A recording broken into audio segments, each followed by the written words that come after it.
Jay plays casual with the 5. Hey, Griff, did you hear about PS user Hakoon? No.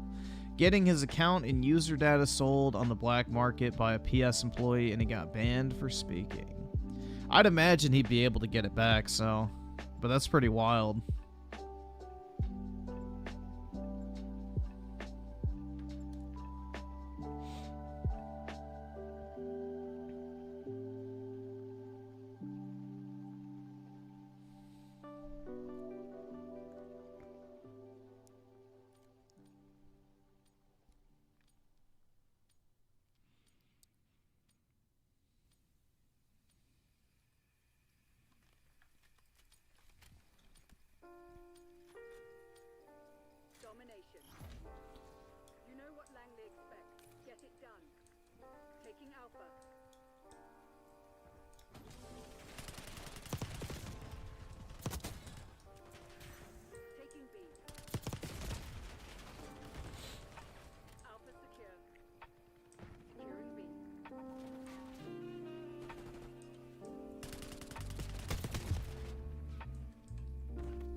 Oh my god, fuck.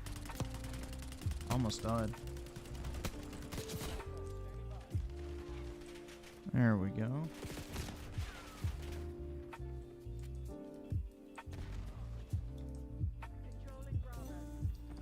Oops.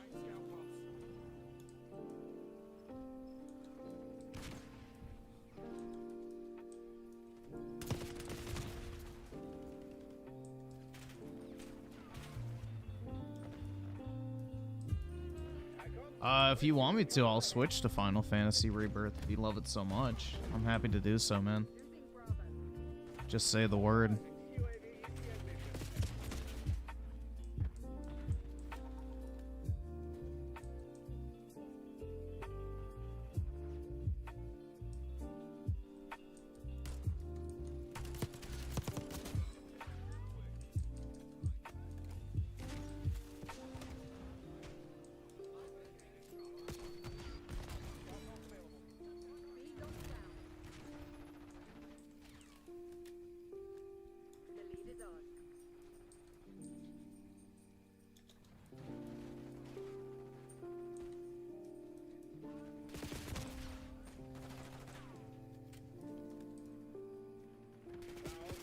Ah, shit.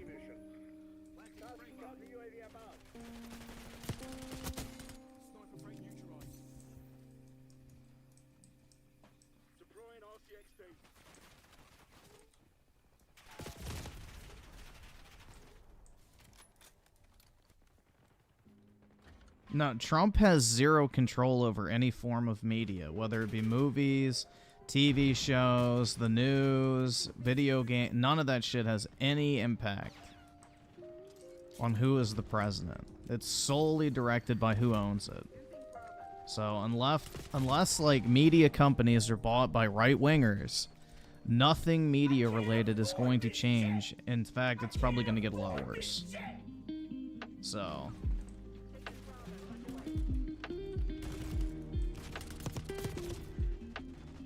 that's the thing. Anything media related is probably going to get a lot more left wing.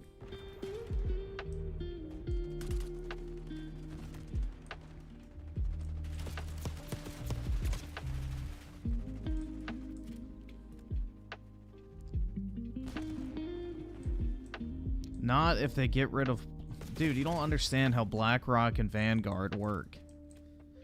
Like, BlackRock does not call up a company and says, make Luke Skywalker a cocksucking homo. Like, that's not how it works. So, yeah, Vanguard and BlackRock are not the issue. It's the people who put their money into Vanguard and BlackRock who are the issue. Like, pointing to one company or whatever as the source of the issue is not the issue. If you know about them, then that's not the real target you should be going after. So, the thing is, all Vanguard and BlackRock do is invest other people's money for them. How do they wield most of their money? It's from teachers' pension funds, government retirement funds, and people's social security. AKA, the deep state controls Vanguard and BlackRock. It's not Vanguard and BlackRock that make any sort of decision. It's the government bureaucracy that maintains that sort of control, because most of the money that Vanguard and BlackRock manage are people's retirement funds. So that's the reality, is your money is what gives BlackRock and Vanguard the authority to do shit, because the government gives them that ability.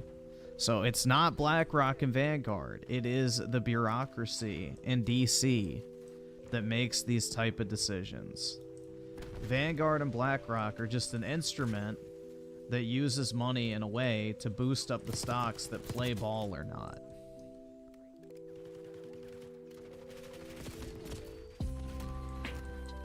So let me give you an example. Let's say I'm Nancy Pelosi and I invest $100,000 into a stock.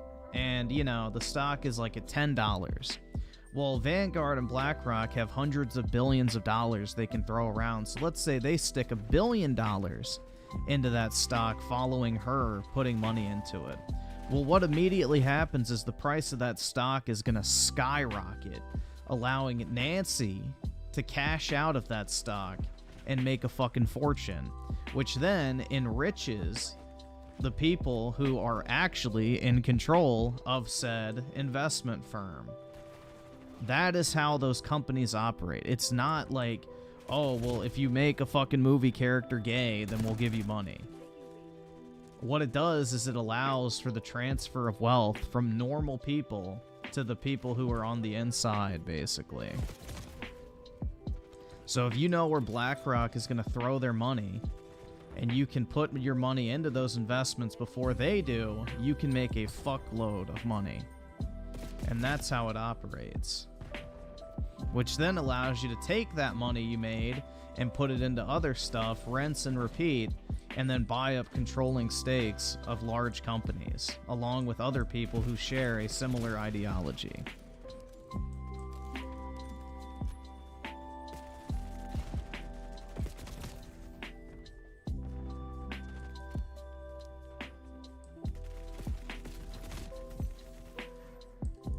So BlackRock and Vanguard are not these all-powerful entities. They're just a mechanism by which the fucking bureaucrats basically exert control over financial markets.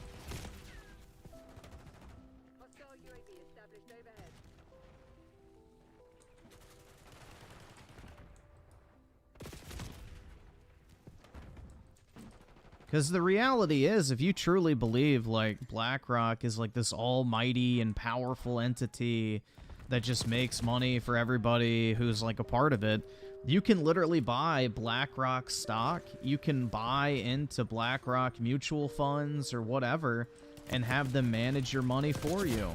And you can reap the benefits of what you perceive to be, like, this all-powerful entity. So you could literally become an owner of BlackRock if you wanted to. If you actually believe they exert that much control, you could benefit from that if you wanted to. They're publicly traded, and anybody can stick their money in one of their investment funds. All of those have to be public as a publicly traded company. So you can see exactly where people have their money, what exactly they're putting their money into, and you can also partake in that. So use it to your benefit if that's your belief.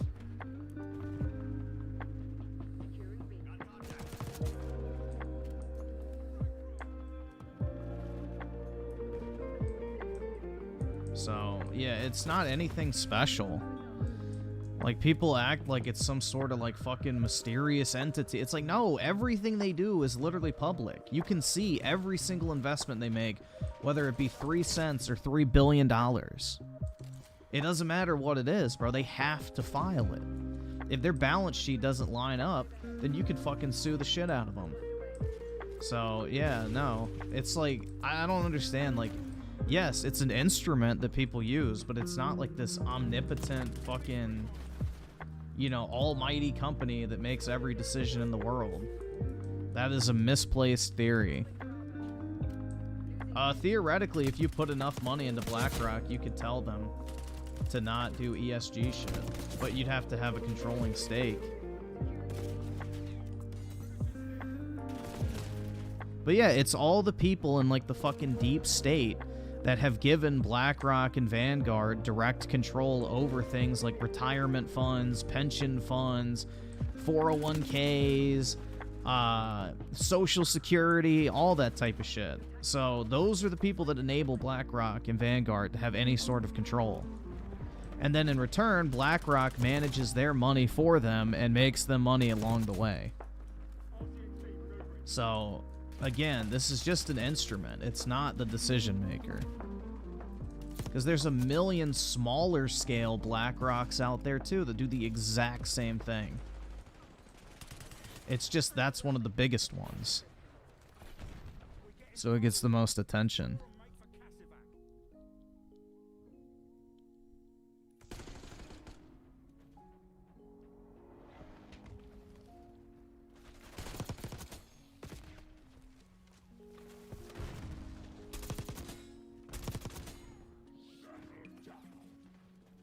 Because, like, let's say theoretically a government, you know, got instituted and they said, all right, we're pulling all pension funds, retirement funds, 401ks, and Social Security, you know, funds out of your investment firm. Well, then that investment firm literally dies. Or it becomes a reduced shell of what it used to be. So you could literally play politics that way if you wanted to and stick it into a different company. So it's not significant. That's what I'm trying to tell y'all. It's whoever makes the decision on where the money ends up. That's the significant decision maker. So.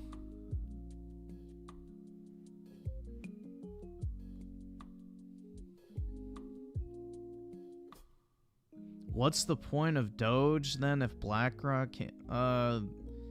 Government efficiency has absolutely nothing to do with private investment firms, bro. Those are two very different things. Those are two very different things. You have no oversight over how a company hires people. But you can fire federal employees if you want to and reshape the government.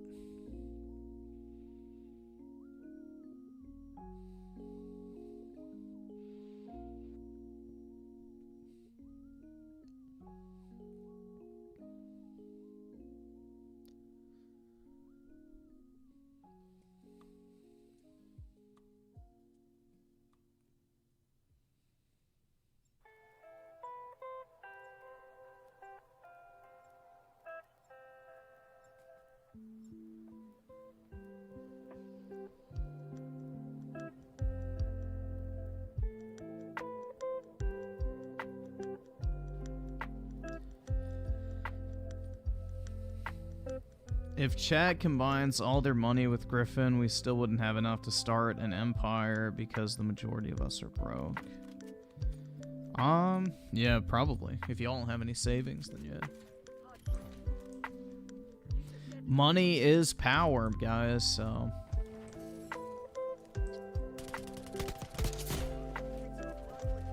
Use your money in a way that works for you. That's all there is to it. That's how all these massive banking families started. You know, they saved money and lent it out when everybody else was blowing it. You know, they lived in small houses when, you know, the European aristocrats had 4 palaces. That's how you do it.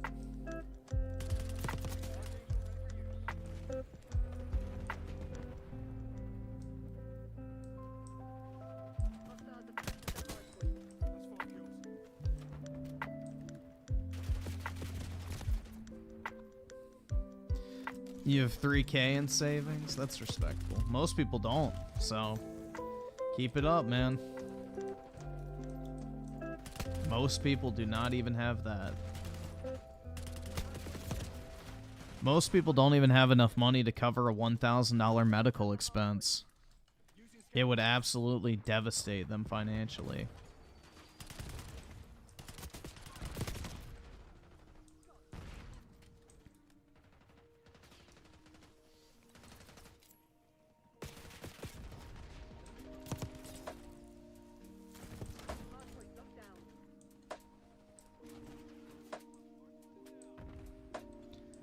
Yeah, there are people, like, say their dog gets sick. There are people who have to go into debt because they can't afford, like, a $500 vet bill.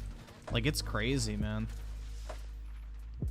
It's absolutely crazy.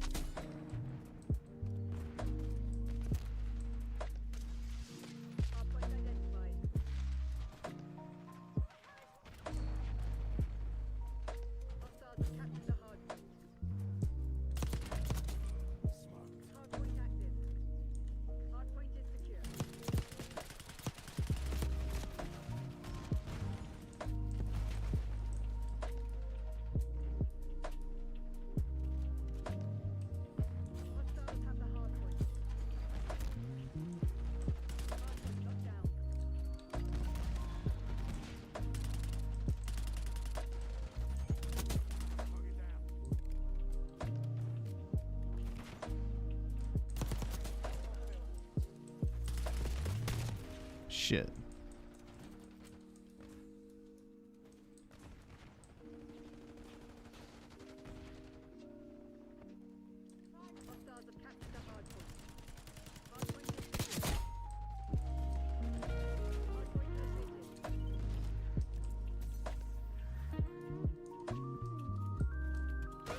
Oh, shit.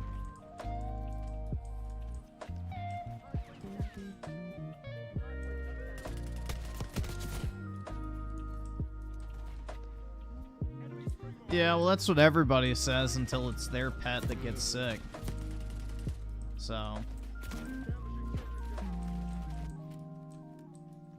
That's what everybody says until it's their dog, their cat, whatever it is that gets sick or gets injured. Whatever it might be. It's easy to say that ahead of time.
Shit.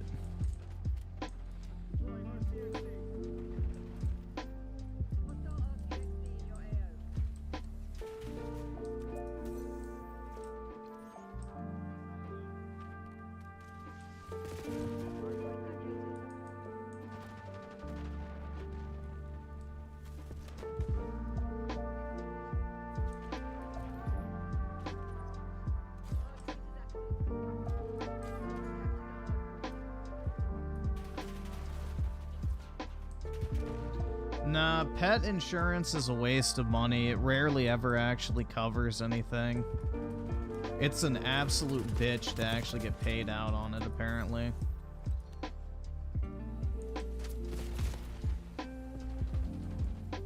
That's the thing. It's like, apparently it's not even worth having because it's like so fucking hard to actually get the companies to pay out because of all the things that can go wrong with a pet.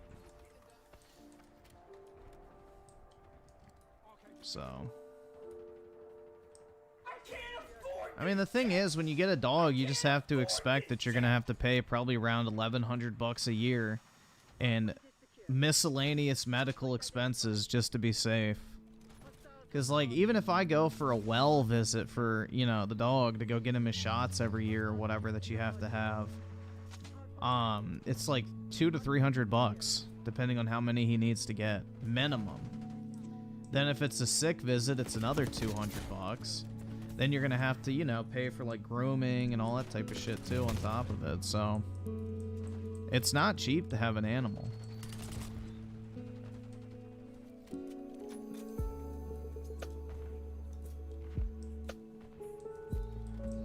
And then if they need medication for like an ear infection or something like that, or they crack a tooth, you know, there's all sorts of stuff that can go wrong. They hurt their paw, they pull a muscle, they have like a growth or something that needs to be removed. You know, there's all sorts of things that can pop up. So, or they have like a stomach issue, they get a parasite.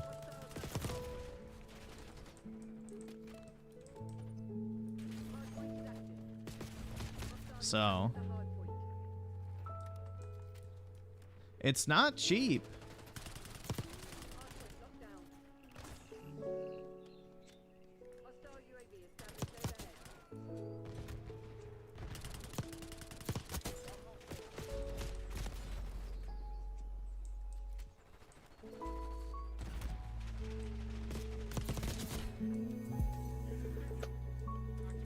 Need this damn headshot thing to pop.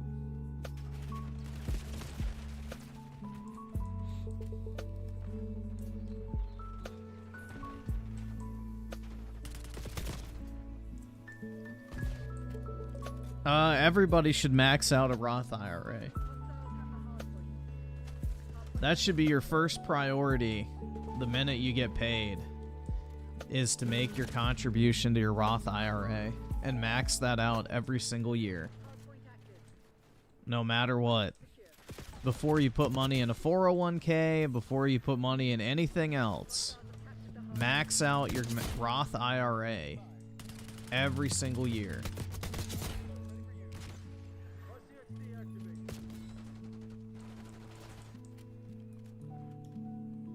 So that should be like everyone's like minimum they do to save for retirement. It is single-handedly the best investment instrument you can possibly have in saving for retirement.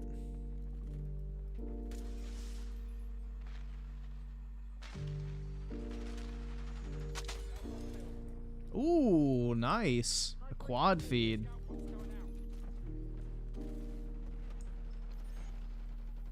That should be play of the game.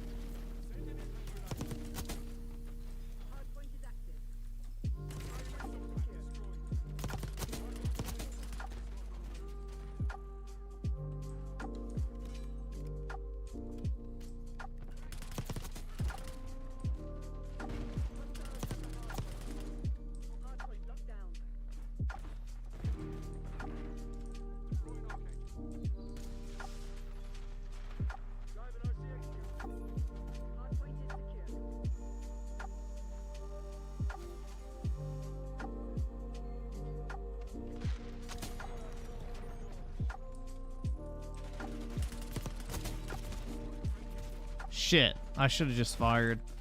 Oh well.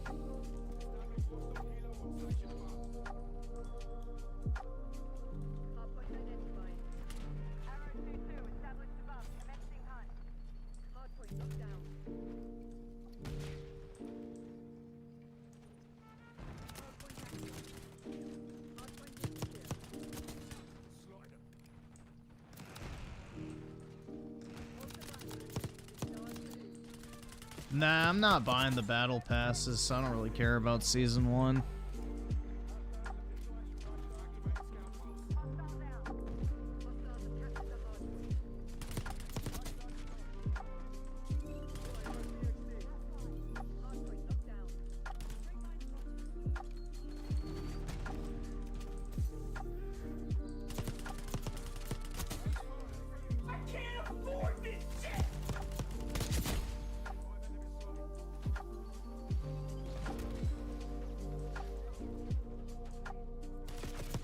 shit.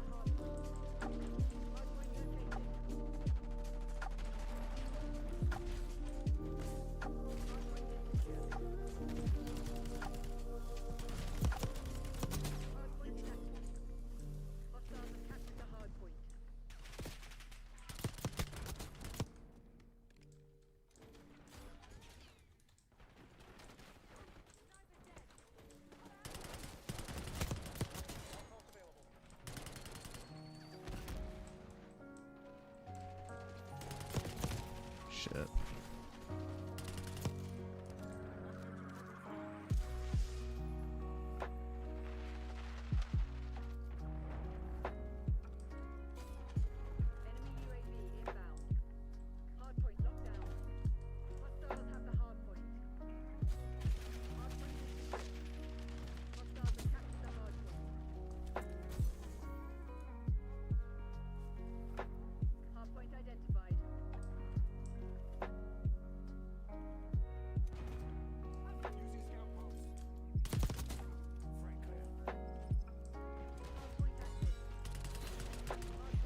Damn, bro. I popped off.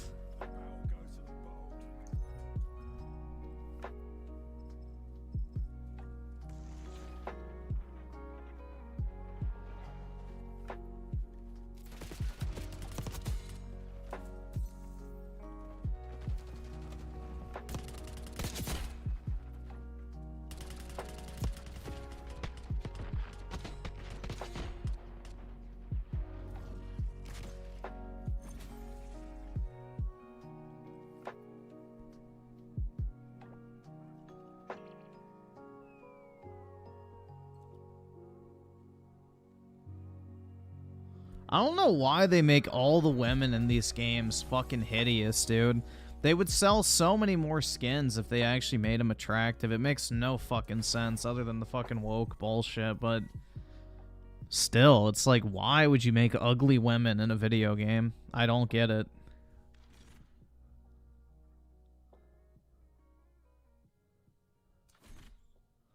I do not fucking get it, personally.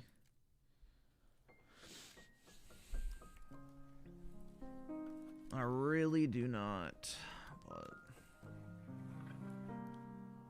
hipfire while the strategist combat specialty is active. What is the fucking strategist? Sounds like some fucking eyeglasses wearing sheet. Oh, okay. So this. So I need green. Alright. Whatever.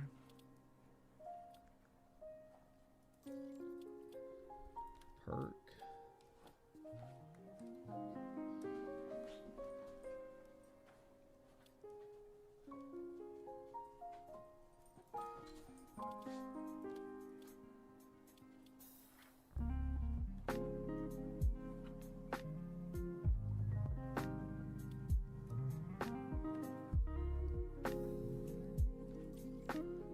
Wow, those suck.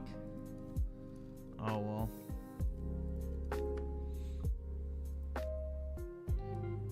The red perks are definitely the best.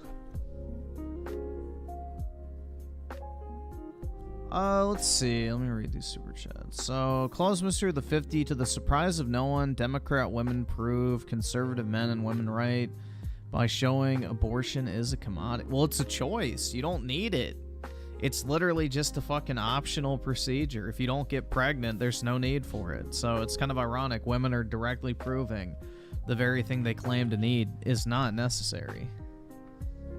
All I can say is, woman moment. A maximum with the 2, Secretary of Gaming. Maybe someday. That would be funny. An Icesailor with the 5, the new pick of Phil. He's slowly turning into a husk for Mass Effect. That's right. First the gay lisp, but now he looks like he's literally emaciated. I don't know, man. It's taking a toll on him.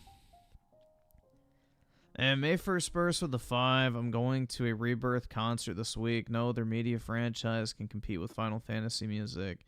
Did you enjoy it when I went? Yeah, it was good. So, it's a cool experience for sure.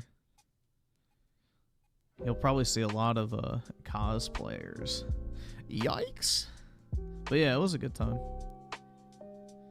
And the rat kicker with the 5, how about we just go back to starting wars over ideology with a little bit of pillaging in between? I mean, we basically already do, but make it official, right? Fight back against the Islamic horde.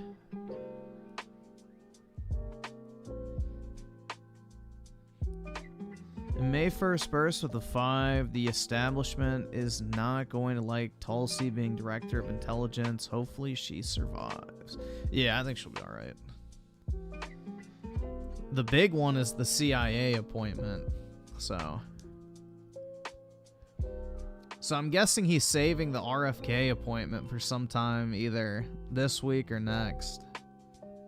Because if Tulsi got an appointment, RFK is definitely getting one. Although RFK may not get an actual like cabinet position, he might get like kind of similar to that Homan guy, where he's like the health czar and has direct control over multiple different agencies.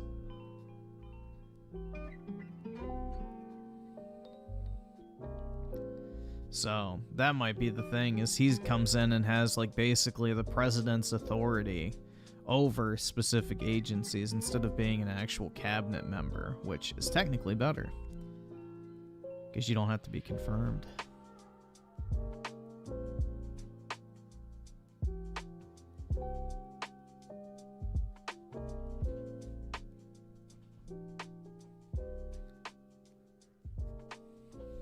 Yeah, exactly. He can fire little Marco and get rid of him forever.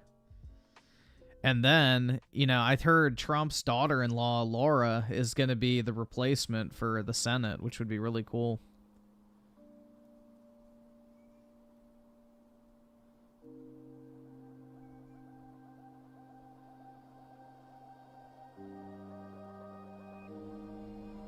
Let's see. Brett with the 2. Griffin, can you play 2016 Overwatch? It's fun, lol. If I had a time machine, sure.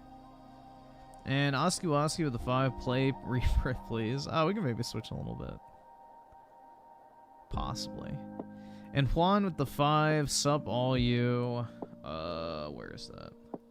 Skip it a button, faggot. In the chat, it's your boy Juanel with another fire video. I doubt it, but we'll see. It's probably Brett Cooper. Yep. So it's funny because I had a feeling. I thought correctly.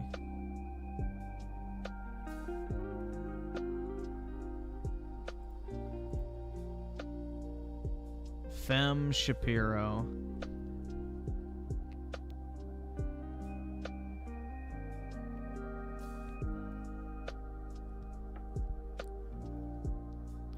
The thing is, too, is Secretary of State's kind of worthless with Trump as president because he just calls world leaders directly. Like, that's the thing, is like Trump just picks up the fucking phone and calls them. He doesn't really even need a Secretary of State, so it's kind of a throwaway position just to, you know, boost somebody's resume. So I don't really think it's that consequential of an appointment. It's literally just, you know, a formality, it seems like, because Trump will just call random fucking world leaders and talk to them directly. Diego Hernandez with a 5. Hey Griffin, check out a video called Halo, the Progressive Culture Cancer. Okay. Let me see if I can find it.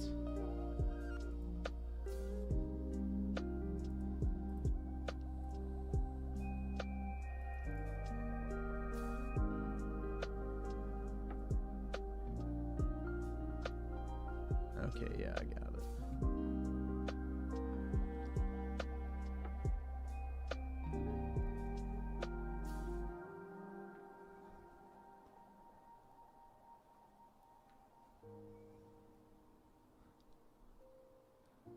She married now and did it without asking her fans? I know, dude.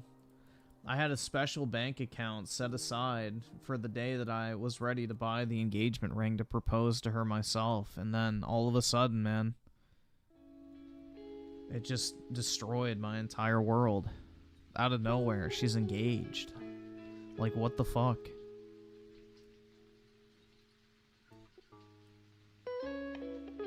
Emmanuel with the 5, mute Brit for being racist to Isiler. Fucking suck dicks in an Olive Garden bathroom.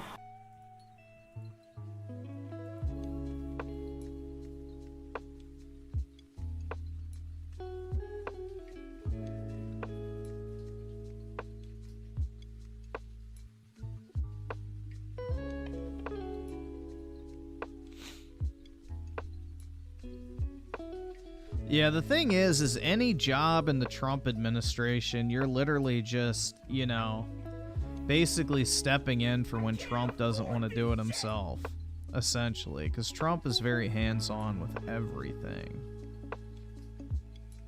Like, you don't go into a Trump administration thinking you're going to have any sort of influence. All you're going to be is basically a step in.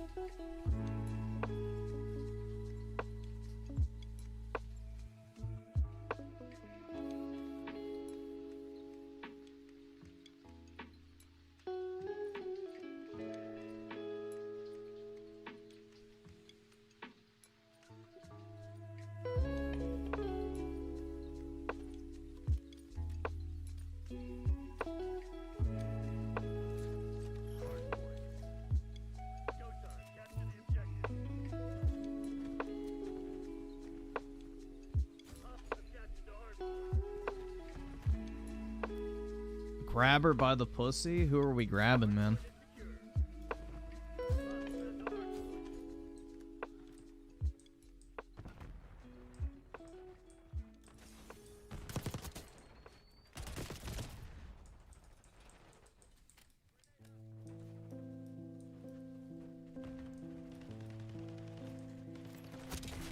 Ooh, nice. Oh, I need to get hip fires. Shit. That's right. Ew, I hate these new perks I have. It makes everything feel bad.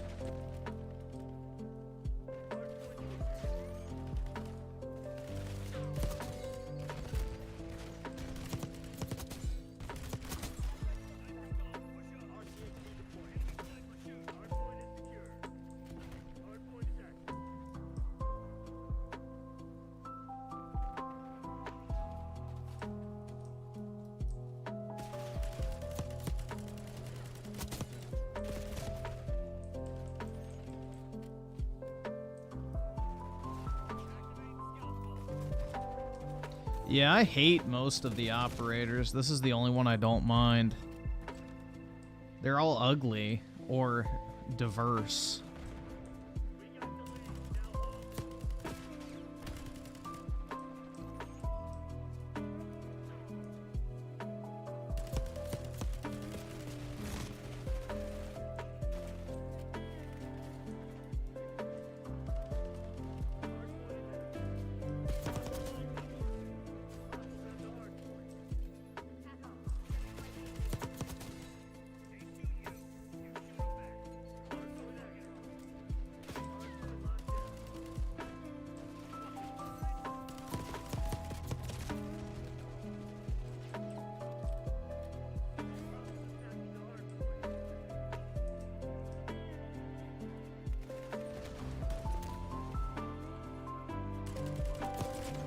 I still think it's base that, you know, the guy, Nomura, who did the Final Fantasy characters, said basically one of his friends made ugly video game characters, so he made it a point to never make any of the characters in his games ugly, which is respectable, because way too many developers make ugly fucking game characters, especially nowadays.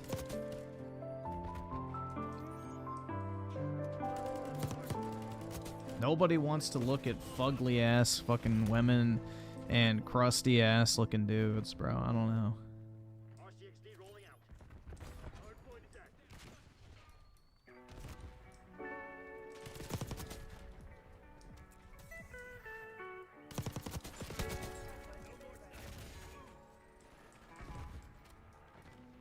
I'm racist? That's right, dude. How'd you know?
Oh shit.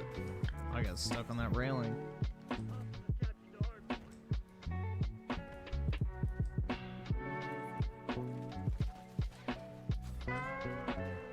Aw, Britt, you missed Concord. Don't worry, it'll never be back.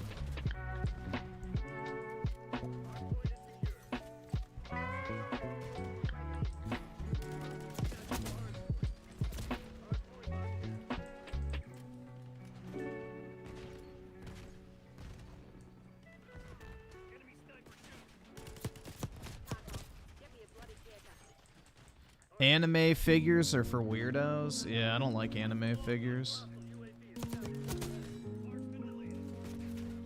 I'm not really a figure person in general. Very few I actually liked.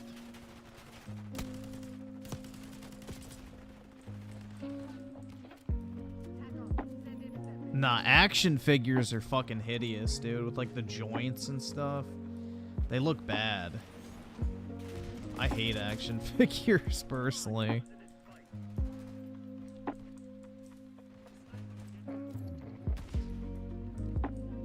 I'm not really a big toy person. Like, I had some Star Wars toys as a kid, but I was never really a toys kid. You know what I mean? It's like I never really had a ton of action figures or anything like that, so I don't really have any sort of connection to them at all.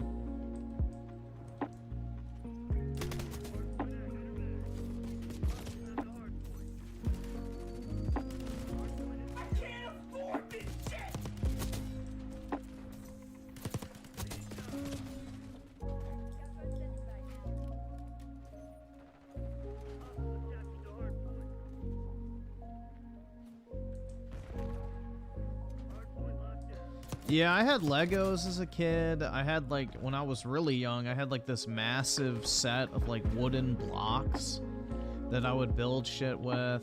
And then I mainly just played outside as a kid if I wasn't playing video games, so. But as, like, a young child, I would just play outside. But yeah, I never really played with, like, action figures or any of that type of shit.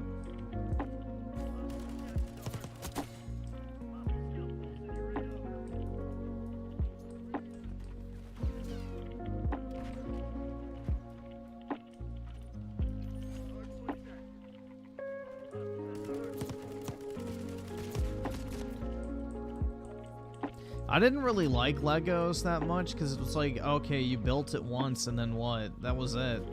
You then had to take it apart and put it back in the box. It's like, okay, that wasn't that fun. So, I kind of grew out of Legos pretty quick.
But yeah, I also read a lot as a kid too, so that was the other thing too, is I used to read books like crazy when I was a child.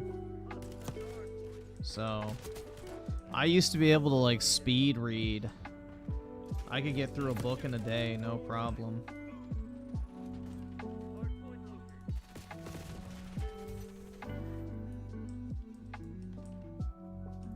Not so much anymore, but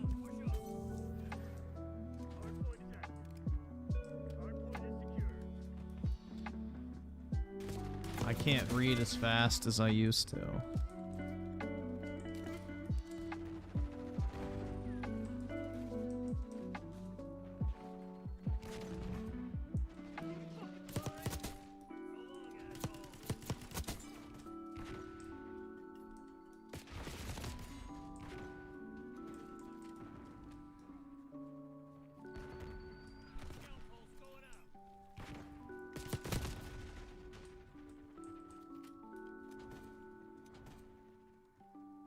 I used to get the Harry Potter books on release.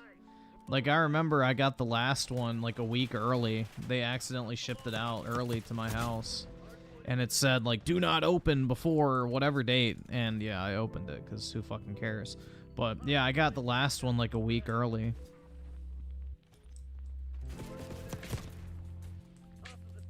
So yeah, I read the Harry Potter books as a kid.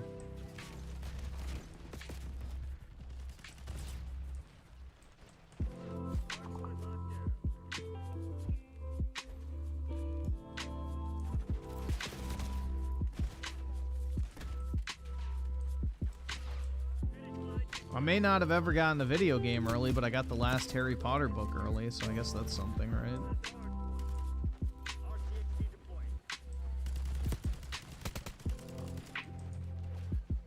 That's probably more culturally significant looking back on it, to be honest. That's probably more culturally significant, but yeah.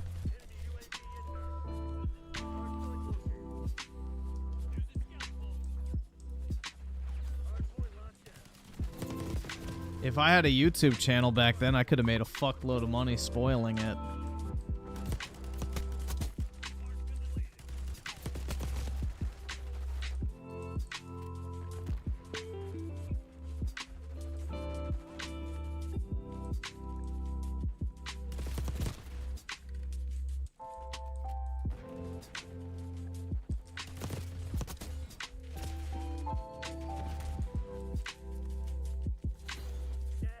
Alright, let's see how many I got completed.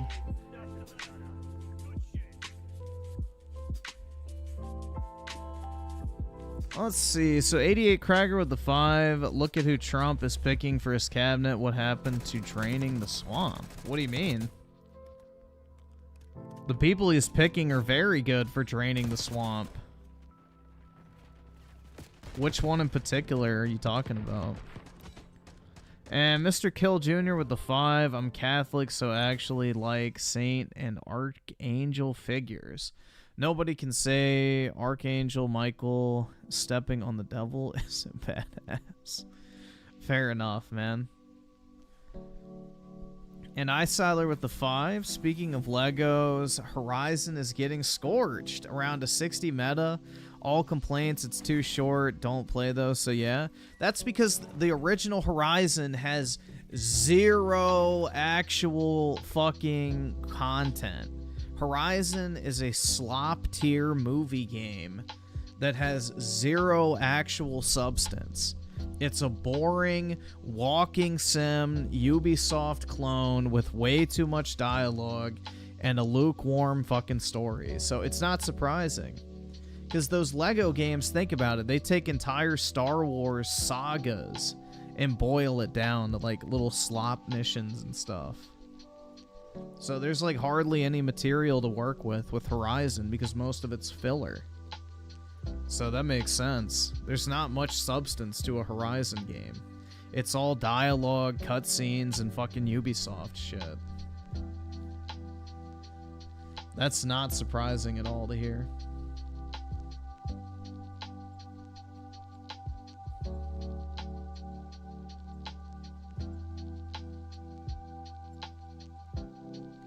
The rat kicker with the 2. I tried making Lego animations when I was younger. Yeah, those were really popular back in the day. I remember that. A lot of people had YouTube channels doing that.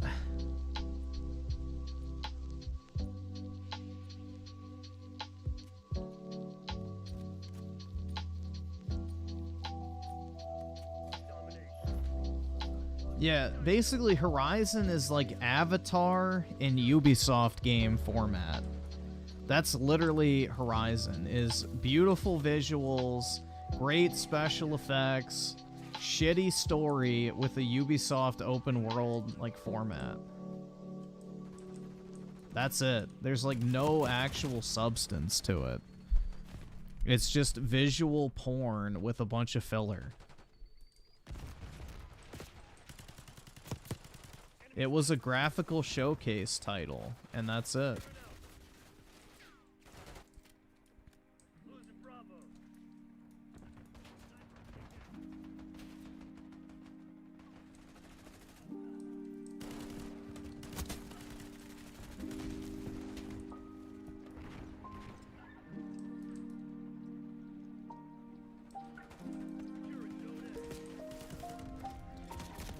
Would I fight Nick Fuentes in 12-round box? Dude, I would beat the fucking shit out of him. That dude weighs like 140 pounds, bro. He's tiny, too, isn't he? Like 5'7" or something? Yeah, dude, I could kick his fucking ass. Jesus.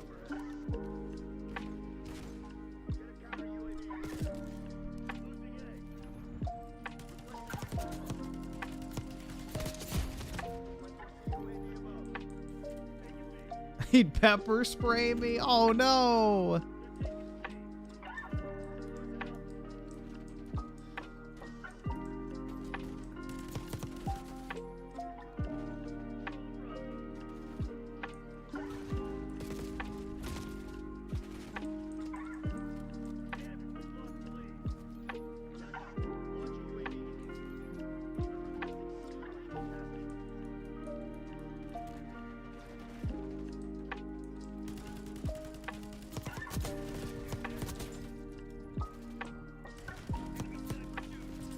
Shit.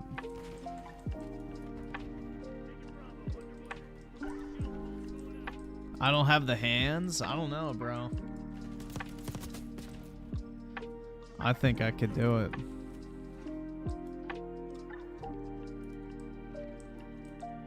I mean, all you need, like, bro, if you have a size and weight advantage over somebody, it's pretty much over. As long as they're not like some expert fucking MMA type, there's really not much you can do to overcome a height and weight advantage. Like, unless you're like just god tier with technique, there's really no way to overcome that. That's the reason why fighters have weight classes, is because you cannot overcome that. So it doesn't matter how great of a boxer you are. You still have to be like a relatively same weight as whoever it is you're boxing against. So it doesn't matter how good you are. There's just a natural quality you cannot overcome for somebody who's taller and heavier than you.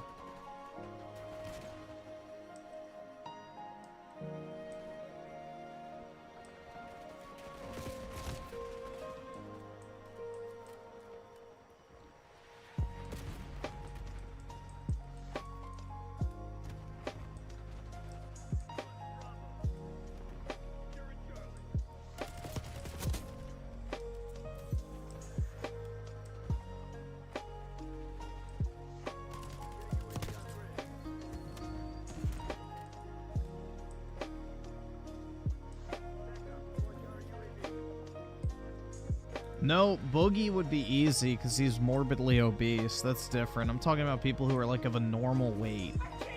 I'm not talking about fucking land whales. That's a different story entirely. Land whales don't count because, bro, those little fuckers can, like, they're so slow. You could easily fucking strafe them. And then on top of that, they're so top heavy, you could easily topple them. They would lose balance so easily.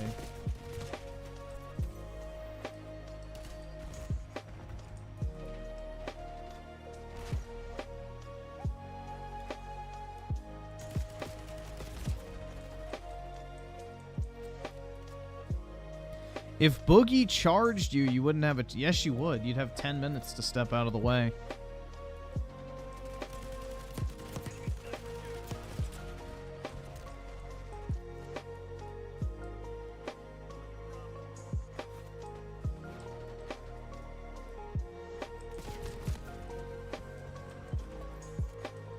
Yeah, Boogie running is like a light walk for most people, so you could easily just step to the side, and he's not going to be able to stop, so he'll just miss you.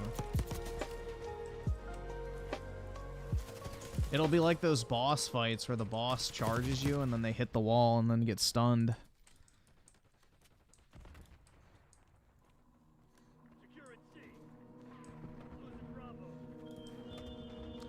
Did they re-upload the video of him building that PC with intro guy? That's what we were waiting on to watch, to show you. I wanted to show that video because it was so bad. Yeah, it's like waiting for an oncoming train to come on train tracks, true. You can just step to the side.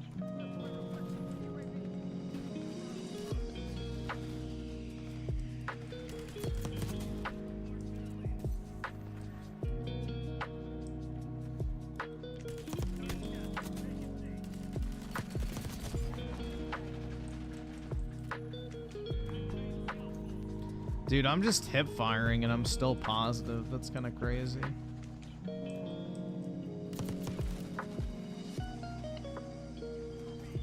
And I'm using shitty perks too. Ah, fuck.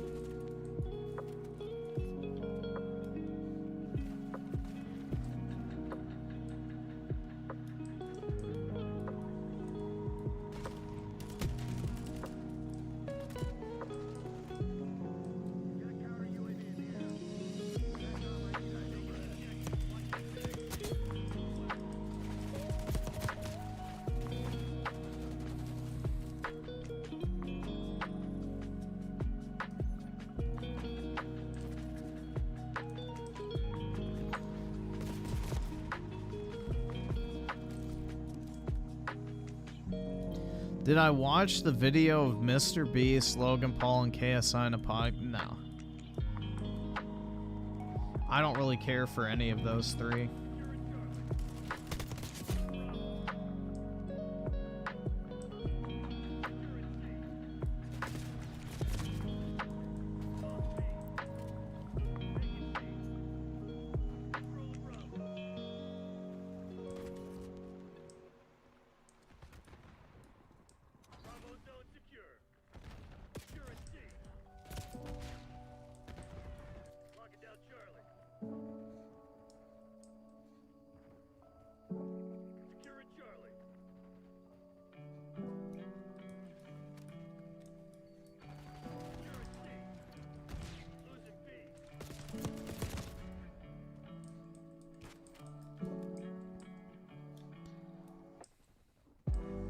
Yeah, I hate most normie content on YouTube, to be honest, so I don't watch any of that shit.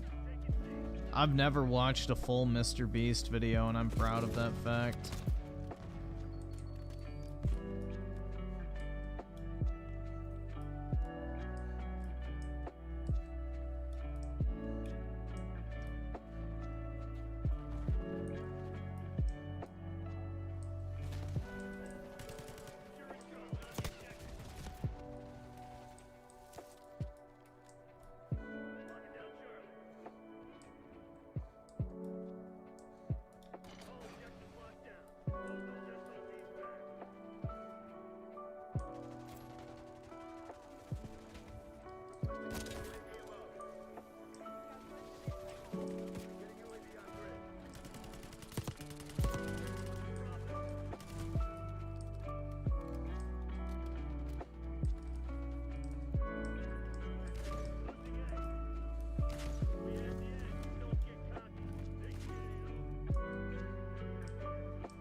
Nobody over the age of 20 does? Most likely, yeah.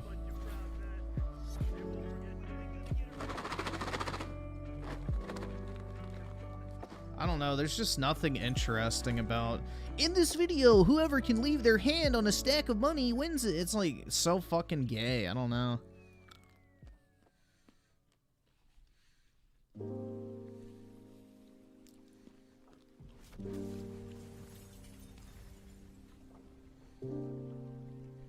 Like, literally just watch the last minute to figure out what happens.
See, like, if Mr. Beast did shit like blacks versus whites, or Asians versus fucking, I don't know, Hispanics and that type of shit, it would be funny.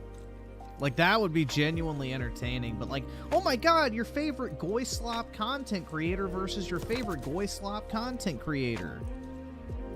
Like, if he did like YouTube race wars, that shit would be funny as fuck. That would actually be entertaining. Imagine that, a Mr. Beast style challenge channel with different races, and each race would have to compete in either physical, intellectual, like puzzles, that type of shit, and see which one comes out on top. That would actually be good content. But fucking screeching streamer versus screeching streamer is just boring as fuck, man. Who fucking cares if people call you racist? You'd make a shitload of money doing that.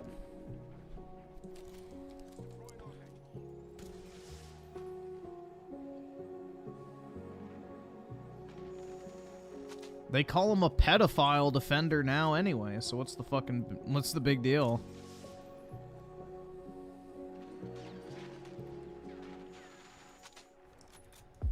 You're never gonna be liked. Doesn't matter what you do. The more successful you are, the less people will like you. It's just facts.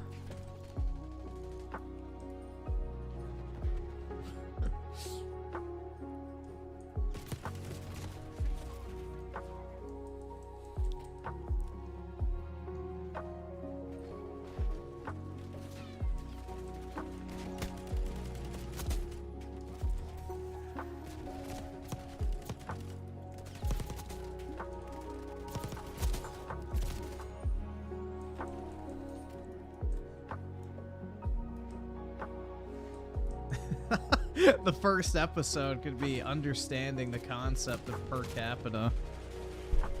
There you go. Interpreting FBI crime statistics and the concept of per capita. White versus Hispanic versus Asian versus black.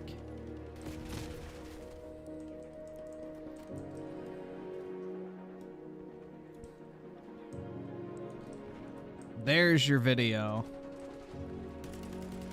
Millions of views, bro.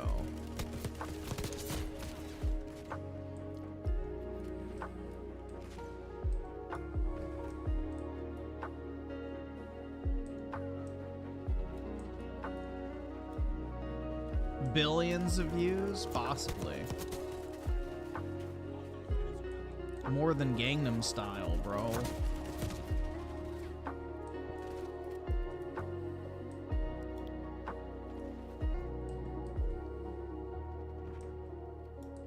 You could name the channel Mr. Bestiality.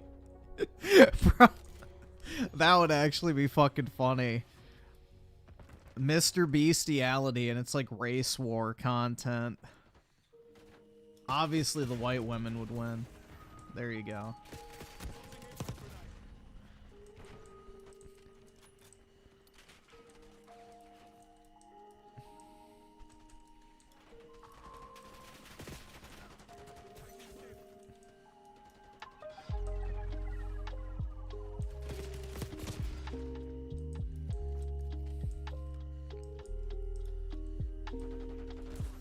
Yeah, I hate the fucking nice guy shit that Mr. Beast does. I think it's so fucking homo. Like, oh, I'm so heckin' wholesome and love everybody. It's like, fuck that, bro.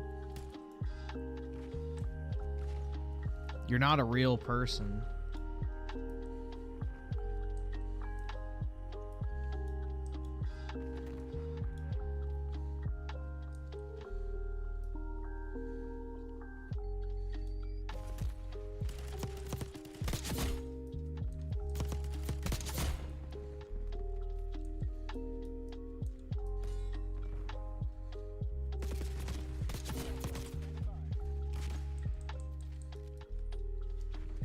I want to check and see how close I am done with this camo shit. Weapons, loadout, let's see. Gunsmith, customize, camo. Alright, so I need double kills. So I'm done with that challenge. Sweet. Only need one more. Fuck, I could've just kept playing. Oh well. I wish you could check challenges while you're in game, but I guess that's too much work. Gung Ho, Assassin, and Bankroll. Clap your hands if you got a bankroll.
Get a girl now so you know she doesn't just want you for your money. Just don't tell her you have money when you start dating her.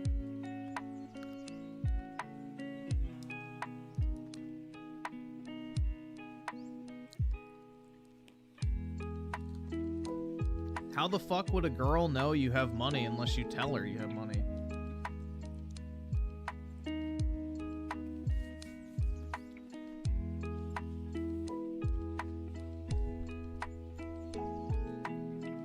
Like, don't be one of those dumbasses that puts in their Instagram bio, young black millionaire, entrepreneur, owner of a Lamborghini, like all that shit.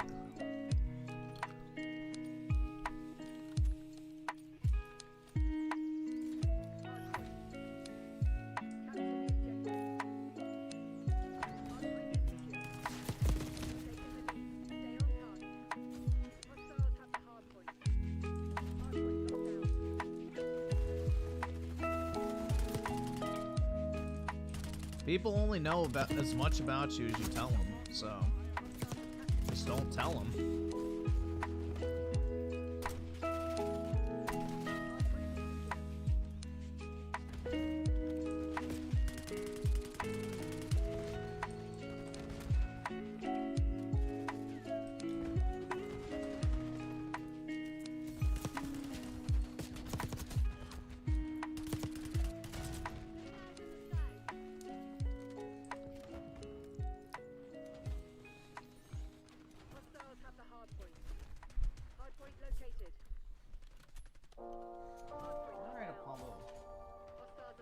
Why do you need to be right under me, dude? Oh boy. You have more money than me? Maybe.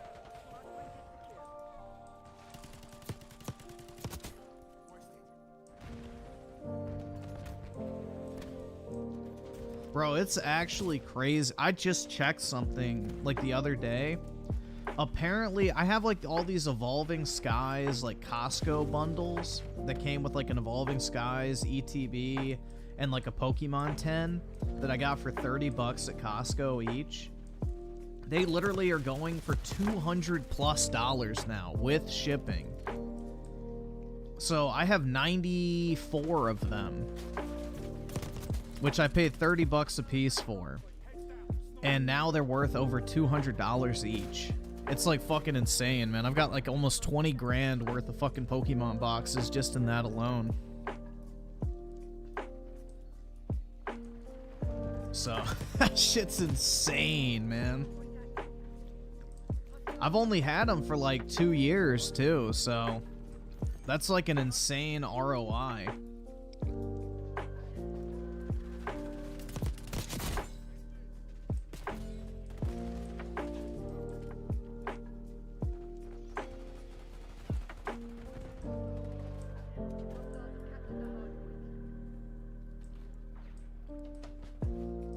Nah, I have zero need to sell them, dude. They're only gonna keep getting more expensive, so.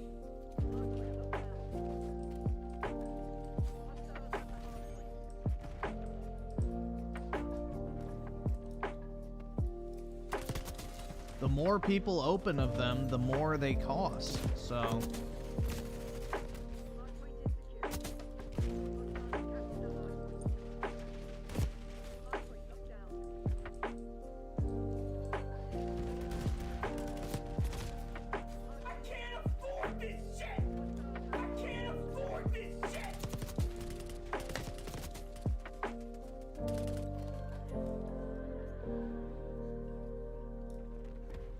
Like, the thing is with Pokemon, man, the longer you keep it sealed, the higher it goes up in price, so. If it's already $200 a box, it could go up to $400 or $500 in like 5 years. It just depends.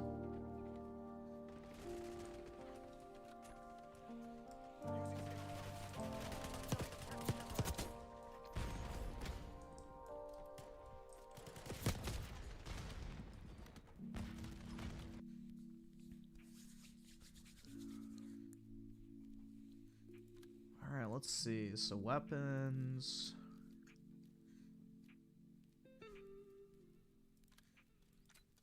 Start working on this one because the other one I will unlock when I'm prestige.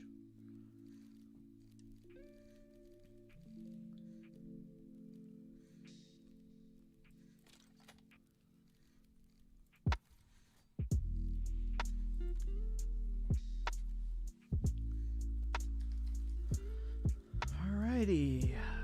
Lobby,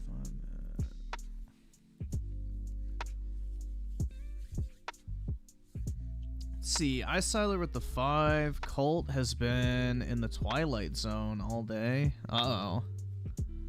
Is he coping? Poor guy.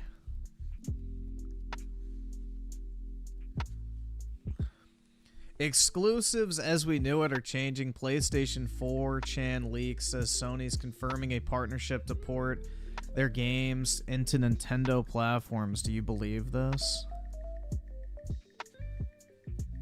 Yeah. I mean, they already did it with fucking Lego. So, that's one game. I just really don't get it, man. It's fucking stupid. I mean, who cares if they put it on Nintendo? Nintendo and PlayStation aren't competitors, so... Nobody owns a Nintendo Switch and goes, I would never buy a PlayStation. It's like you own a Switch and a PlayStation in most cases.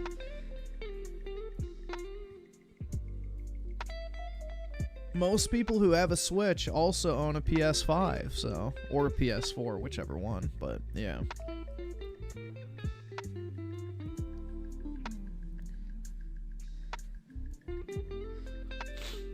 The Rat Kicker with the 2, Mr. Beast is Mythbuster, 6F Soulless, and get yeah, kinda. It does have that kind of Redditor energy.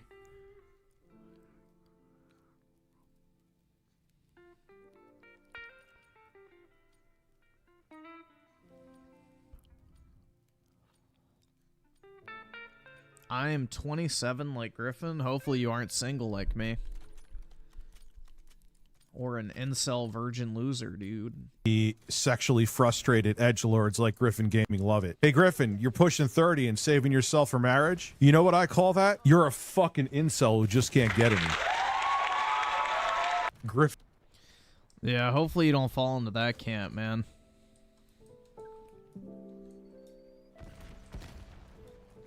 Yeah, this music is just the lo-fi girl channel, so you can just look it up. It's the beats to study to, or whatever it's called. Oh, this is the gun you used in the preset class in the beta that was really good. Forgot about this.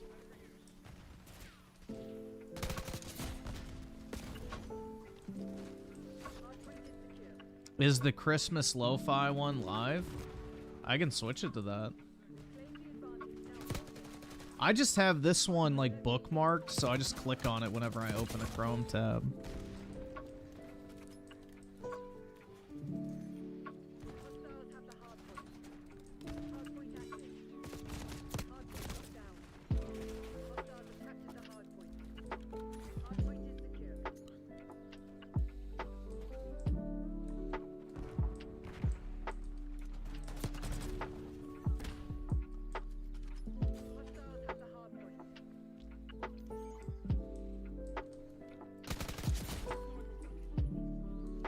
Has Rich even been streaming lately?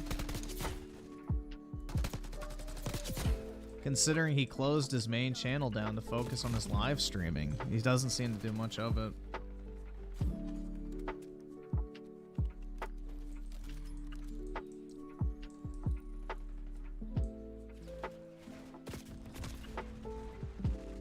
Yeah, I'm taking the week off for Thanksgiving because if I end up switching jobs, I'm going to have to get rid of all this PTO before I quit. Because I doubt they're going to let me cash out of it because my state doesn't have that as a law. So I got to start taking time off kind of like aggressively.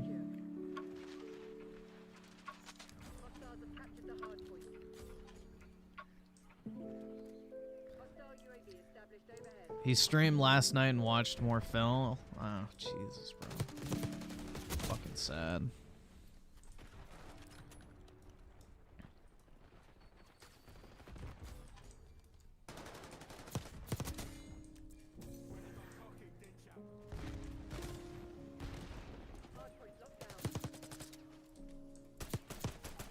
Oh, come on, really?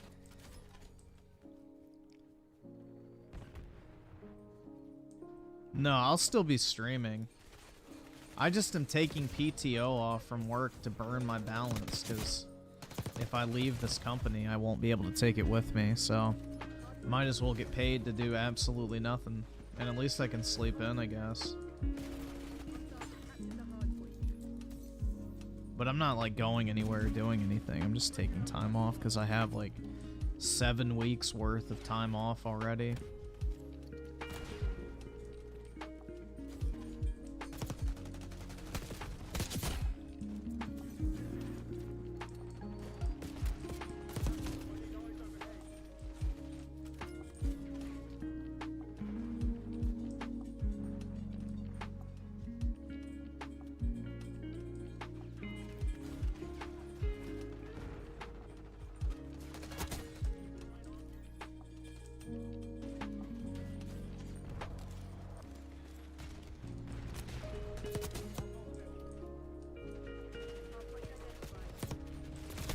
Shit.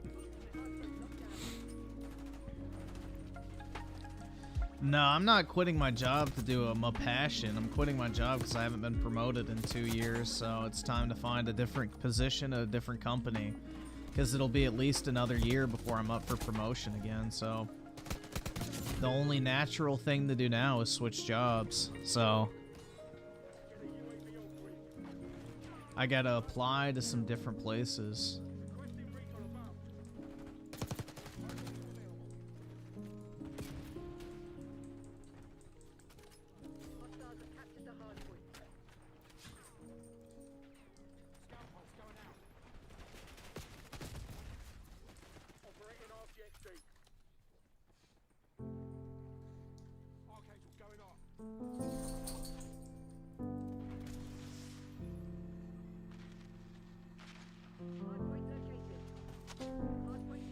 No, nobody on my project got promoted. The problem is like it's just kind of a dead end role. It's like the same kind of function forever, essentially. Like the task will never change, so there's not really any reason for them to promote anybody doing it. So originally it was supposed to be a career level 9 position, and I'm a career level 10. And basically, like, I thought, like, oh yeah, well, they'll just promote me to career level 9 in this position, since that's what it's for. And they have not in 2 years, so it's time to move on. So, yeah, I don't really care, to be honest. I don't really like what I do. I just do it because it's easy and it pays well. So if I can find a different job that pays well that I like more, then fuck it. I'm out. So the thing is, though, is like you're advised to switch companies like every 2 to 3 years because that's the best way to maximize your pay. So it's just kind of how that industry works. And what's ironic is typically if you leave a company, go work for a different one, and then go back to your original company, you'll make more money than you would have if you just stayed for all those years. It's really fucking stupid, but that's the way it works.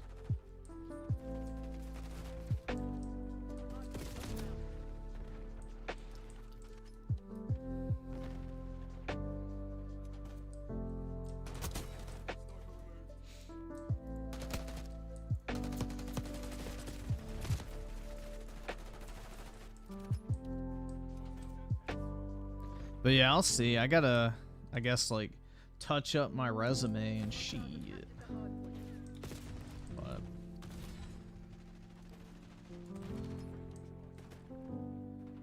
the good thing is I have a lot of good experience, and I've been doing stuff that is like at a higher like capacity than my current like I guess level of employment. So I have led and, you know, been in charge of an entire process. So most people at my career level or position or role, whatever you want to call it, don't do that. So I have good experience, which is good. So my resume is kind of padded at the moment.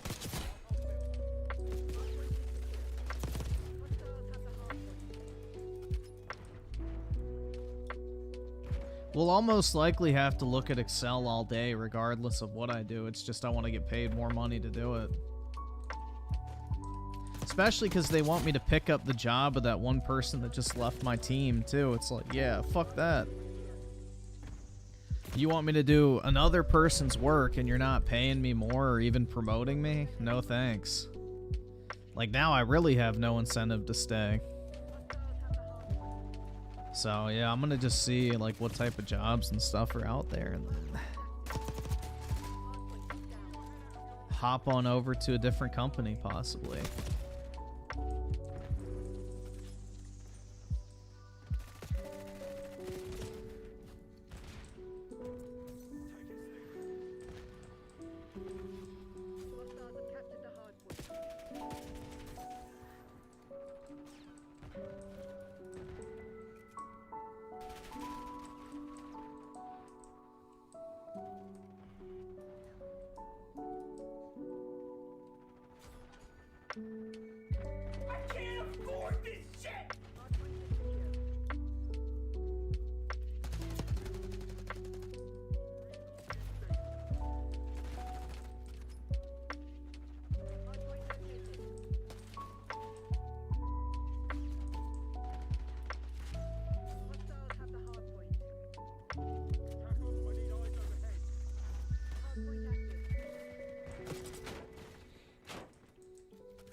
Damn, they already took that thing down.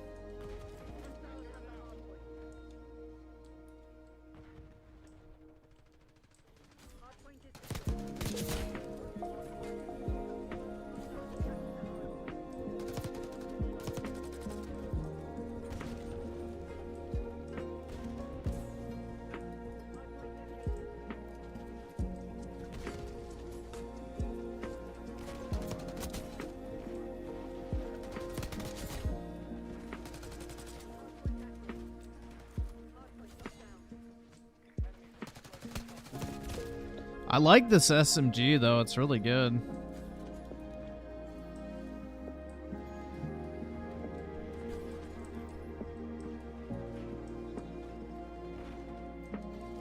Doesn't feel like they nerfed it too much from the beta, which is rare.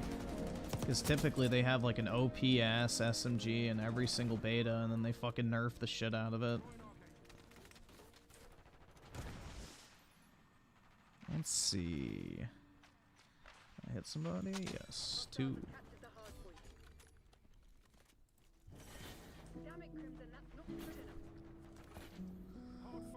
Let's see. So Jenna said King Revival the 2. Embracer just sold Easy Brain to Miniclip for $1 bill.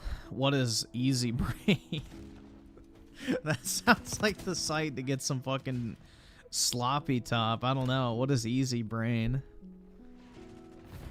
And Oski Woski with the 5, according to a weeb loser, the elderly people now love anime. It looks like that chart you showed us is more real than ever. Goodbye, Japan. Yikes. Yeah, I don't know. I don't think elderly people in Japan like anime.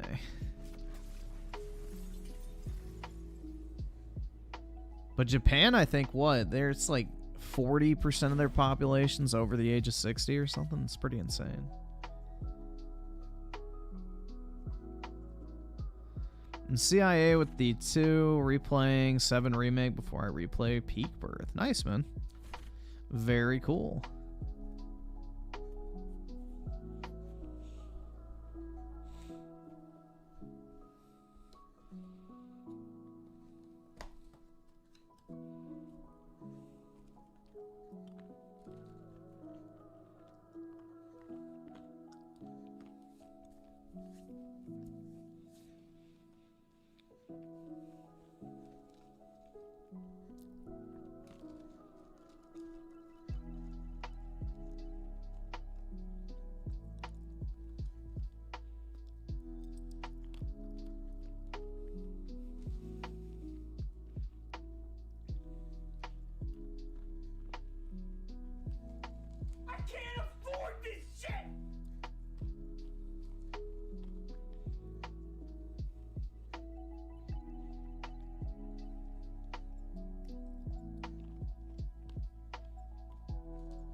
Yeah, Japan will have to deploy the incel army soon.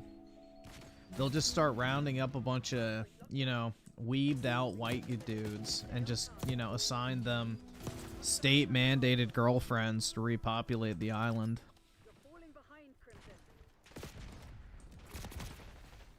And then they'll create the master race of Wasians.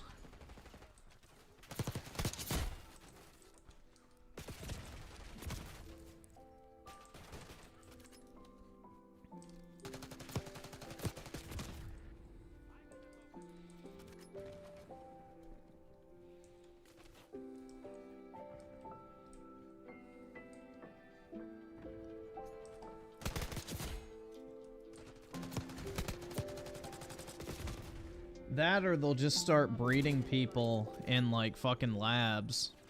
They'll extract eggs and sperm from the population and just create like artificially created children, combining the best genes of a potential father and mother.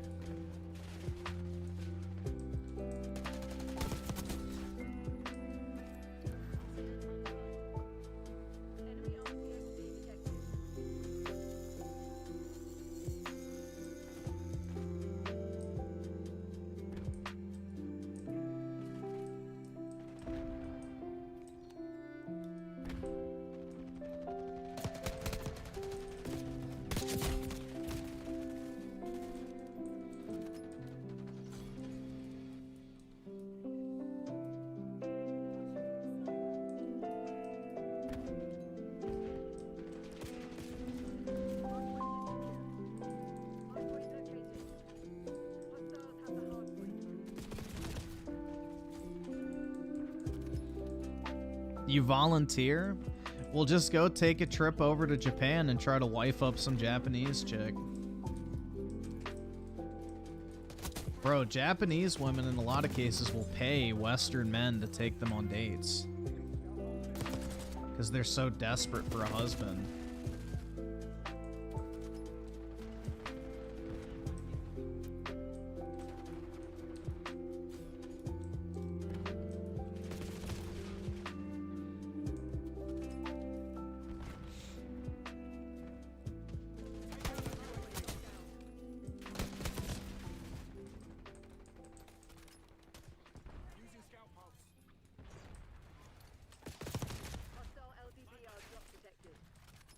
Well, yeah, I think most people in Japan and like the big cities speak some English, so especially in Tokyo.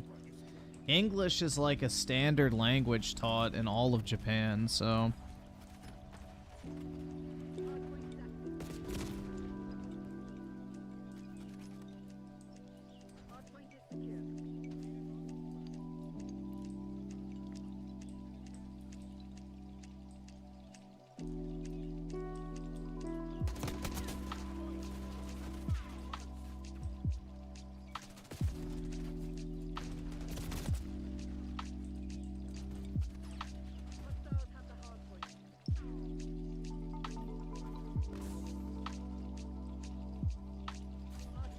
the attractive Asians you see online are their version of 10 out of 10s. If you can't get one here, that's not true at all, man, because the average Japanese income's like 20,000 bucks. If you make 80 grand, you're a fucking king over in Japan. Bro, you can literally buy whole ass houses in Japan for like 10 grand. You could go and buy like 10 properties in Japan for the price of one house in the US. So, your cost of living in Japan is way lower in a lot of areas if you have an American income. No, Japan is one of the most expensive countries relative to their income. So that's the thing, is the average Japanese makes way less than the average American. But if you have an American salary, or you've made money in America, you can go over there and live very comfortably. Hostiles have captured the hard point. Hard point locked down. Hostile UAV established overhead. So, Hard point identified. Hostiles have the hard point. the problem is with the Japanese is like in order to buy a home in Japan, you have to put down a 50% down payment. So, versus in the US where you have to put down 20%. So it's a lot harder for them to afford property or houses or apartments and things like that. But if you have American money, you can easily do that.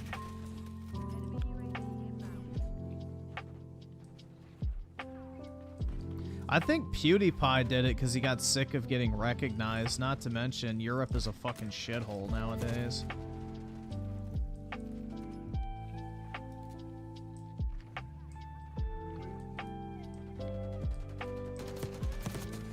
Like, major European cities are fucking unsafe as shit now. Because of all the culture they keep importing.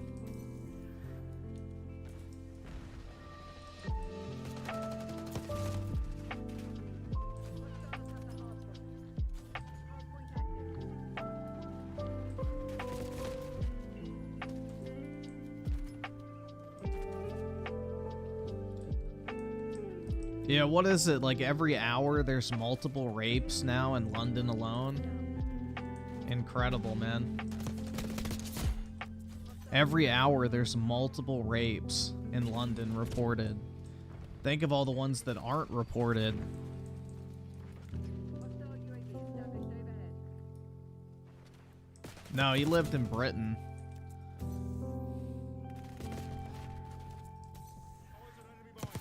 He lived in the UK, mate. Yeah, I thought it was funny. JD Vance came out and said that he doesn't feel comfortable with England becoming the first Islamic country with nukes. That shit was weak as fuck. That they should use NATO to pressure the UK to give up their nuclear weapons because they're going to become the first Islamic country to have nuclear weapons. Hardpoint is secure. That shit made me laugh, bro. Hostiles have the hardpoint. I mean, it's true, though, man. It's so fucking true. They keep importing, like, their oldest enemy. It's fucking retarded. Why the fuck would you take those people in? For 1,500 years, Europe has tried to keep Muslims out. They're destructive. They don't mesh with European and Western civilization. They're the greatest enemy Western civilization has ever known, and now all of a sudden we're supposed to just welcome them in? It makes no sense, man.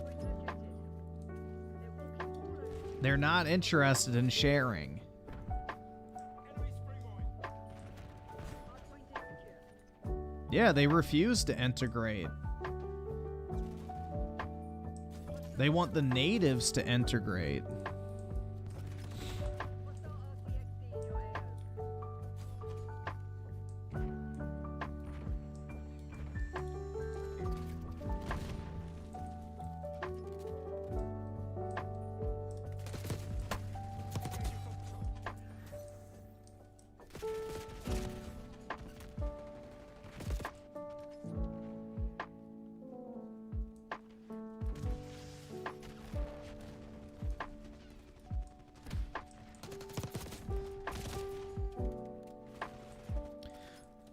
The so-called conservative party in the UK is the one that brought them all in.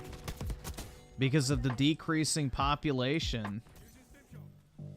So instead of incentivizing people to have kids and making the country more, you know, I guess, encouraging for children to be born, instead they just import a bunch of third worlders to work as like slave labor and prop up the population numbers.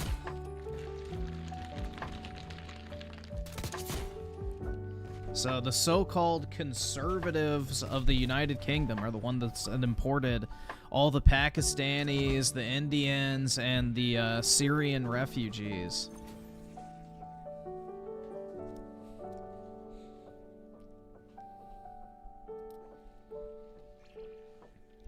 Is it true that Trump is filling his cabinet with swamp people? Not from what I've seen. He just appointed Matt Gaetz, Tulsi, Pete Hegseth. I'm trying to think, what's the other one that was announced today? Dude, there's so many of them. I keep forgetting. Who's the CIA guy? Ratcliffe, right? And then Vivek and Elon for the Doge. Kash Patel for FBI, which that dude's a fucking badass. If you've ever listened to him, he's great. Fuck, dude, I can't remember. I'd have to look it up.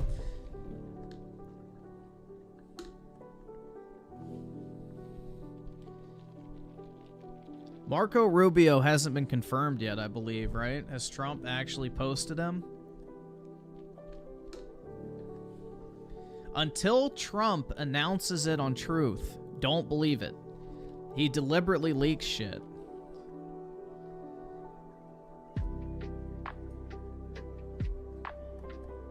But the nice thing is, you know, that frees up Rubio's seat if that is the case in the Senate. And I think Laura is going to be the replacement senator until DeSantis runs in 2026. Either subscribe, donate, or get the fuck out. Hey, puppy dog. Hey, big dog. What's up? You just wake up? Yeah. You being loving, that's why. I know. Good.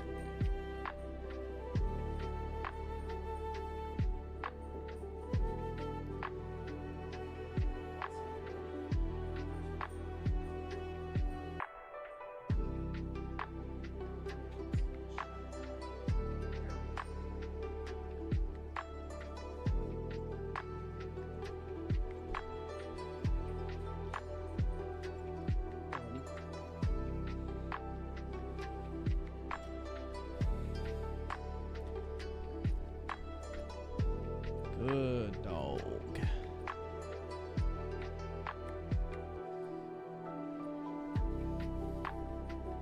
Good boy. I know. What do you want? What? It's a good boy. EDP for head of CPS? I agree, man. It honestly would be an improvement.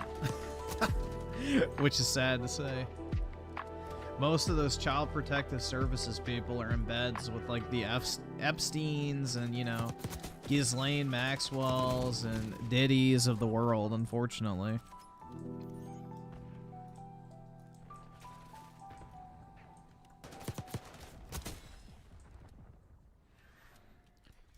I mean, it would make sense to have Marco Rubio as Secretary of State because apparently the choice between VP was between Rubio, J.D. Vance, and then somebody else. And Don Jr. wanted J.D. Vance as vice president, so that's why Trump didn't go with Marco. But Marco Rubio is very popular in Florida and among the Hispanic community, so if the goal of the Republicans is to continue to grow their Hispanic base, which I think is the correct decision, he's a good person to have visible. So, yeah, I'm not really a fan of Matt Gaetz, but I think he'll be good as Attorney General because he's not compromised in that matter. I think he'll do dumb shit, which is kind of what you need. He's like a wild card, if you know what I mean.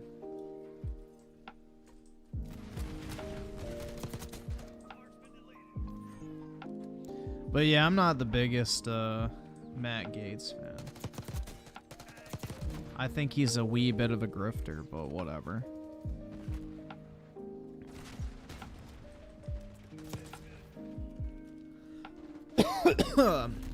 Who's not in politics?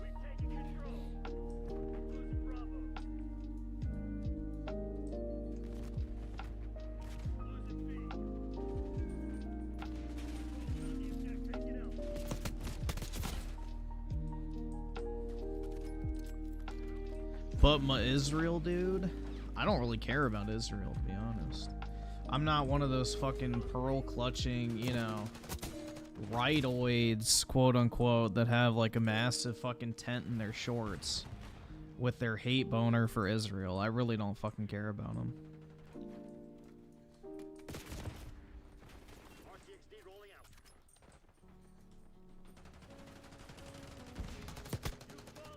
We've literally used Israel as a proxy for many decades at this point, so they're at least useful. Other Middle Eastern countries aren't.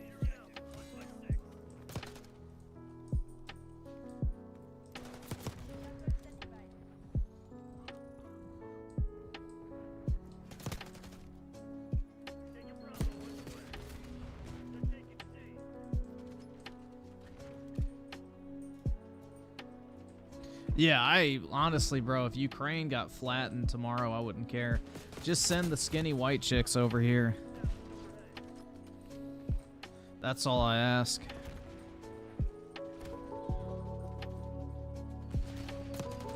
I want to free Palestine in order to have them pick somewhere else to go live.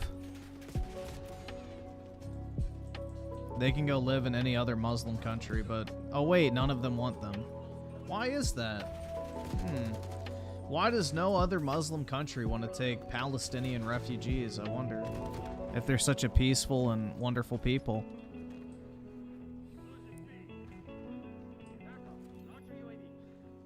Yeah, I want the skinny white chicks from Ukraine to come over here. What's wrong with that? You don't want hot, young, attractive, in shape white women from Ukraine? That's like their best asset.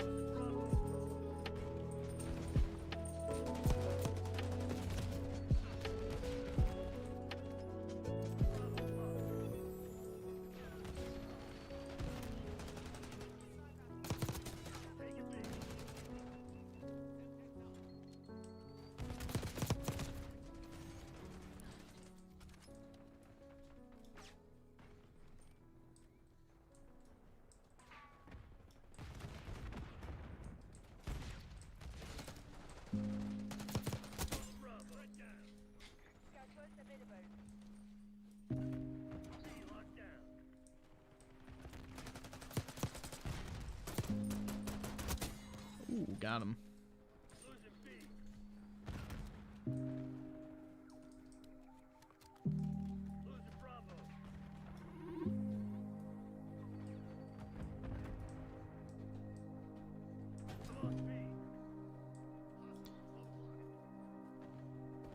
Why shouldn't you care about that? You should care... Wait, you shouldn't care about that? You should care if they align with our culture? Yeah, I think white Eastern European women probably align a lot more with our culture than a bunch of South Americans, personally, but, you know, call me crazy. I guarantee you a bunch of white Eastern Europeans 100% align with Western civilization values more than a bunch of fucking Hondurans and Haitians. But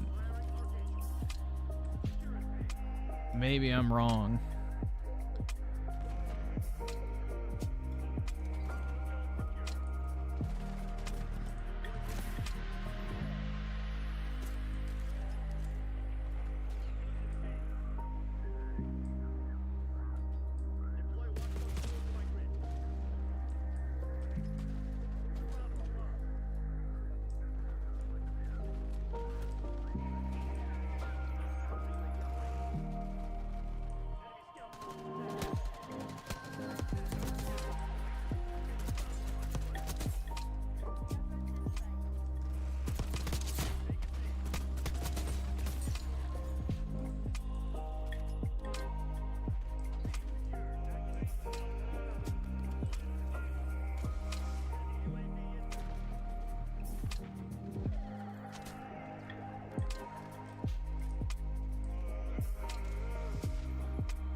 Brett, why are you always so obsessed with my pistol?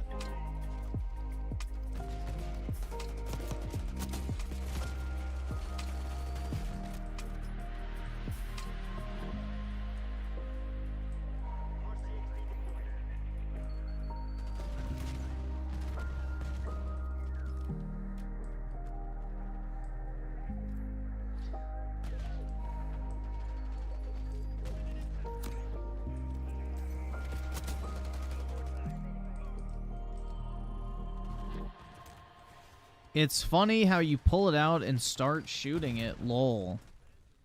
Wow, you mean I shoot a gun in a first-person shooter? That's crazy.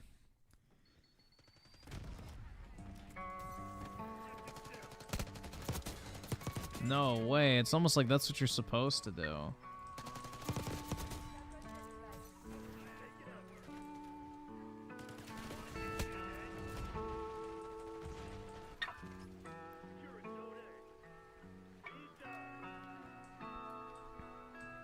Oh, what the fuck happened?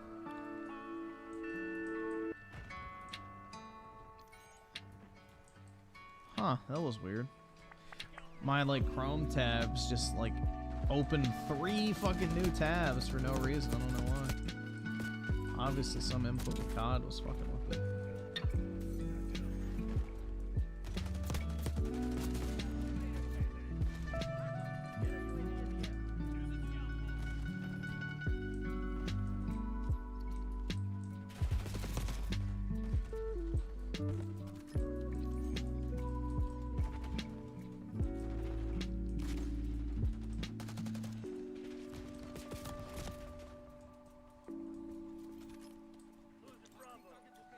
Yeah, I have some Bitcoin and a little bit of Ethereum, but I'm not really deep into crypto.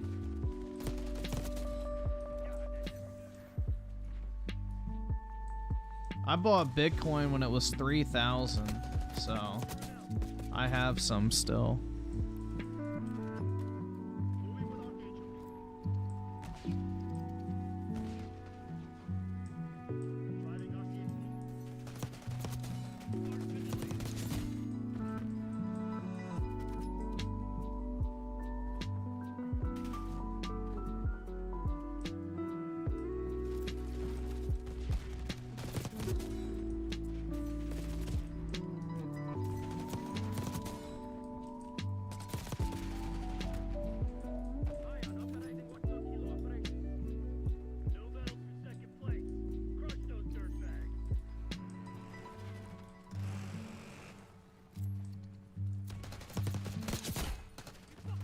There we go. Headshot. That's what I need.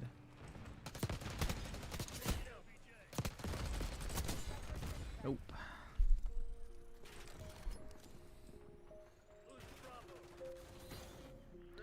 Griffin, Xbox is not going multiplayer. You are crazy about what Phil said. What? He literally said there's no red line.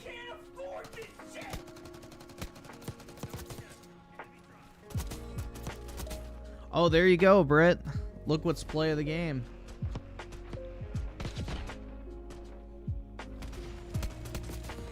Me with my little pistol.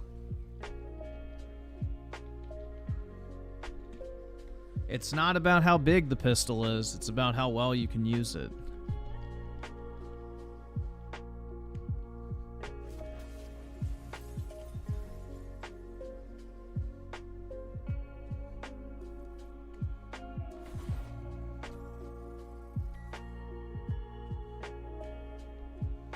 Let's see. Genesect King Revive with the 2. They bought Easy Brain for $640 million in 2021. It made ROI.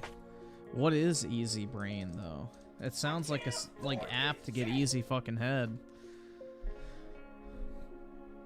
It is a picture cross puzzle game. Whatever the fuck that. It's some shitty mobile game. Okay.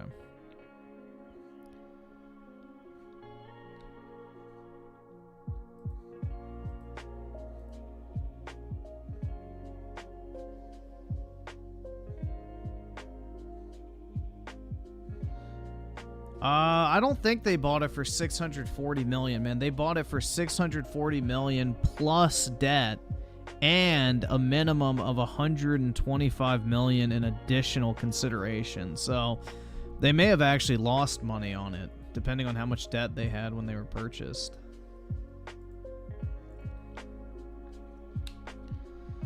Johnny's with the 6 months. Muslim immigrants, assimilate or die. Infidel. Yeah, exactly. They want every country they come into to fucking adjust everyone else to their preferred way of life. And I'd say fucking kick rocks.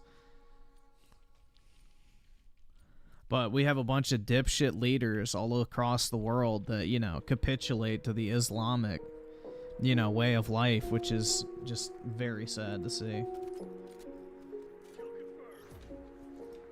Because most of the shit that they want is evil.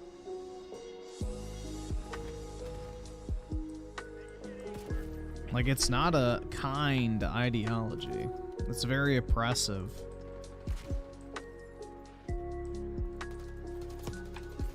Did y'all see the thing on Twitter today where apparently Netflix is making a Virgin Mary movie or some shit?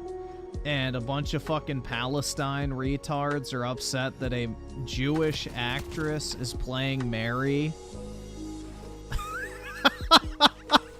Like, bro, are you fucking shitting me? It's like, oh my god, a Jewish person playing a Jewish person. Oh, sound the fucking, you know, alarm. Like, it's just the most retarded shit ever. It's like, no fucking I don't know, man. That shit's wild. They're pissed off that, you know, the actress is Jewish. And it's like, what the fuck? Like, look at the name of the movie, you dumb retards. It's so fucking stupid, man. It just shows you how fucking dumb these Palestine retards are, man. Maybe that's why they sympathize with them, is they share a similar IQ score.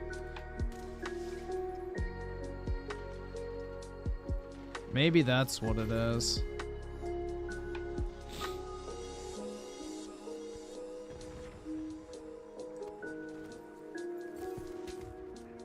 Yeah, it should have been played by a Nigerian queen instead, bro.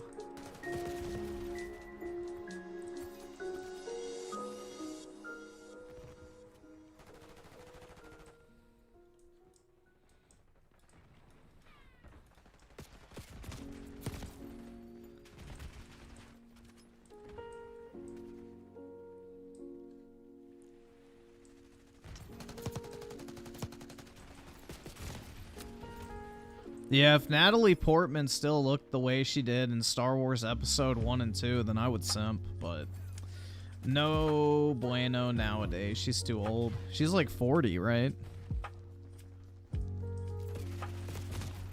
So that's a no-go.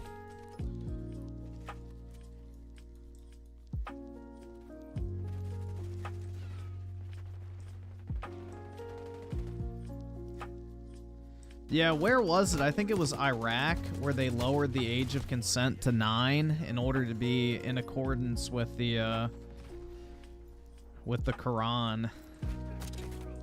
But yeah, it's a wonderful, tolerant, and beautiful religion that we should all embrace and cater our lives around.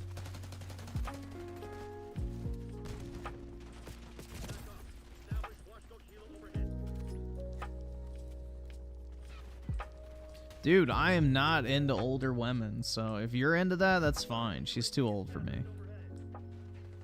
I understand what I like.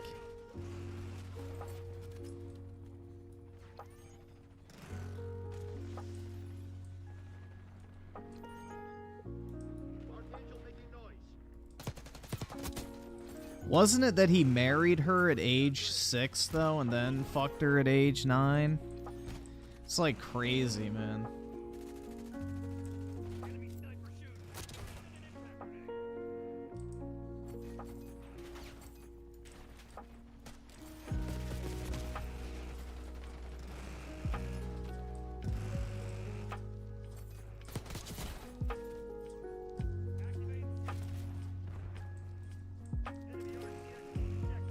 Well, the thing is, bro, is like you can point to times in European history where like somebody got married to like a 10-year-old or something like that.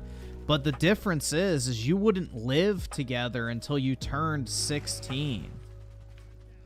So the thing is people would get young, like get married young in Europe, like during like, I guess the, you know, times like the kings and queens, the nobility and that type of stuff.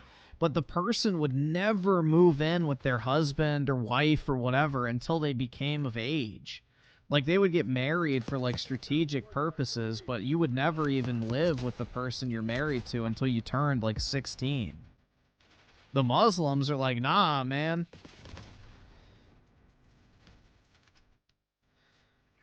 So that's the difference. It's like people who try to equate that to like European marriages and stuff between like nobles and stuff. It's like, no. If you married a 12-year-old, let's say back in the day in like 1500s Europe, that 12-year-old would never step foot in your house until they turned 16. You would be married in everything other than the physical connection. That's it. You would be married, but you'd never see each other for 4 fucking years.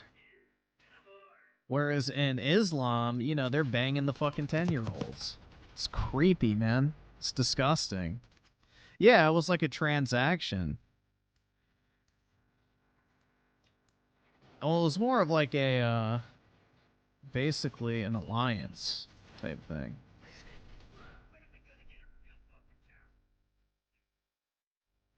Sex before marriage was massively not necessarily.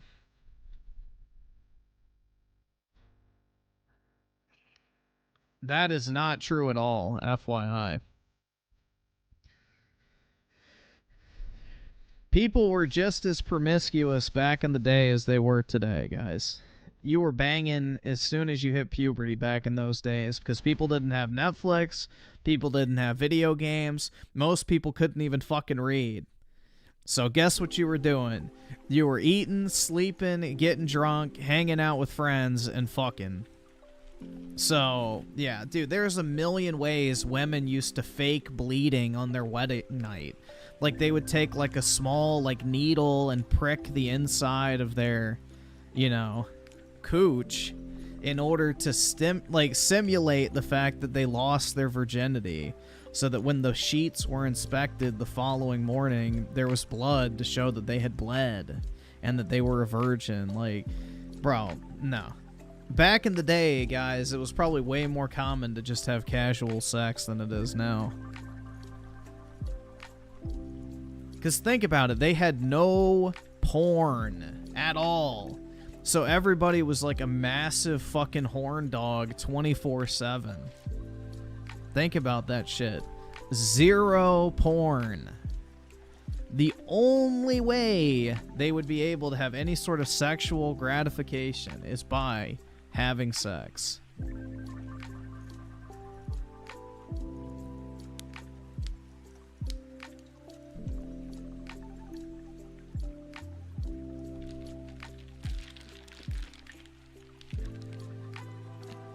So, yeah. People have always been fucking horny. That's not a magical new concept in the modern age.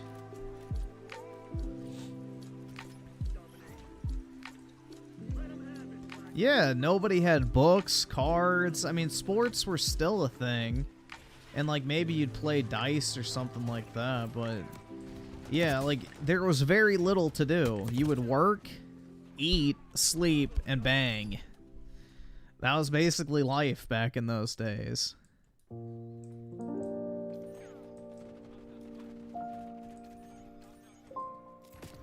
It'd be like, well, bang, okay. Sounds good.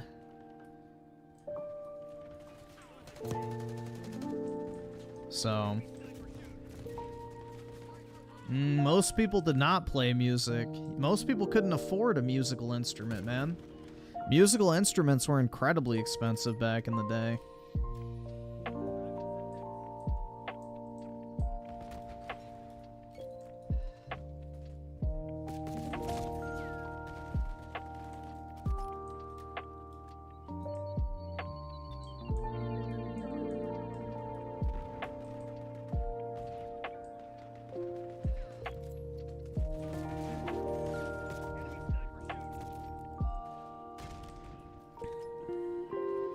Don't you know they had Spotify back? Exactly, man.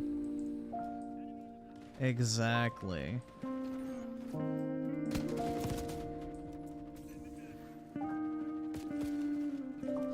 Yeah, that's why, like, going to the opera or the orchestra and everything was such a big deal.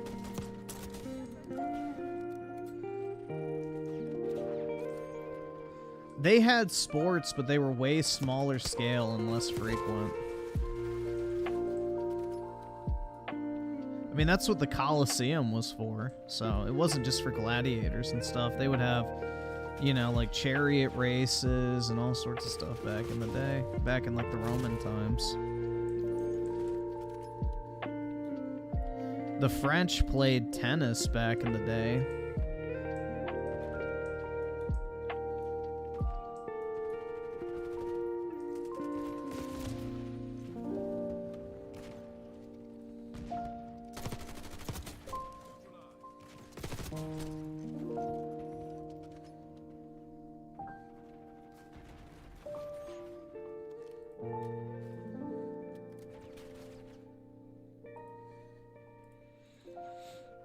Yeah, we do live in a golden age. The standard of living for the average person has never been better in all of human history, regardless of what region you look at.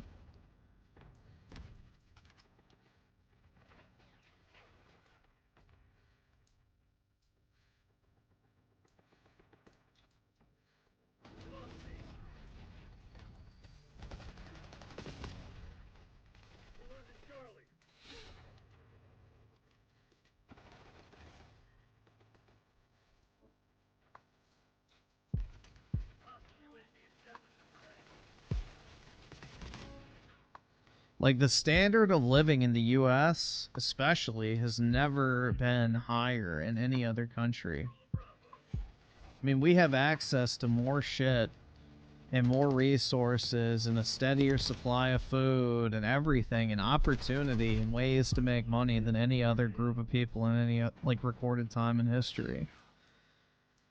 So, I mean, it comes with its, you know, downsides. Like, people are less social than they've ever been before. People have a harder time, like, building real and deep, meaningful relationships than ever before. You know, people are definitely a lot more degenerate in a lot of ways, but generally speaking, the standard of living's never been higher.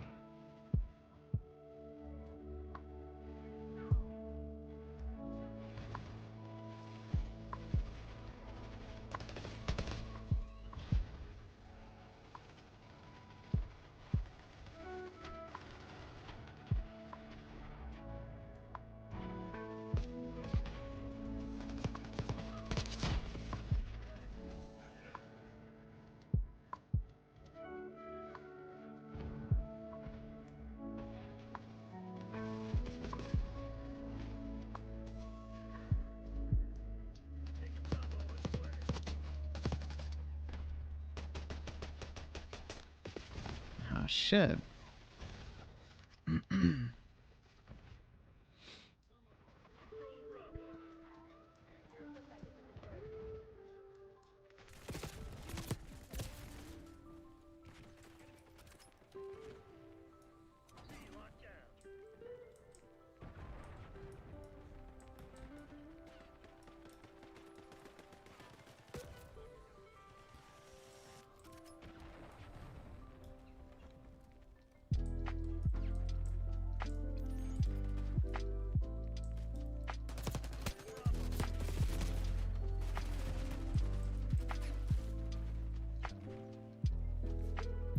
Yeah, we all have it pretty good by, like, you know, historic standards nowadays, so. You know, we don't have, like, any prolonged periods of famine or resource shortages or, like, widespread plagues and diseases.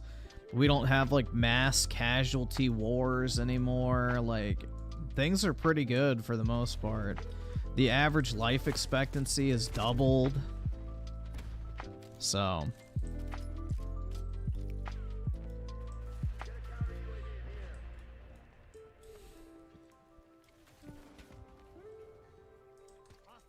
pretty much anybody can become a multimillionaire. There's like no restrictions on wealth or class. You can become as successful or as unsuccessful as you want to, no matter where, like, the conditions you were born into. Like, it's a pretty good time to be alive, but of course there's obvious, like, downsides to it, but generally speaking, it's never been, I would say, a better time to be alive, personally. No way anyone can be rich. Yes, they can.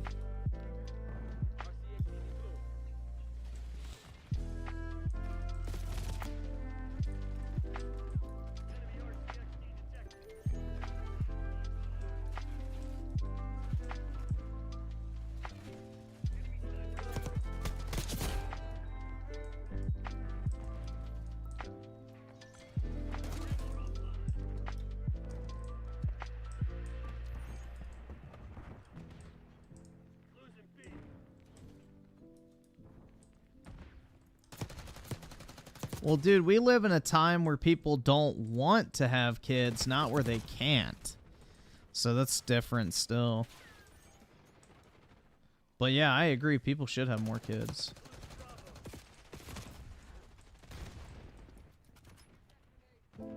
But...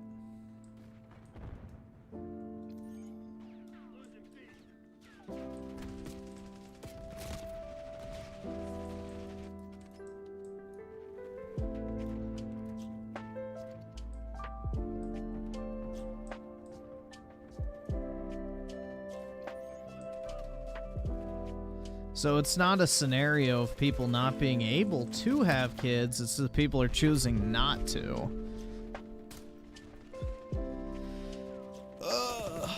Fuck, man. That's the reality.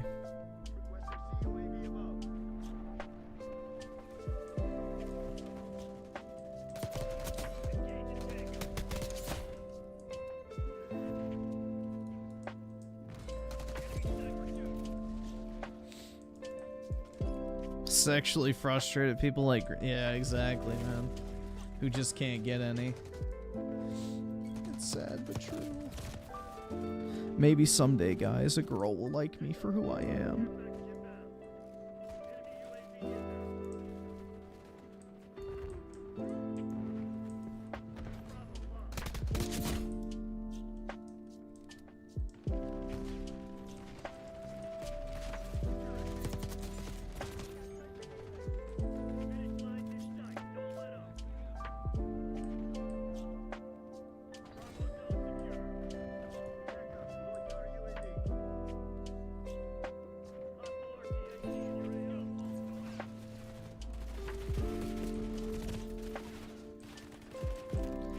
Griffin, so I looked at grippers. Oh god, boyfriend looks like the average Italian. What is this nonsense? Damn, I've never felt so jealous in my entire life, and I have a girlfriend. Don't tell her I said that. Slide into those DMs, man.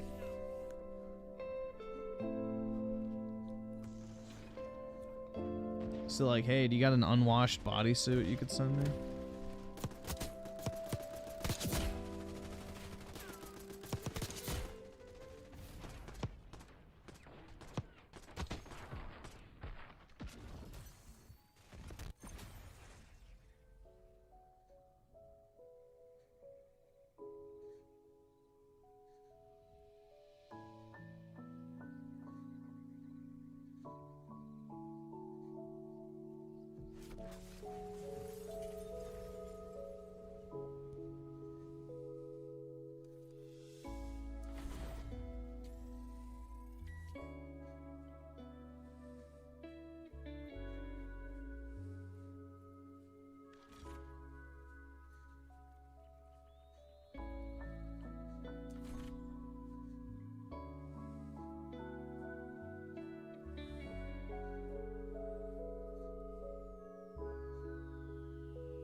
Let's see. So Noah Humbard with the 5. If Texas continues the red trends from this election, we're looking at the GOP version of California with 50 plus electoral votes. Yeah, I think Texas is getting 4 congressional districts and Florida's getting 3 additional congressional districts in 2030. So yeah, it's on pace to continue to grow. And California, I think, is losing 5 or 6 seats. So yeah, their size is shrinking while Texas and Florida are growing.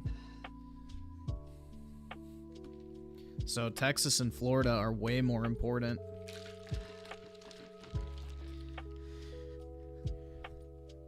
And Isma with the 2 turned 22 today. I feel old already. Yeah, after 21, the birthdays don't hit the same because it's like you don't get anything. It's like, oh yeah, I'm just getting older now. But happy birthday to you, man.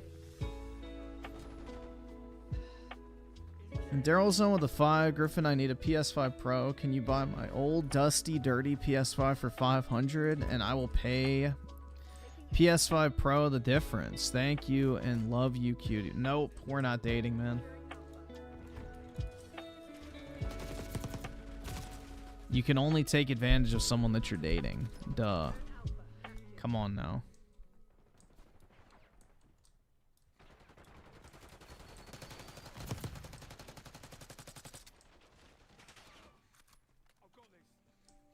Taking B. Reducing Alpha.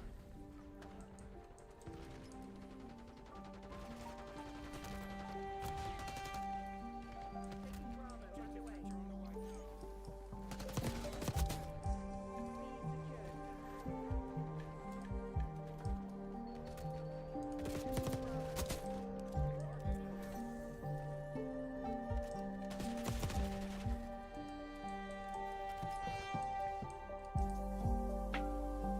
You need a modular mansion? Yeah, I can't wait till I can actually buy a house. It'll be nice to actually customize something for once and not live in someone else's place.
shit.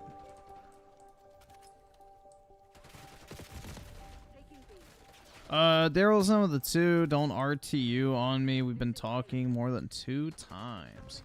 Nah, I haven't sent you a video of me stroking my micro peen with 2 fingers yet, bro, so it's not official. But nice try. Get fucking wrecked.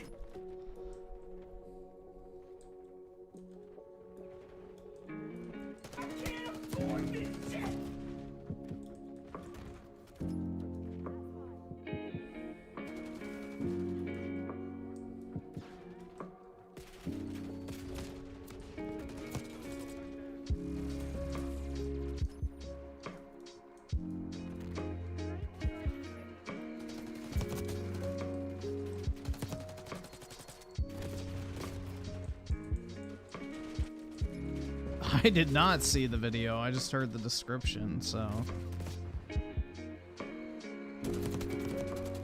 So the ROG Ally is $500. Or no, $450 at Best Buy. That's a really good price, man. $450 at Best Buy for the ROG Ally. That's pretty good. If you don't have one or want one.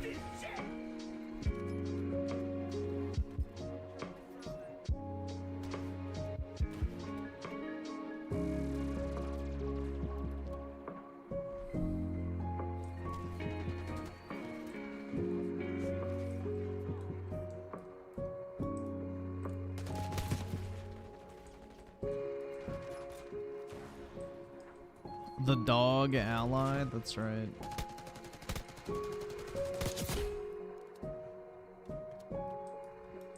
I think Steam OS is getting launched on the ROG Ally soon, I heard.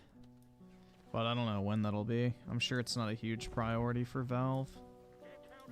But apparently that is a thing that's coming.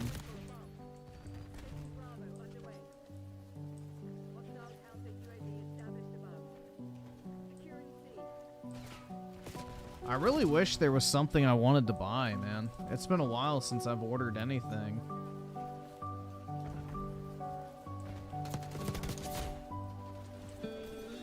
I miss my dopamine hit from getting a package in the mail.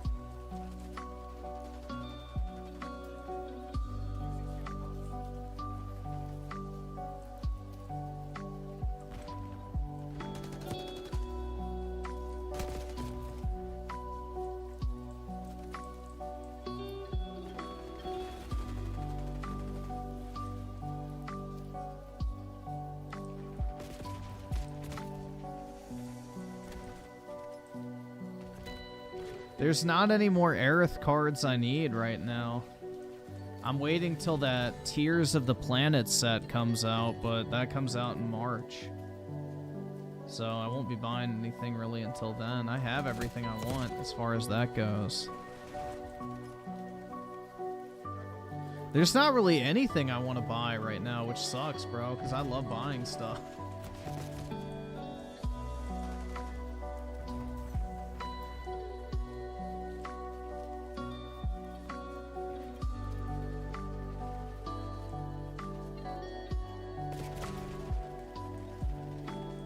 But ever since I got those like gold Aerith and Tifa cards, there's not really anything else I want right now. Because it's like, those are such like top tier, you know, pickups. It's like, okay, do I really care about having another version of the same card I already have? It's like, not really.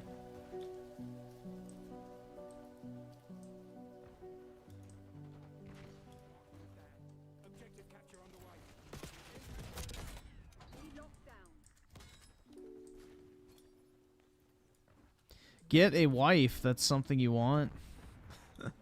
That's a multi-year process if I started today, so I don't know about that one, man. If I could get a wife without dating, then sure. If I could just automatically find the right person right now, then sure, I would do it. But I don't want to have to date. I don't want to go through that process at all right now.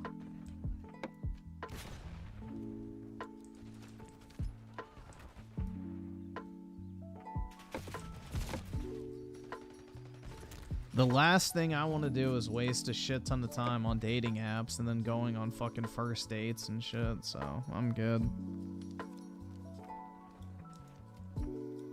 No thanks.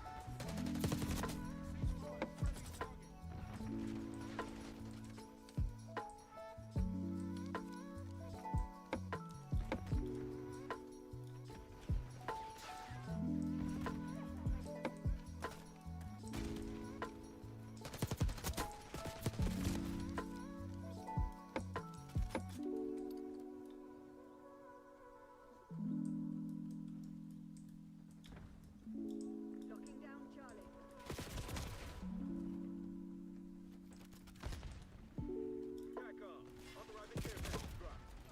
Losing A.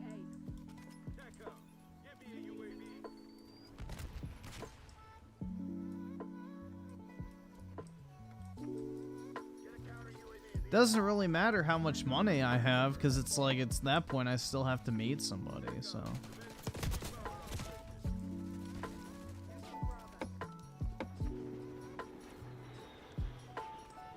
Doesn't really matter how much money I have in my bank at that point, because I still have to go out and find somebody to date. Losing B.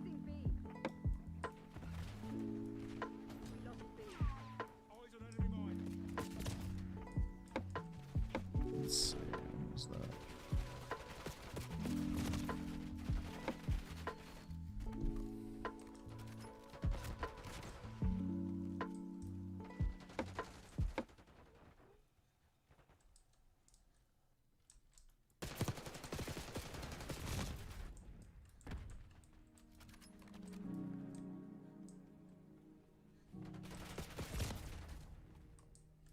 You're being outplayed, Griffin 1.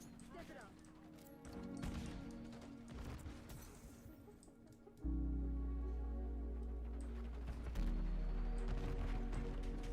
What's your healer incoming on your location?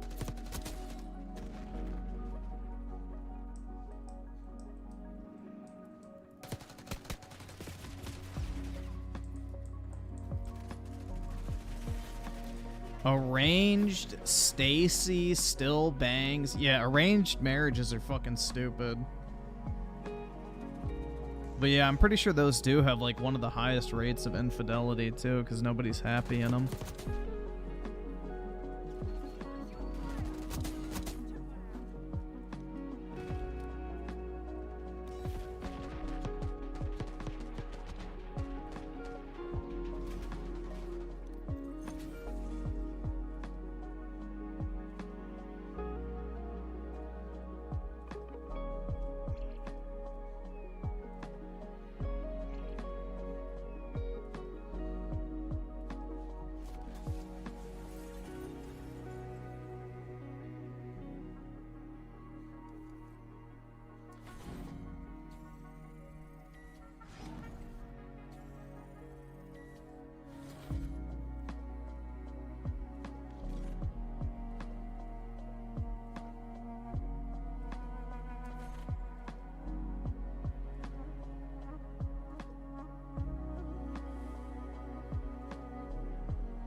It's too late. Once you hit 22, 95% of girls in your age group are single moms. That is not true. 4% already in relationship and last 1% are unwanted. Griffin, no. Where the fuck are you getting those stats from, bro? Most 22-year-olds are not single moms other than in a certain racial demographic.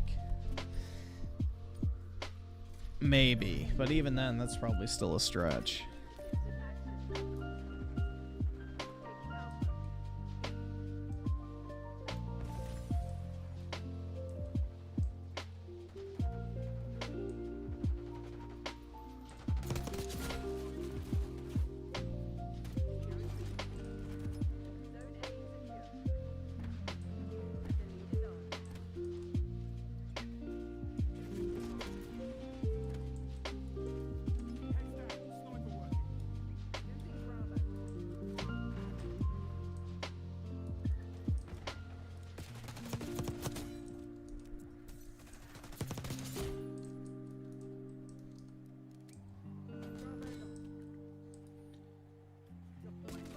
Yeah, what is the stat? Like 80% of men under 30 are single or some shit like that? I forgot what it is. That might be too high. Maybe it's 60%. I don't remember, but yeah, it's like 60% of men under 30 are single right now. Maybe higher. I'm not entirely sure.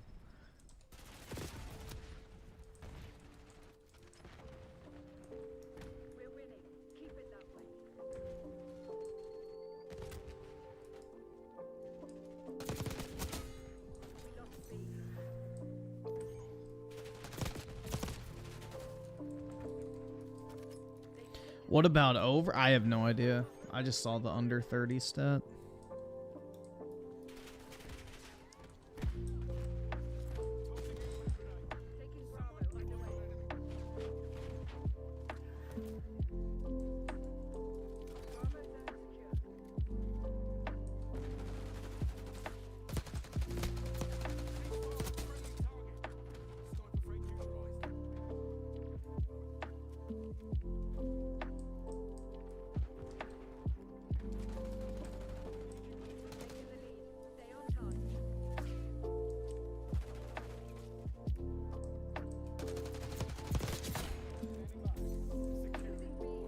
I mean, it's not really surprising to think about, because like I think about like my friends in college and even in high school, like very few ever like actually dated anybody.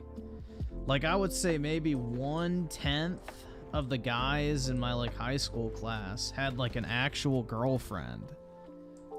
And then most of my friends in college didn't actually date anybody. So I can believe that stat. That's not really shocking, to be honest.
Imagine wanting to date a woman. Exactly, dude.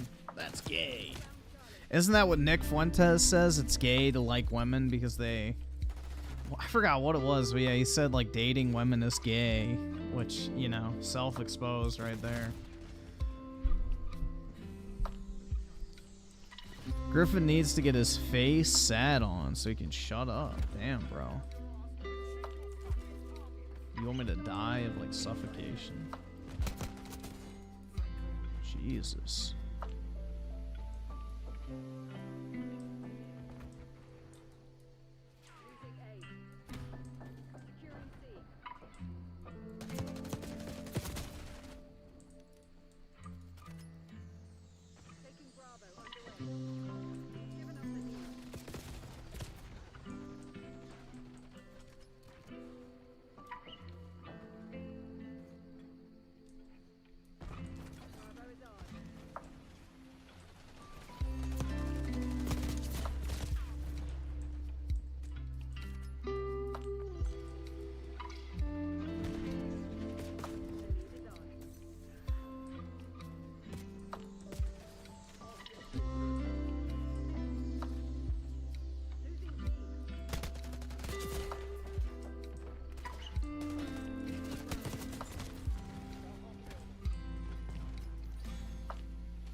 Enemy RCXD detected.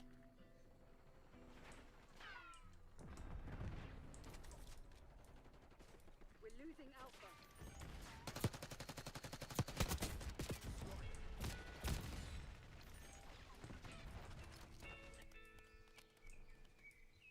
Losing Bravo. Losing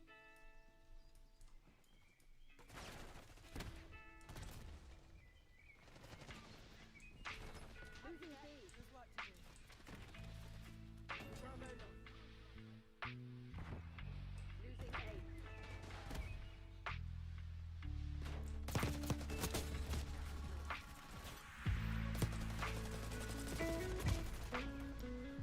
Let's see. So Noah Humbar with the 5. Griffin, how funny would it be if Trump's wife ran? She can't. She wasn't born in the U.S. And 1, unlike Hillary really being middle finger to the Clinton, she can't. She was not born in the U.S. That's the reason why Elon can't run. You got to be born in the United States to run for president.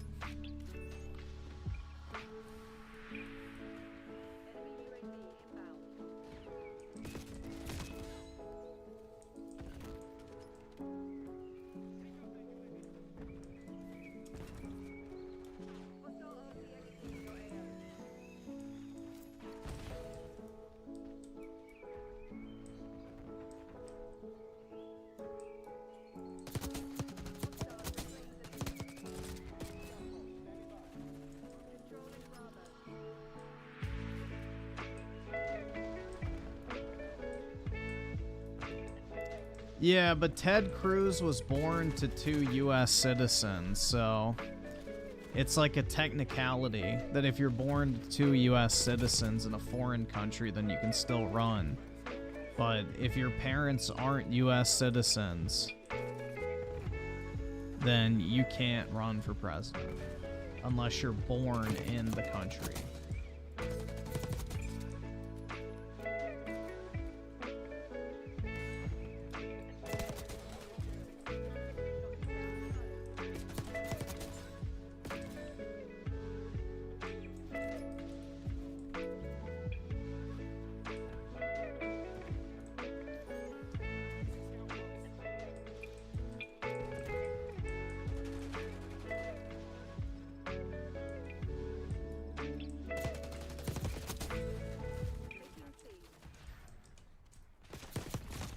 Shit. Securing B. Hostile UAV established overhead. B secured.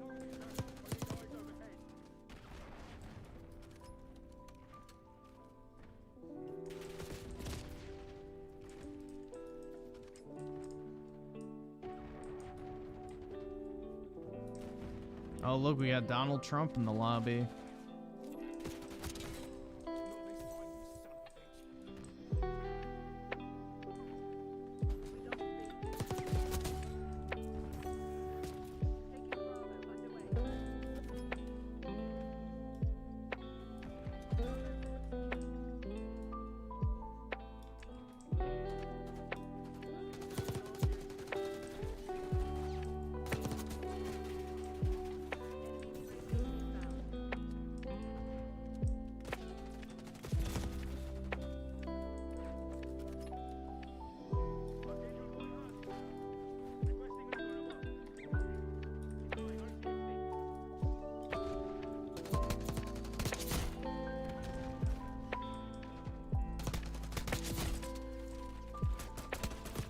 Ah, shit. I got quick scoped.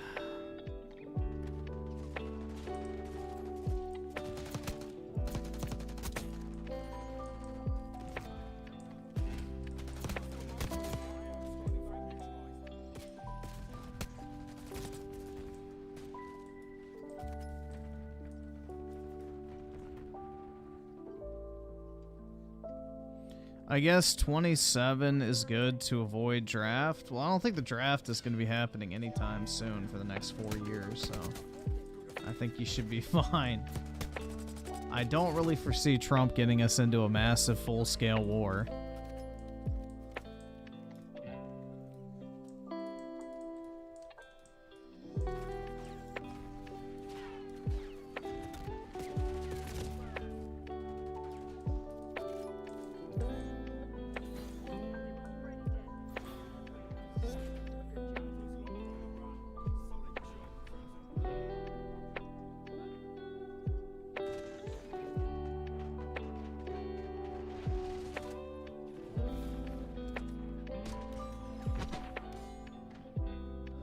Damn, bro, a collat.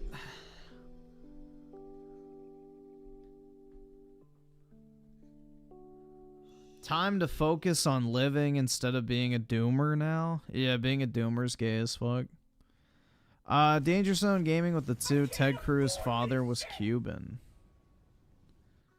I mean, yeah, that's why he has Cruz as his last name.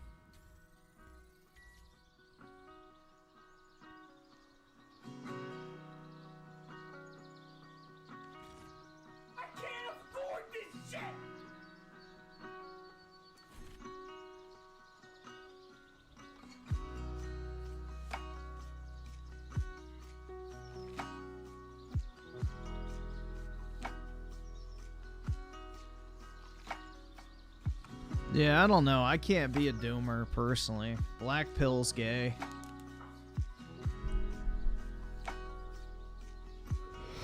Black pill is for Fanooks.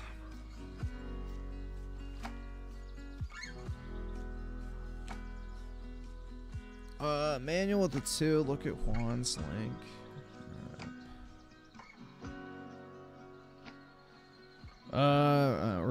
Review tag. Okay.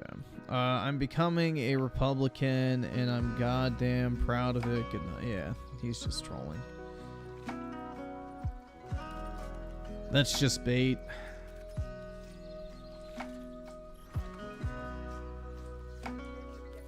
He's too big of a leftist cock.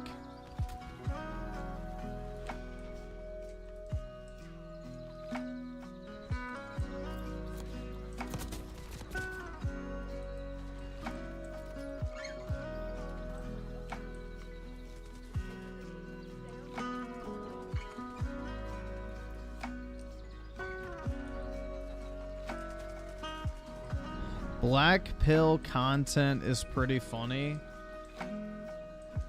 Yeah, I find like the doomer content of like the guys that are like, I think it's funny listening to the channels where they like talk about how men need to move to Southeast Asia and shit. I think that's content's like a guilty pleasure to me because it's funny. It's like, oh my god.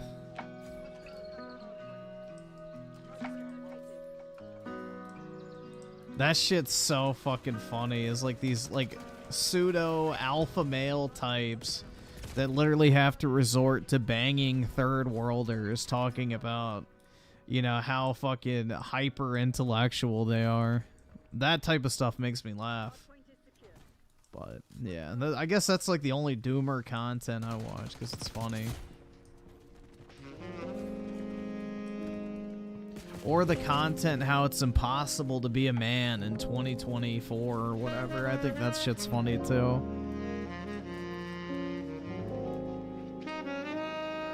It just shows you why so many people are just, you know, unmotivated clowns. Because they just consume that shit and think like some fucking autist on the internet actually knows what the fuck they're talking about.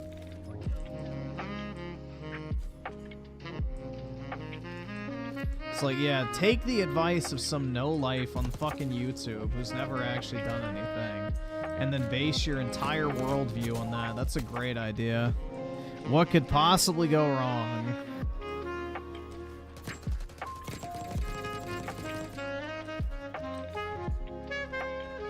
What could possibly go wrong, man?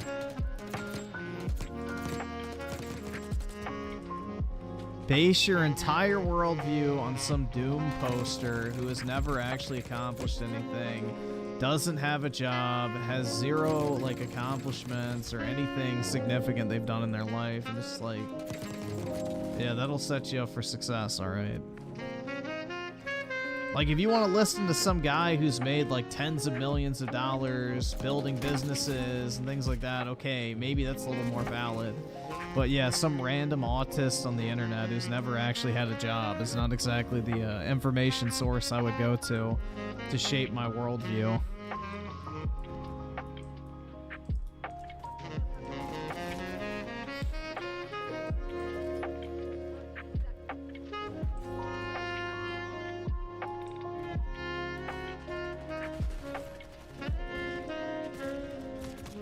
Yeah, I just don't really buy the narrative, personally, that it's, like, hard to be a man. Like, obviously, yeah, it's easier to be a woman.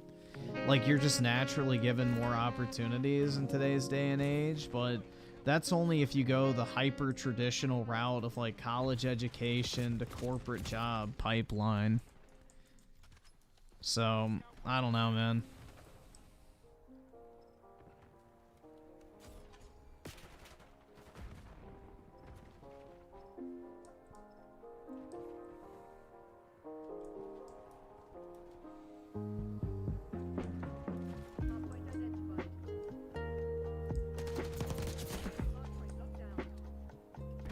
The majority of, like, people's issues is just they're online too much.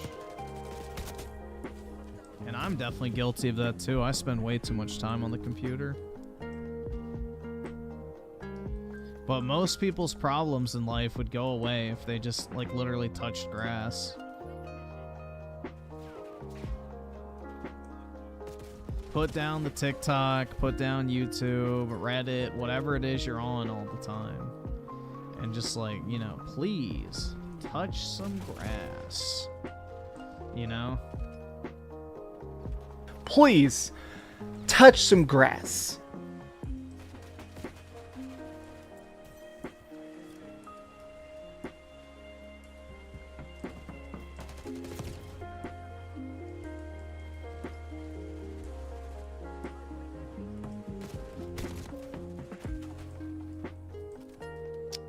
Fleece Johnson with a 2. I wonder if Trump will deport the White House landscaper. I would imagine that they are not an illegal, but if they are, then, you know. Get fucking wrecked. I would imagine there's a lot of vetting you have to go through for a job like that, but no idea.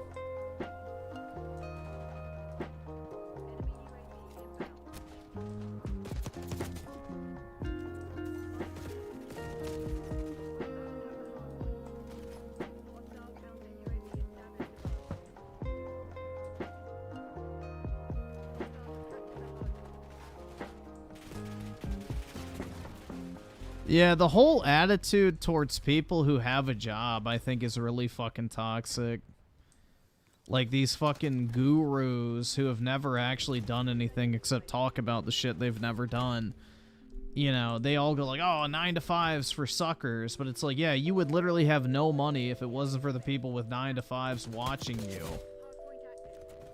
So it's like, it's kind of ironic, you know, these so-called self-made millionaire types on fucking YouTube are only self-made millionaires, quote unquote, because a bunch of people with normal jobs give them money.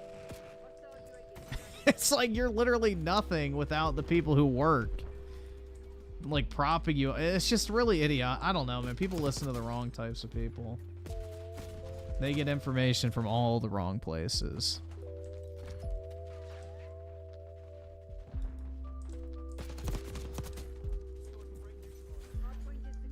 Like, there is no shame in having a job, whatever that job might be.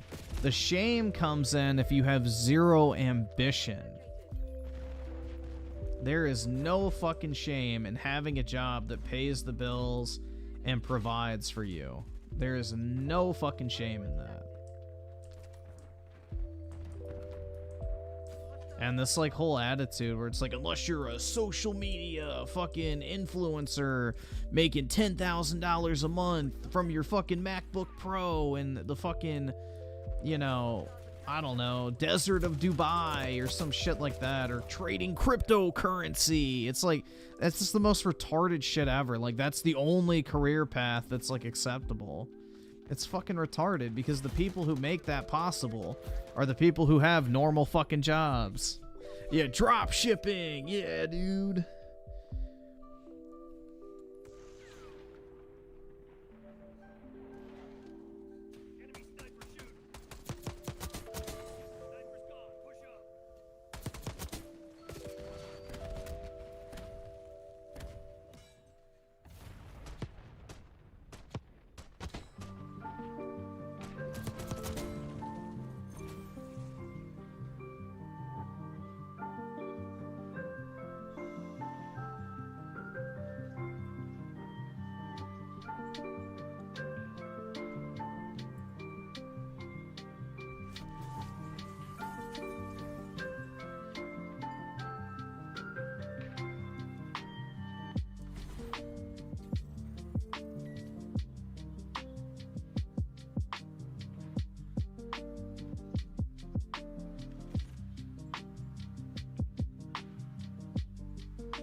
I stopped applying deodorant, and now the dogs are licking me. Oh my god.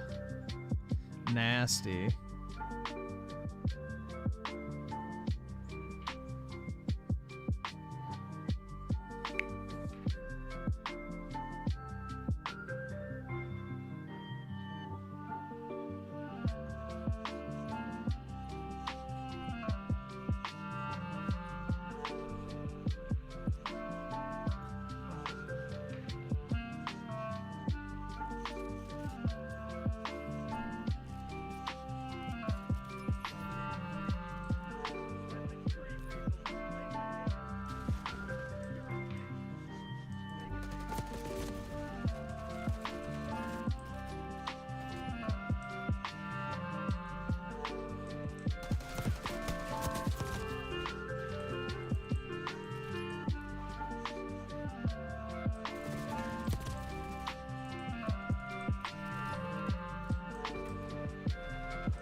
Ah, shit.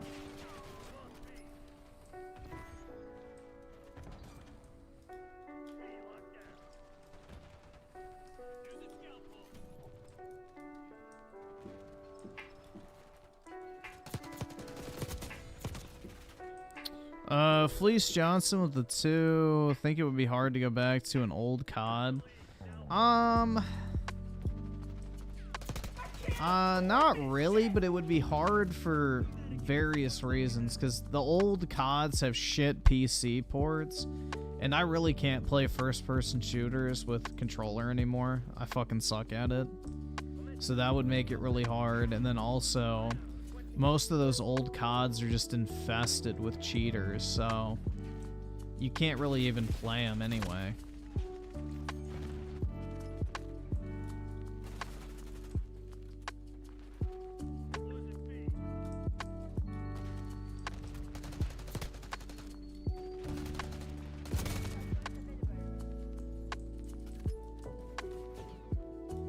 Your height is your job opportunities?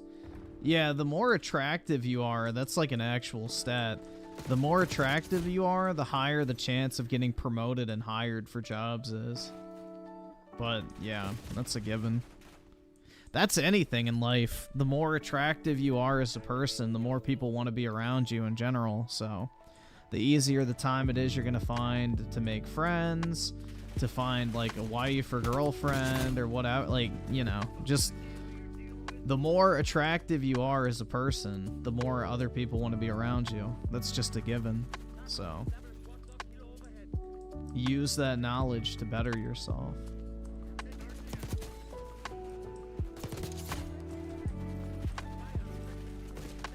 Your appearance is important.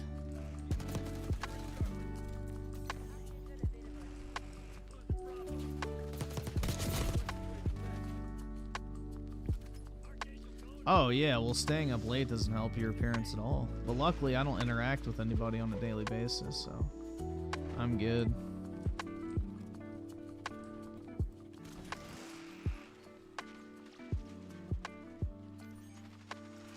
The only people that see me are people at my gym, and I don't talk to them anyway, so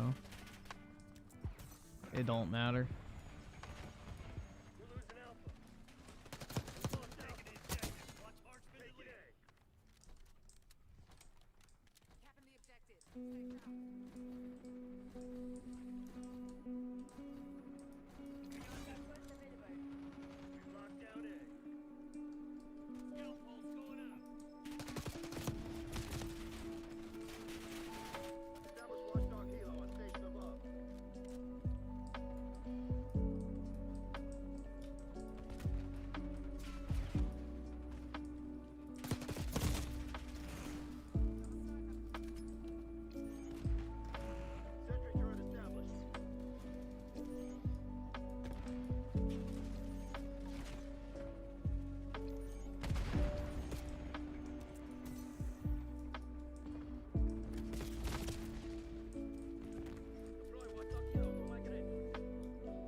Ah, shit.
I've never seen a 5'9" married man. That is a lie, but okay. That is absolutely a lie. I see people that are shorter than me married all the fucking time.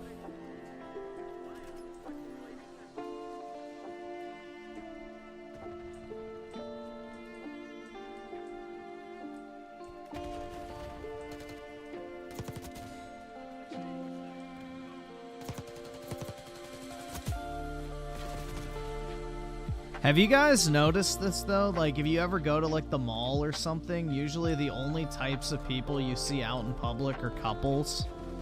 Have you noticed that? I just think in general, people who are single don't go out at all anymore.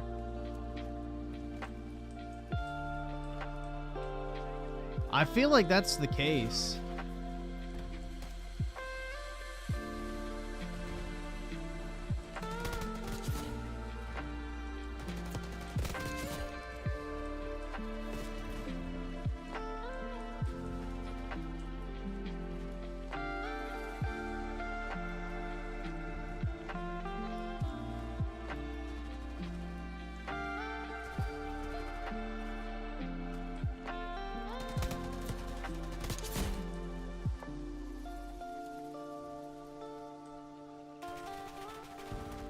Like, I want to say, like, 90% of people I see going out in public are usually, like, a couple.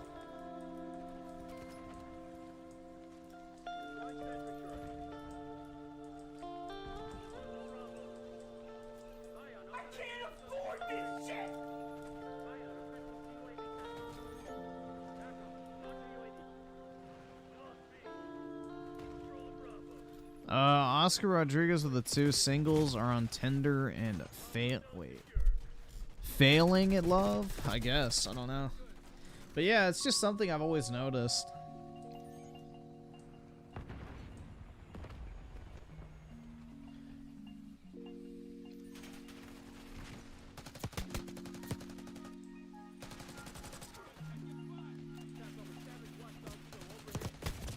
Yeah, I rarely go out at all.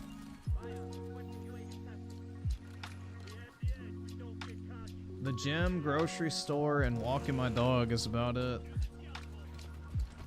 I don't need to shop for anything anymore either, so there's no point in going out.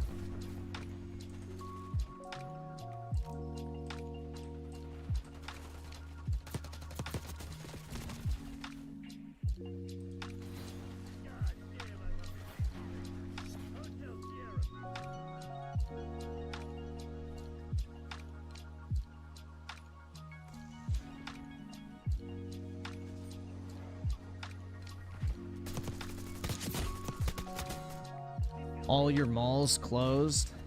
Yeah, luckily I have like a really huge mall in my area, so that one's probably never gonna close, but I guess it depends on where you're at.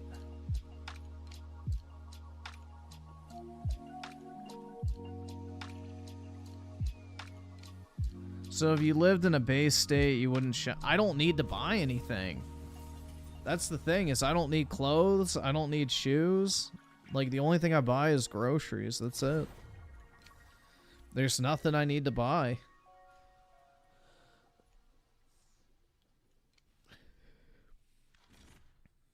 There's absolutely nothing to purchase.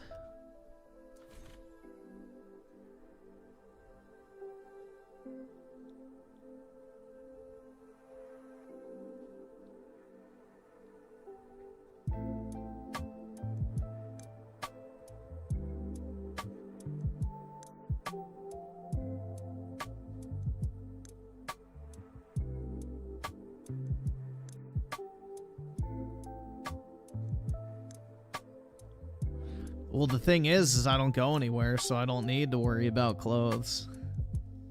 The only shit I wear is like sweatpants and t-shirts and hoodies, so.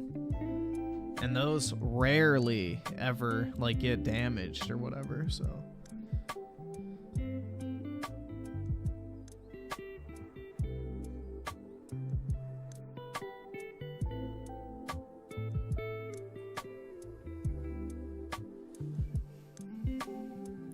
Yeah, my standard fit for the day is just a pair of like sweatpants or like basketball shorts, a t-shirt, and maybe a hoodie. Like that's it. So that's my standard outfit. I don't have to dress to go into an office. I don't go out after work. I go to the gym and I walk my dog. So exercise clothes basically is it.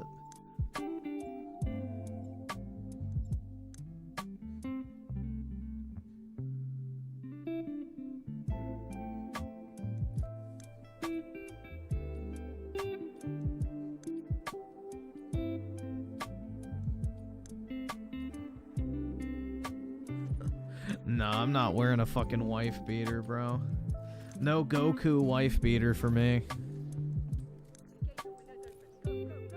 You're more antisocial than me. I just don't have a reason to go out, man. There's no need. I don't go to bars. I don't go to clubs. I don't go out to eat. I literally work out, and then walk my dog, and then stream. That's about it, so.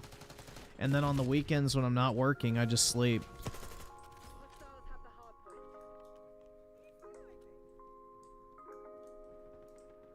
So, that's basically my schedule.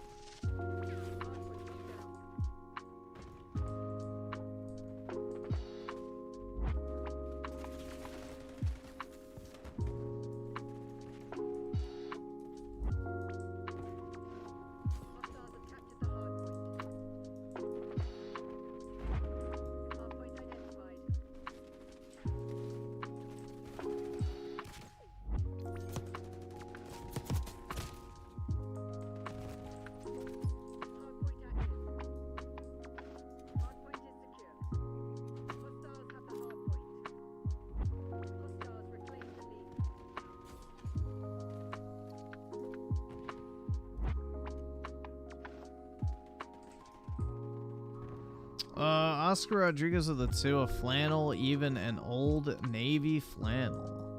I don't own a single flannel, so I'm not really a fan of it. I don't like the texture of them. Bro doesn't even have people to talk with. Yeah, the most I talk to, like, people, I guess, which even then is kind of debatable, is like maybe for 10 minutes a day at work. That's about it, usually. Or I'll say hi to the person working at the front desk at my gym. That's usually about it. I can't afford this shit! So.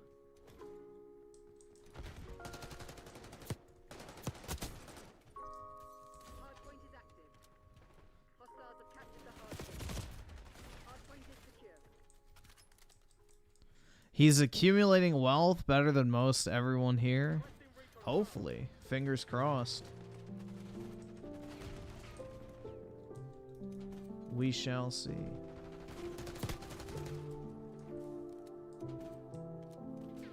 You feel sad for me? Why? Hostiles have the hardpoint. Hardpoint locked down. Hostiles have captured the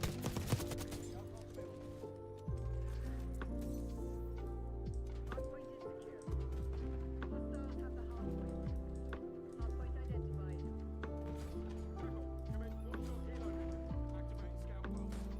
Hardpoint locked down.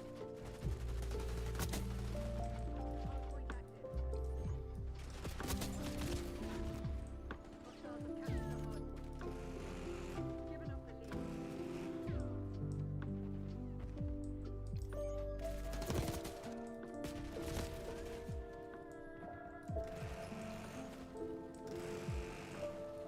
I should try weed like review. Yeah, fuck that. No. Hardpoint is secure. Absolutely not. I'm not gonna become a druggie. I deserve a good-looking GF. Well, wouldn't that be nice? Hostiles have the hardpoint. Maybe someday. Hostiles have captured the hardpoint.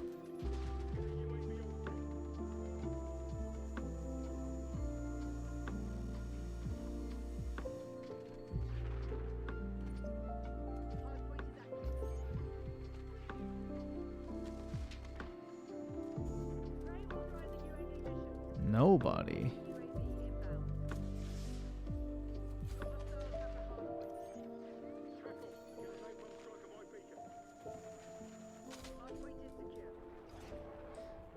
Griffin gonna quit his IRL job, then delete his YouTube channel after sending his micro peen to yeah, fuck that.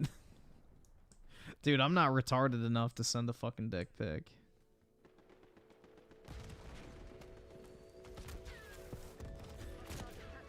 That shit would never happen. You got a good job and a beautiful girl should see that. Yeah, well, I don't see them, so it doesn't really matter. I don't really care that much. The whole idea of dating is just a massive turnoff to me. I don't want to go through it, to be honest. Shit sounds like ass.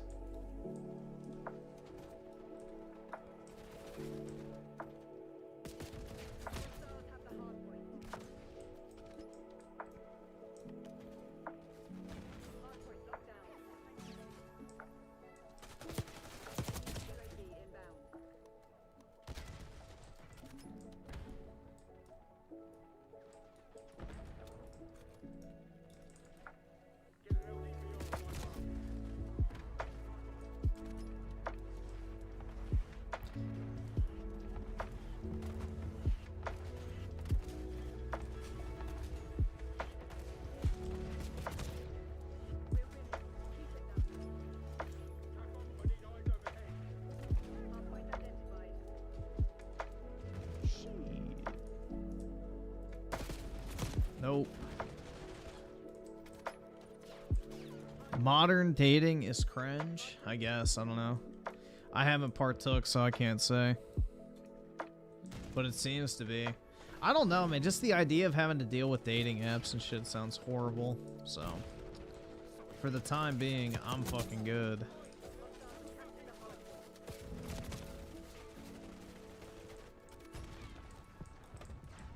I don't want a hooker, dude. Fuck that. Absolutely not. They've taken the lead.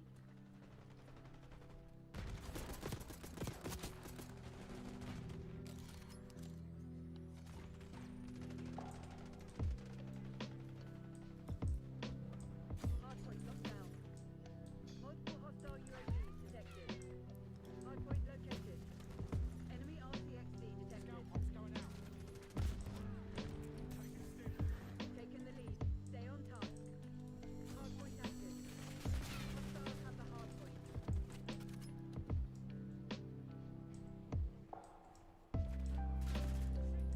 Hardpoint is secure.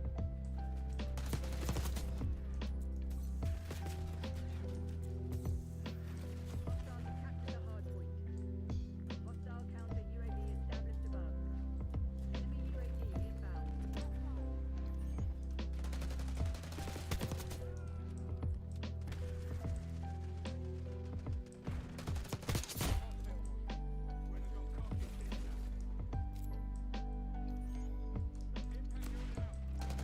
Hardpoint locked down.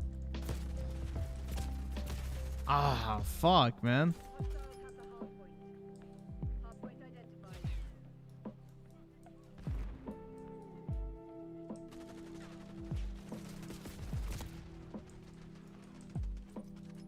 Hardpoint is active. Net call. Enemy watchdog helo inbound. Hostiles have captured the hardpoint.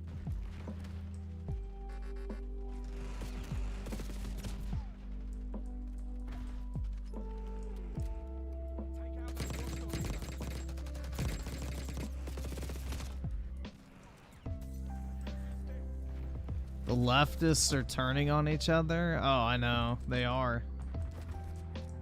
They're all playing the blame game for what went wrong. Because, you know, they believed the media for so fucking long that it was like a done deal election, which is crazy.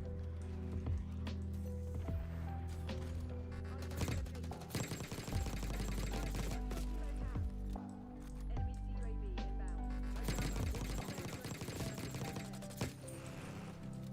Hardpoint active. Hardpoint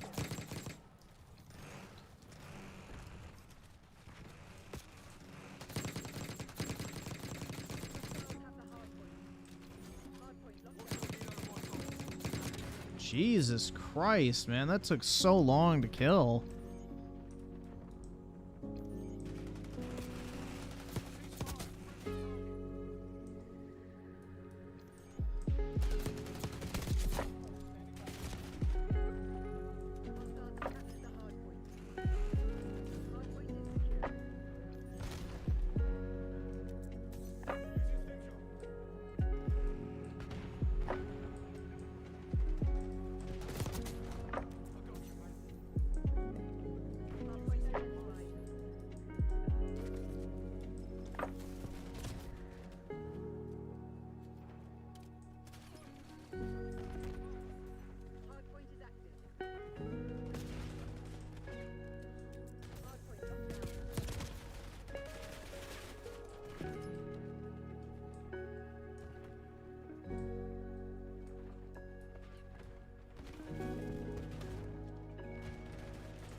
Got the headshot.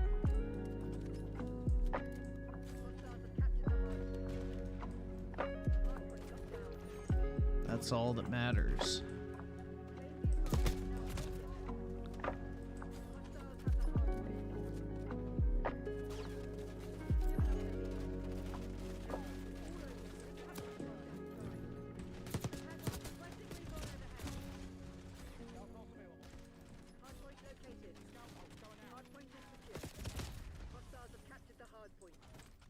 Hardpoint active. Hardpoint locked down.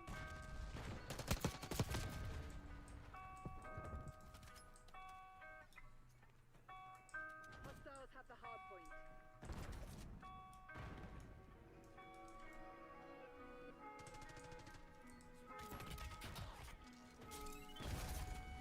Fuck.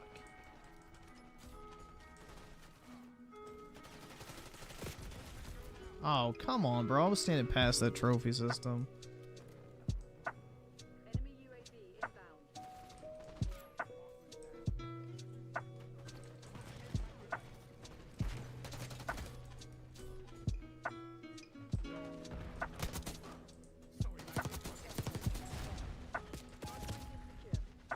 Hardpoint identified.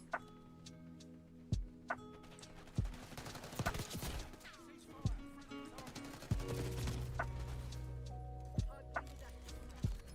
Hostiles have captured the hardpoint. Don't reward failure. Ugh.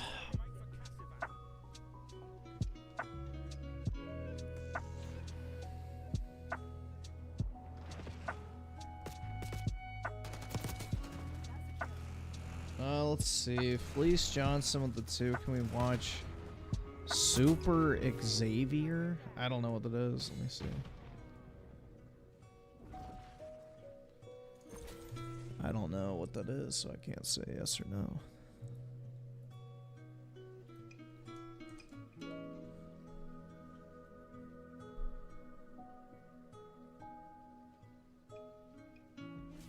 What is it? Deadpool versus Valentino? I have no idea what that is.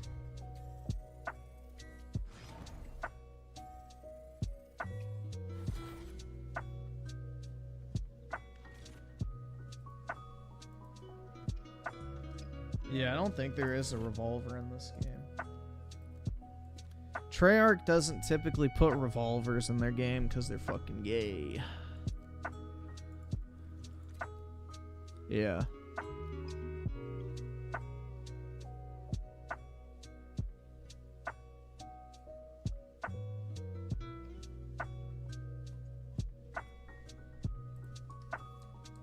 They don't typically put that shit in a COD.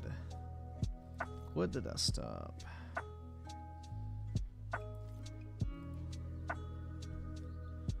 Alright, let's see.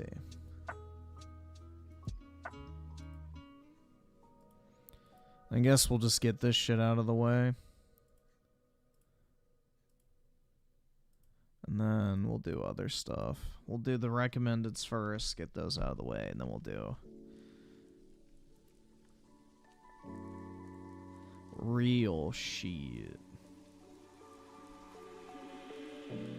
They had the Python. Well, yeah, that's when Black Ops was actually good.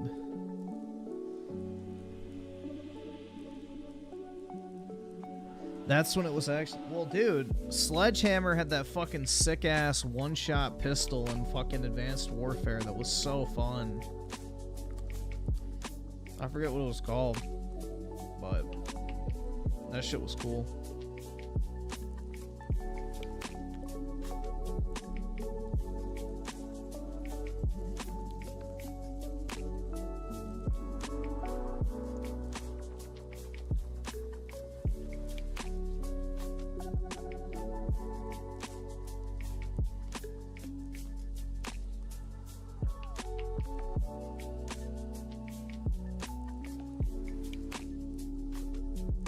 Why does Brett Cooper look like a man? Because she's a woman. Get it?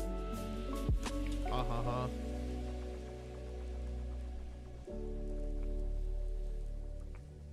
Alright. Let me mute this and go and watch this and get it over with.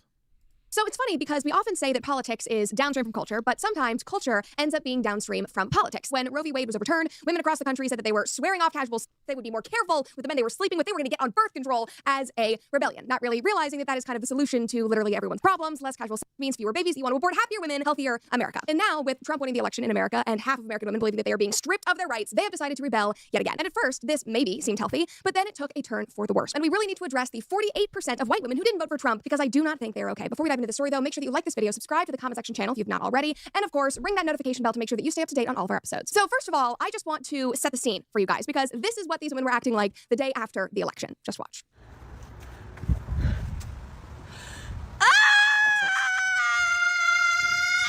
So she captions this, 10 out of 10, highly recommend finding a quiet place in nature and screaming into the abyss today. And here's another. I'm not speaking to men today. If a man speaks to me, I'm not speaking back. Great. Excellent. That's alright, I won't talk to you.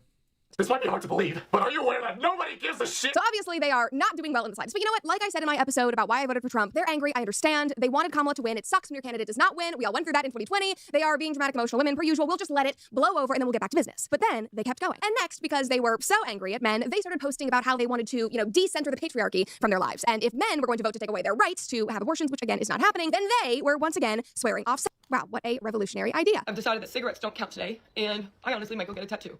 But I also have decided that You already have a tattoo, you fucking whore. for the next 4 years, I am going to abstain from schmex. The world's first titanium nonstick pan. It's gonna blow your hair back. Right. I'm Mike Pagale, 3 missions. With men. As These hoes can't go 10 days without getting dicked down. a woman, my bodily autonomy matters, and this is my way to exercise Dude. sovereignty over that. Any chick with hand tattoos is a literal fucking whore. Any girl you see with a hand tattoo is a literal fucking leg spread, heels up hoe. There is no normal, good woman that has fucking hand tattoos. That is like the mark of a hooker. So I highly encourage any other women that are single, and care about progressing women's rights and still fighting for our bodily autonomy, to do the same. If you need somebody to cuddle or hold your hand or give you a kiss, I bet you one of your girlfriends will do it, okay? And you don't even have to really be gay, okay? It's okay to have a lot of platonic love for the next 4 years. I mean, the first thing that comes to mind is that lesbianism is about to absolutely skyrocket. They are the real ones that are profiting off of this. But anyway, here is another one. All I have to say is good luck getting laid. Especially in Florida. And I said this in a previous episode, but women are going around just screeching this Florida. online. Not Bitch, you're a fucking minority. Florida is mostly MAGA country, dumb bitch.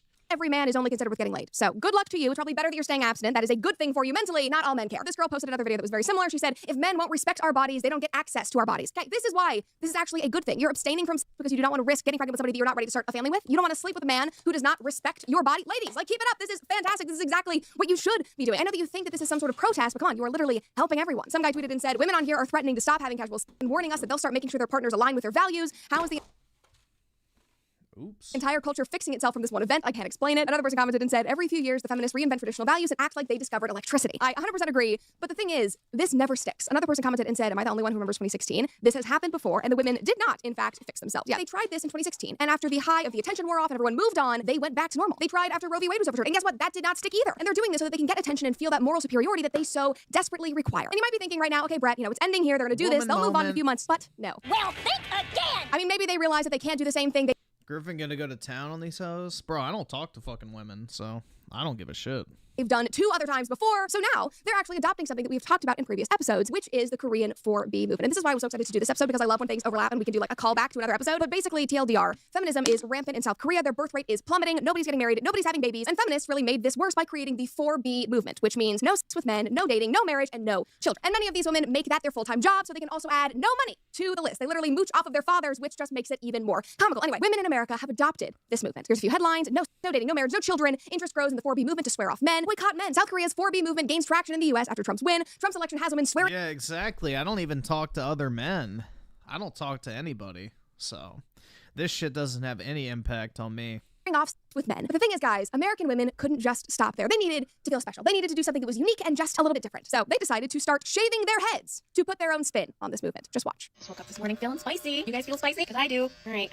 I don't know how to use this thing. My favorite thing is that she keeps trying and it never works. Off hair. Being skinny, being hot, being all the things that the patriarchy wants us to be. And I'm talking to you too. Those of you ladies who have the internalized misogyny required to do what you did. Thank you. Minorities who are so scared of a woman in power that you'd rather cozy up to the white man just in case. Look at that nasty ass bitch, dude. Nobody is gonna miss out not boning your disgusting, crusty ass. Some crumbs fall off his plate. So that's the only reason I voted for Trump then, because I have internalized misogyny. I'm so afraid of a woman of color being in office and I want some crumbs from Donald Trump. Give me a break. You're not even trying to understand why 52% of women just like you voted for Donald Trump. You don't even want to think about it. You just want to shave your head and move on and say F this, which she continues to do throughout the entire video until the end. Stop having sex with men. Stop talking to men.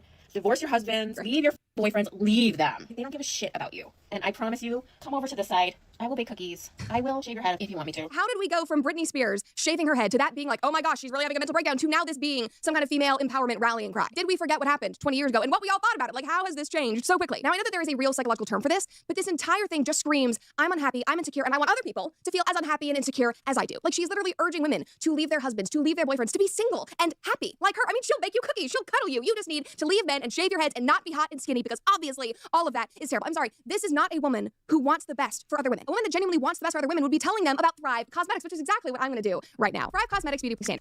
That's line up your first. Thousands of other women jumped in. Just watch. Come with me to shave my head and deconstruct internalized patriarchy. Great. You're so brave. Stunning and brave. I mean, girl bossing to the max. Here's another. When this is the only thing we have left to control ourselves. You're so dramatic. And then what is this person in the back hiding your face? You're cosplaying as oppressed. You're hiding somebody's face. You're sitting there. You're so somber. There are literally women across the world who are getting married off at... Dude, that's a dried up old hag anyway that nobody wants. Not even her own husband. 9 years old. Those are women, girls that are getting married off to middle-aged men at 9 years old. Women who are literally publicly... He's probably out porking his fucking secretary and she's just at home like consuming Rachel Mad Cow. Executed because they show their hair in public. Women who cannot get medical attention. Women who cannot go to school. And you're sitting here on your little TikTok app, shaving your head because you want to seem like you're oppressed because that gives your life value. That is what all this is. Why are all of these middle-aged women, again, like this seriously screams, I need to feel important and relevant again, and I need to make other women, especially young women, feel as miserable as me. Like this poor girl. Like, what is this actually doing? It literally is doing nothing. And all of these feelings of anger and frustration and insecurity are probably heightened because so many stunning, beautiful women all over the same app are literally celebrating Trump's win. They're celebrating their vote for Trump. Like, these videos are literally all over my For You page. This was right after he won. Here's another one. This absolutely beautiful, adorable mom. Like, she's precious. This is the other side of the internet right now. But I don't need to spend any more time showing you guys those videos because we literally did an entire episode about these women last week. But women moved right for Trump this year. White women specifically moved plus 11 points for Trump. So all of this head shaving, all of this drama, it is a desperate cope. You are coping and seething. With privileges that you take for granted. You are not oppressed. Do you know what real oppression is? Women in Afghanistan have no voice. They are forbidden from going to school, visiting places of worship, going to gyms, salons, or even national parks. They can't work. They can't leave their homes without a man present or even choose their own clothing. Their basic rights and safety are literally under threat every single day of their lives. They do not have the freedom to leave an abusive situation. Meanwhile, some liberals in America are shaving their heads to make a point. Did you think about donating that hair to Locks of Love? Do you realize that you're trivializing the experiences of women with cancer and alopecia? You rail against the system, yet it's because of capitalism and your right to free speech that you can vent on social media and even profit from it. Real feminists do not stand for this. Women who truly care about rights don't stand for this. The 4B movement is a mockery of the real horrors that women worldwide are facing. It is embarrassing and it's tone deaf. And I completely agree with that. This impacted none of us other women in the slightest. Like, other than us seeing your video and going, ooh, okay, that is a bit much, maybe laughing at it, did not impact us. Men do not care, we don't care, but you know who does care? Well, like this poster just said, the women around the world who have lost their hair, whether that be to cancer or alopecia, or maybe it's fallen out due to the stress in their lives, that is who you've impacted. You are so focused on being martyrs and making yourself ugly to men that you haven't stopped to think about what that means for women who can't have the hair that you're buzzing off. Are you saying that they are unattractive and that men don't like them because they're bald? I mean, f you, but I will let these women speak for themselves. I am not part of this trend. Stop. Stop. There are people that have lost their hair, like me, and it has been devastating. You guys claim to be so caring and kind, but look what you're doing. You guys are not realizing that you are triggering people that have lost their hair, that have cancer. Why the fuck would I go bald? Shaving your head because you think you've lost your rights, you didn't lose your rights. Good job, assholes. I mean, could not have said it better myself. Here's another woman that posted this week. She did one of those TikTok slideshows, and she said, to the women shaving their heads for the 4B movement, you say that you're shaving your head so that men won't want you.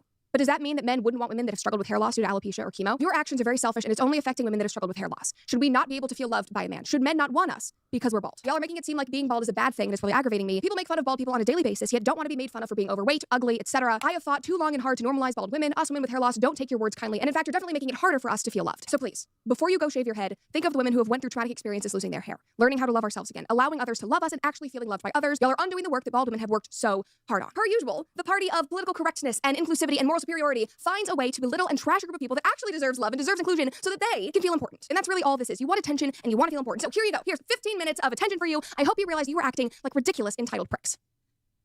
I hope you guys enjoyed that episode of the comment section and maybe... All right, there we go. All right, we'll see what this is. Tweets from Big Baby, whatever the fuck. It's clear that these idiots plan on remaking, not remastering, the original games with the Unreal Engine. If it isn't already clear by the rendered scenes on screen here, which essentially means they plan to modernize the original games. What's more infuriating is that they intend to remake Bungie's work from Combat Evolved straight to Halo 3. And we have to accept this because, and I quote, the dev team really dislikes CE Anniversary and will be learning from its mistakes. 343 is in full control of it as lead developers, but they will use support studios and contractors. Now, as for the unconfirmed info speculation from the source, multiplayer will not be remade. The focus is still on large-scale high player count mode. The Halo 2, Halo 3 remakes will launch from the same game and will follow the general story, but not stick exactly to the endpoints of each campaign. Oh, I forgot to add that we'll have modernized gameplay and mechanics like sprint and clamber. Get the sheer stupidity and laziness of remaking. What's wrong with clambering? Clambering is good. A series of games you've already remade, which they've remade worse, by the way, except Halo 3 because I'm convinced they can't get the water physics down to this day. They will put in their own progressive, gender-inclusive, woke bullshit and make changes to the story. This is gentrification, and by making all these changes, you are fundamentally changing the game, working on designs that already exist. You're just making something old look new. If you're not trying to profit off the nostalgia, then you're trying to get away with doing as little work as possible. You can expect them to force in eye-watering modern mechanics we've seen in every single piece of the game, from sprinting, sliding, aiming down sights, and fucking clambering. Whatever the fuck that is. It's climbing. Who the fuck says, can you clamber up a ladder, you stupid progressive fuck? Which they've already tried to get away with in the failed spiritual reboot Infinite was supposed to be. And that's not to forget the abundantly clear attempt to drain consumers with free-to-play aspects that devalue the entire game. You bet your ass they will cram in microtransaction stores to clutter the... Yeah, Halo's dead, bro. Fully functional day one with cyberpunk cosmetics. Halo is a dead franchise right now. Different from the source material, customization and death effects to graffiti all over the fucking multiplayer experience, like they did with Halo Infinite and tried to do with the MCC. Let me reiterate that one more time because there's some fucking idiots out there who don't understand. They tried to put a microtransaction store in a collection of games they didn't even make, but successfully ruined the originals with fucking horrifying cosmetics, like they've graffitied all over the originals with fucking crayons. How the fuck did that ruin the original? Like, yeah, that's just over dramatic, bro. How the fuck did cosmetics ruin a game? I mean, unless they're like fucking, you know, trans pride shit. What does that? The original Halo franchise was a graphic showcase. It was best in class. That's what Halo was when it first was released, and that's what Halo needs to be again. No, it was not. For 2 years, they've been working on these renderings, which at first glance look fantastic from an artistic and graphical standpoint, but that's all this is. This is not level design or real play spaces that they can use in the final product. These are simply spaces they've made to look pretty. There is no substance here. Tell them to drop everything and recraft this. This space needs to be fun before it's pretty. Now take a look at every individual shown in this video, and I want you to look at their job role. Do you notice anything missing here? Twat waffle! Where are the engineers? Where are the programmers? The level designers? The concept artists? Where the fuck are the architects? When Bungie was making Halo, they had all of the relevant people with the right skills, talent, and qualifications. 3 years post-Halo Infinite, which took 7 years to make, by the way, so 10 years plus, 2 years into this Project Foundry madness, and you still don't have the right experience in this fucking studio. Oh my goodness, and don't try and tell me. This is just the art and design team. They already have engineers, silly. Because Chief of Staff Dumb Bitch here said it herself. We're looking for designers, we're looking for artists, we're looking for engineers. Of course, the other problem is that most of those critically important roles I just mentioned will most likely come from a heavy reliance on contractor support, like they did throughout Halo Infinite's development. Whilst Yep. Fire all the women, bro. That's how you save gaming. these fat cows sit in their offices and get paid to do nothing but fuck around with the Unreal Engine. A number of tweets by X343Dev on X prove this. Briggs, I guess, says, wait a second, him, X343Dev at Epic Games. Whatever the fuck this thing is, says, X343Dev here. Now I work at Epic Games. Microsoft's contracting policies are single-handedly one of the biggest issues that Halo faces. Can you imagine how difficult it was to do your best work, knowing that they'll get rid of you in 18 months and there's nothing you can do about it? A significant portion of 343's workforce is comprised of contract workers, including the entirety of the old MCC team. Basically confirms how incompetent the core staff are, because they're left-wing, neurodivergent idiots who need to rely heavily on contractor support. His age is also really alarming. This was in 2017, so it's in its 20s now. So obviously he's an inexperienced employee. God knows why they employed this thing to begin with. We've heard of the next Halo game. The engine is what's been holding it back, as well as some of the baffling creative decisions. But because of Microsoft's contracting hiring policies, they've shed so much talent, and it's created created this spaghetti code with Infinite that is just too much to work on. It's just too convoluted. I'm pretty sure Slipspace and the Blam engine, though they're pretty much the same, they were proprietary. Talent and it's created this spaghetti code with Infinite that is just too much to work on. It's just too convoluted. I'm pretty sure Slipspace and the Blam engine, though they're pretty much the same. This also highlights another major issue because all these incompetent freaks will blame Big Daddy Corporation Microsoft for the contractor policy. Microsoft allows their studios to use contractors on an 18-month basis. This is a policy that 343 abused consistently because, again, Bonnie Ross created a diversity unit of women who shouldn't be working on a masculine game like Halo, but emasculates like the Act bitch will tell you it's all Microsoft's fault. Fire all the women. When Microsoft clearly did their best to support this matter. Unless you have 30,000 gamer score, you should not be allowed to work at any Xbox game studio. That would be my hiring policy. Unless you have 30,000 gamer score on your Xbox profile, you are not allowed to work at Microsoft at any game studio. Period. That's it. Don't fucking like it, go get a job somewhere else. We need actual people that understand video games working on video games. Madness. Again, providing 7 years development, over $500 million, support from 4 other developers, a new console to focus on, and over 1,200 people working on the damn game. Does that sound like it's Microsoft's fault? And this reminds me of that fat Mr. Skittles who says, and I quote, I honestly don't think I could work on a game that glorifies or fantasizes modern guns. I've had my moments. I've struggled with Halo, but the weapons and world is pretty sci-fi, which creates a large enough separation from reality. Just the most ridiculous statements. Again, pronouns he, him, and a series of flags that don't work well with each other. And I need to remind you of how god-awful the weapon sandbox is in Halo Infinite. One look at the developer and the weapon charms, weapon skins, and terrible weapon designs all start to make sense immediately. Back to the point I was making earlier about the staff. I've already made a number of videos showing you how the former 343 failed to provide evidence of the proper planning during Halo Infinite because they don't have the architects, programmers, engineers, or proper level designers to build these play spaces, which is why Infinite became a DIY ugly forge fest built by the community. I'm incredibly proud of the team at 343. With the incompetent so-called devs literally asking the community to supply them with more forge content to build the game, whilst the devs themselves used the forge tools when they had access to dev tools. Why the fuck were you using the forge tools? Back in the day, game studios had programmers who could write their own engine. Now studios are just app users that add assets to files. Couldn't have said it better myself. This is exactly what these progressive idiots are doing here. They are lazy app users using the Unreal Engine to place objects until they've satiated their photorealistic obsession, missing all of the fundamentals that go into proper level design. Again, no planning, no map design, skipping everything to get to the end result, and a few pre-rendered scenes is all you've done in fucking 2 years. Is this what Project Foundry, the great research project, is? Meanwhile, creatives in the community are producing scenes at an equal quality, if not better, making it abundantly clear how slow and incompetent the studio still is. They have a history of doing this. Halo Infinite, 7 years development, slow as updates, 10-year plan, collection of broken games for 6 years post-launch, still has issues to this day. Piece of shit show. I'm telling you guys, it's the women. Get rid of them all. I would love to see that, honestly. Just hire a bunch of random graphic design majors at college who, like, play video games versus the top women in the industry. Make 2 separate studios, pull all the highest ranking women from all the major game studios in the world, and put them in one fucking location and have them work on a game for 5 years. Take, you know, the same number of random male graphic design students who play video games in their free time, give them the same amount of time, and I guarantee you the men will come up with a much better game. Hands down. You could repeat that same process 100 fucking times, and it'd be 101 men versus women. So it'd be 100 to, like, bro, it's just so easy. I don't understand it. Men make better video games. There is not a singular franchise in this industry other than Uncharted that was made by a woman that is actually good. That's it. There is one franchise in this entire fucking industry that was good, that was made by a woman. That is it. This is not fucking hard to figure out. Read the motherfucking room, people. Show, which took a decade and hundreds of millions to produce. The incompetence comes from this neurodivergent, progressive workforce who left all their contractors with a mess to deal with. No matter how many times these fuckers try to blame Microsoft, who gave this studio 7 years development, an infinite budget, over 1,200 employees, and support from 4 other developers, it doesn't change the fact that this progressive studio. These are the architects of this franchise destruction. We've put up with their crap long enough. Get these idiots the fuck out of this industry, Microsoft. Anna, it's finished. No, I think we're just getting started. Oh, but don't worry, because Chris Matthew, the new studio art director, has an idea. He said, hey, there's this thing called Project Foundry that I want to do. Let's make it happen. Foundry's. Oh, it's definitely Micro Cuck's fault because, you know, Philip Spencer's the one who put Bonnie Ross in charge of Halo. I would have fired her dumbass the second she fucking started. Like, bro, this is the thing. It's like, every single Xbox role is like dominated by women now. You know, every single game they put out stars a woman. It's just disgusting, dude. It's like literally We Hate Men, the company. Like Microsoft might as well just put a fucking like slogan under Xbox where it's like, Xbox, we hate straight white men. Straight white men do not buy and play our games. Like, that's literally it, bro. They absolutely have pure fucking hatred for the core Xbox demographic. And it shows. There's not a single fucking franchise they work on anymore that appeals to the core Xbox audience at fucking all.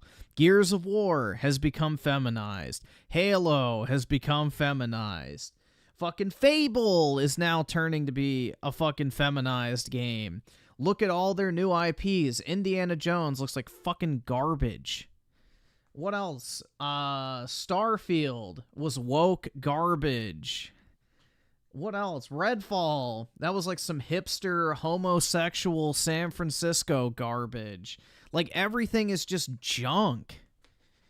It's like literally they try to appeal to everyone except the people who actually give a fuck about their console and like franchises. It's crazy, man.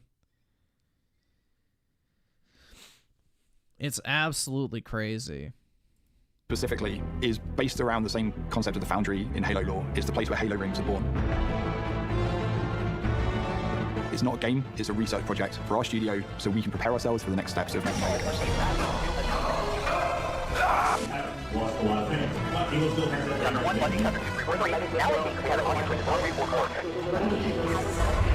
Project Foundry is essentially a poetic story Chris made up after the executives gave the green light to test Unreal and invest possibly millions into this research project. This whole showcase is a test run. It's not a technical demo, it's not a game, but you can clearly see a remake here with some conflicting statements. Chris says, We were very intentional about not stepping into test demo territory. but executive Pierre Hintz says, The majority of what we showcased in Foundry is expected to be in projects which we are building. two conflicting statements. And I still can't understand why they needed to waste money and more time making this garbage showcase. You've already spent 2 years, and this is how far you've got. Switching to Unreal was also an idea apparently pushed by 343 creatives like Will Waltz before Infinite's development, who says, and I quote, Yeah, how does it take fucking 2 years to figure out how to use a game engine? Like, bitch, you already know it works. Like, this is what I mean. Like, Microsoft is so incompetent. Oh, yeah, we wanted to explore the possibility of putting Halo on Unreal Engine. What do you mean, the possibility? It's the most widely used game engine across the entire industry. Just fucking put it on there, dude. Like, what? It doesn't take 2 fucking years to figure out if it's gonna work or not. It takes like fucking 3 minutes. I'm sure somebody's used the fucking Master Chief skin in Fortnite to make some sort of Halo clone. Go download that from the fucking Fortnite app or whatever the fuck.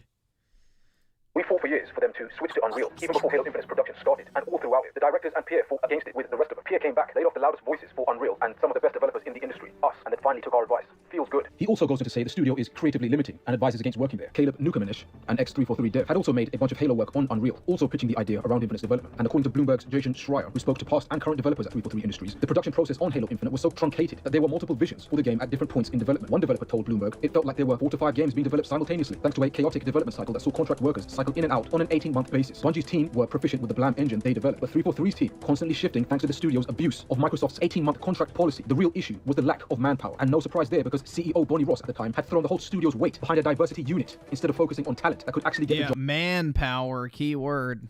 Done. They couldn't maintain consistency because of the revolving door of temporary contractors, leading to a team that lacked the skills and cohesion necessary to deliver the project. But we can't have that today because the patriarchy is, this is a team of lazy artists who are planning to get contractors to do all of the heavy lifting once again. Ultimately, the resounding problem here is the workplace culture. It clearly hasn't changed despite the claims that they have. We can clearly see the obvious lie, because if they did make an effort to change workplace culture, then they would immediately seek and secure the old heads at Bungie. Marty O'Donnell, Michael Salvatore, Jason Jones, Jamie Griesmer, Marcus Leto, Joseph Staten, the list goes on. These people are still alive. They made Halo the legacy it is. Why the fuck won't you offer them something? I would hand this project charging up to certain affinity with CEO Max Hoberman and his extensive history with the franchise. He's a prime candidate, and we would work on or develop the IP's own proprietary engine with all that financial backing by Microsoft. And I would aim to have the engine compatible with other software tools like Autodesk and the Unreal Engine, so you have access to everything you could possibly need. You don't just throw everything at Unreal Engine, you dumb fucks. Considering how wrong the Unreal logo would look on the fucking box art. Halo needs its own bespoke engine. How embarrassing is it that a AAA once flagship IP system seller is now none of that because of the irreparable damage that this studio have gotten away with, but now plans to use the free Unreal Engine? This is an absolute joke. Halo Infinite was the last remnants of how we made Halo games in the past. That was our recipe. And what we're doing right now, we're changing the recipe. New movie. It's called Stolen Identity. Because Stolen Identity movies make so much money at the box office. Actually, I'm calling it Stolen Identity 3. Because sequels make so much more money. Pierre Hint's ending statement, intended to be this mic drop moment, actually turned out to be a backfiring slap in the face. Halo Infinite was supposed to be our last remnants of how we made the Halo games in the past. This statement essentially confirms that the new direction for Halo is not about returning to the roots that made the franchise iconic, but instead about further deviation, changing a recipe they never got right to begin with. Changing the recipe is code word for abandoning the core gameplay experience that marked Halo as a genre-defining title in favor of chasing modern trends that don't align with the series' identity. This analogy of changing the recipe is concerning because it suggests that Halo Studios, former 343 Industries, haven't learnt a damn thing from their past mistakes. They've already tried to modernize Halo with... No, they think that they know better. It's this issue with fucking game developers. Is they think they are like geniuses, and instead they need to be told, you're a fucking retard, do your fucking job, Wagey. Like, that's the thing, is like people treat these game developers like they're fucking celebrities or geniuses or some sort of shit, and it's like, no, fuck off, dude. You're some fucking wage cuck. Go sit in your fucking cubicle and do as you're told, you little bitch. Like, that's the reality. All these fucking game devs think they're important. They're not. Your little wage cucks, go make the fucking games you're told to make and shut the fuck up. And if you have a problem with it, hit the fucking door. I don't give a shit. Get out. Like, that's the reality, man. They can't keep treating these people like they're actually something important. They're not. They're little fucking wage cucks. They're not anything special. But people just fucking romanticize this industry so fucking much, man. Halo 4, Halo 5 Guardians, and Halo Infinite, and all of those entries failed to capture the flavor of the Bungie era. Instead of reflecting on these failures, admitting where they went wrong, and being transparent with us, and maybe focus on the core principles that built the franchise success, like balanced sandbox mechanics, methodical combat, unique level design, and a masculine story, focusing heavily on war, heroism, duty, and sacrifice, traditionally masculine traits in storytelling, this fat DEI vagina of a studio appears to be more intent on further diluting the franchise. And I can already tell they're going to force in modernism and progressive woke garbage. From what angle is this franchise saved? Unreal sets 343 up to continue to be lazy. All of these scenes you see here should have been possible with the Slipspace engine. They spent 7 years and over $500 million creating. Why is it so difficult to get photo-scanned 3D assets into your game engine when we've been doing this with the Frostbite engine for over a fucking decade? Is it too much to ask? All the women in this studio were more concerned with creating a fucking love story and turning Halo into a subpar drama, molding Pablo Schreiber into an emotional bitch. Infinite's case is far worse than... They were so concerned about that shitty fucking Halo TV show. And now it's dead. Concord and all of the other feminist projects that have failed in recent months. Progressive workplace culture is not working. We don't have time for this once again. 343 Industries changing their name to Halo Studios does not fix the underlying issues that have plagued the franchise for over a decade. Rebranding is nothing more than, again, another cosmetic change that tries to hide away from all the piss-poor decisions that have driven Halo into the ground. They failed to deliver on... Let's see. Creators freedom with the 2. Are you coming out as non-binary? No, but you can. Multiple occasions, but somehow still remain in charge, bringing with them the same stale, shitty ideas and misguided direction. The switch to Unreal Engine initially might sound like a promising technical leap, actually opens up a whole new set of issues. Instead of improving on the in-house Blam engine, which built the iconic gameplay of classic Halo, the flavor of the iconic recipe we all know and love, switching to Unreal risks making Halo feel even less like Halo. The bottom line is, changing the name and engine won't fix the franchise if the same people, flawed vision, and progressive system remain in control. If anything, this just goes to show that 343... Yeah, I just don't understand why anyone has any faith for anything coming out of Microsoft nowadays. Everything is going to suck. Just, that's the... that should be basically, you know, your going in thought whenever you play a Microsoft game, is this shit's gonna fucking suck. And if it doesn't, great, but don't let one good game mess up your expectations, because every single Microsoft game, for the most part, is going to fucking suck. Without fail. Are doubling down on the wrong approach. Halo is not back. 343 are still here. Fuck this studio. Yeah, that's the thing I think is funny, is people acting like some fucking tech demo just literally changes everything. It doesn't. It literally does nothing. Changing the engine is, like, completely irrelevant. Alright, let's see if somebody uploaded this thing. Let's see. Let's see if somebody uploaded it. Yeah, here we... Is this it? No, 2 years ago.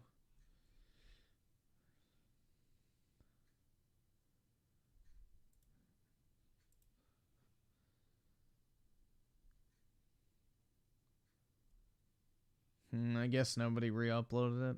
You probably have to subscribe to their fucking... This holiday, get more gaming. And a lot... Ew, an Xbox. Here, and today we're talking about Xbox, because the head of Xbox... Hey there, gamers. Alright, hold on. Fucking... The Creator Studio crashed. Love it.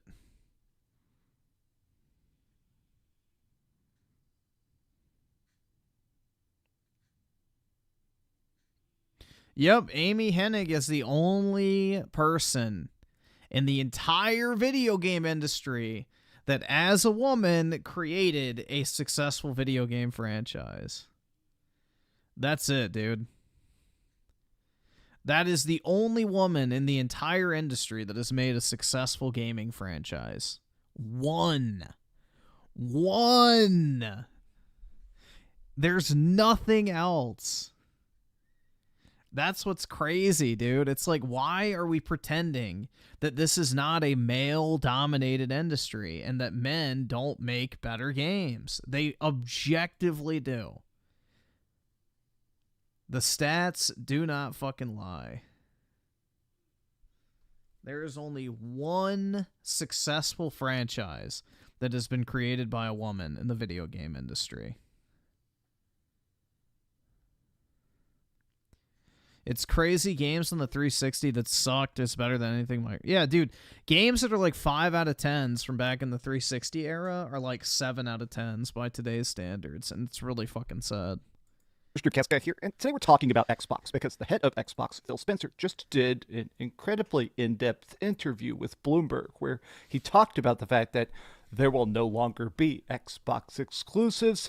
It sounds like everything from Indiana Jones to Gears of War to Halo, everything is coming to the PS5. He talked about a possible upcoming handheld. He talked about a lot of stuff, and I did notice that a lot of people are happy with this news, but I have seen some rage. I have seen some Xbox people saying, we've been betrayed. The death of Xbox is here. But let's discuss and let's take a look at the interview. I hope you're having a great day, and if you could, please give this video a like and subscribe if you haven't already. So I want to take a look at a couple bullet points and a couple blurbs. No, they said they're working on a dedicated handheld, so it'll be like an actual Xbox handheld. Now, will it be a PC handheld? We'll have to see, but it is an actual like Xbox branded handheld. But here's the main... Yeah, he's definitely aging, bro. ...crux of what I feel like a lot of people are focusing on.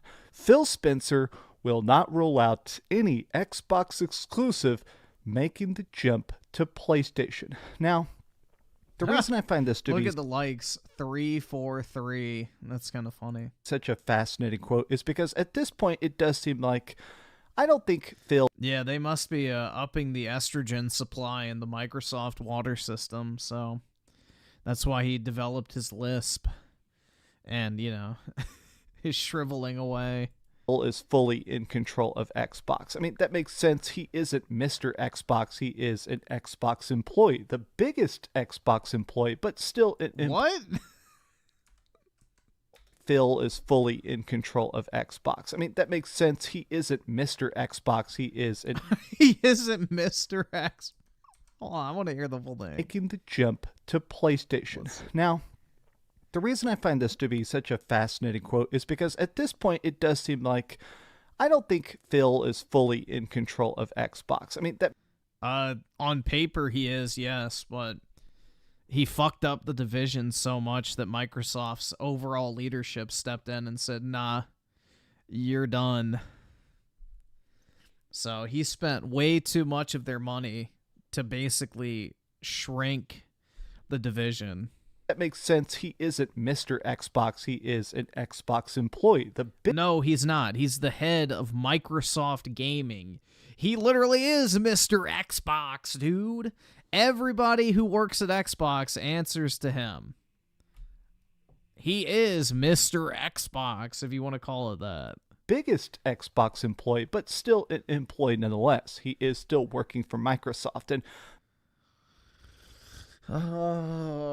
bro, he works directly for the board. He is the head of Microsoft Gaming. The only boss he has is the CEO. Oh my god, bruh. There has been some thoughts about the fact that it does seem like the sales of the recent Xbox to PS5 stuff, the Project Latitude projects, as they're called, the games that are being brought, like Sea of Thieves, freaking Hi-Fi Rush, those games are ended up coming to PS5 and selling gangbusters, which I think people at the top of my... I do not think Wi-Fi Slush is selling gangbusters, but maybe I'm wrong. Microsoft are starting to say, okay, we need a lot more of this. Now, even in these comments, people are saying, okay, so PlayStation is the best place to play. Bro looks washed. Gears of War is going to be nice on PlayStation. Less exclusivity, the better for gamers. Pretty much everybody is like, okay, the Ozempic this is face. it. This is the end of Xbox. Halo 7 coming to PS5 in 2026. Now, I do think a lot of this comes down to these numbers that came out just a couple days ago. In fact, this actually got released yesterday. I was going to talk about this yesterday, but obviously we had a bunch of other gaming news to cover. But the first sales digits are coming out for Black Ops 6, and from everything that's being said, they're pretty strong. It sounds like Black Ops 6 is actually getting crazy sales in general, but additionally... Remember when Dreamcast guy said that Black Ops 6 would be the lowest selling Call of Duty ever? Does everybody remember that? I think he specifically said for people to clip it that Black Ops 6 was going to be the worst selling Call of Duty of all time, which is like idiotic as shit to say. But here we are. Even the people that are playing it on Game Pass, it sounds like Microsoft is starting to realize that if your options are, okay, someone will pay $10 a month, $20 a month, whatever, to subscribe to Game Pass, or they'll buy it up front for $70 and still be buying the microtransactions, it's probably worth it to eternally support the PlayStation. 75% of sales, and this is not speculation, this is from the raw digits. Well, this is only in the UK, but whatever. 75% of total sales were on PlayStation. And also, the sales have gone up on PlayStation. So it sold 24% more this year on PS5 than it did last year on PS5. Well, yeah, that's because Modern Warfare 3 sucked, but... Which is absolutely bonkers to think of. No, it's not really bonkers to think about.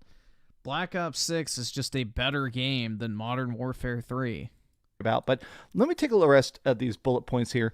There's some stuff in here that's extremely fascinating, and I want to take a look at the end of the interview. I have it pulled up. So what happened was Phil Spencer was doing some other talks in the area, and he stopped into Bloomberg to kind of break down the goods and the bads. I do want to quickly say, for some reason, I've seen a bunch of comments about how Phil Spencer looks. I think he's looking fine. I mean, I'm not sure how old this dude is, but it seems like he's slimmed down a bit, but I don't know. He seems fine. Also, even if he is feeling sick, he's still... His hair's getting thinner. Showing up and doing an interview. Okay. I respect the eternal grind set. Okay.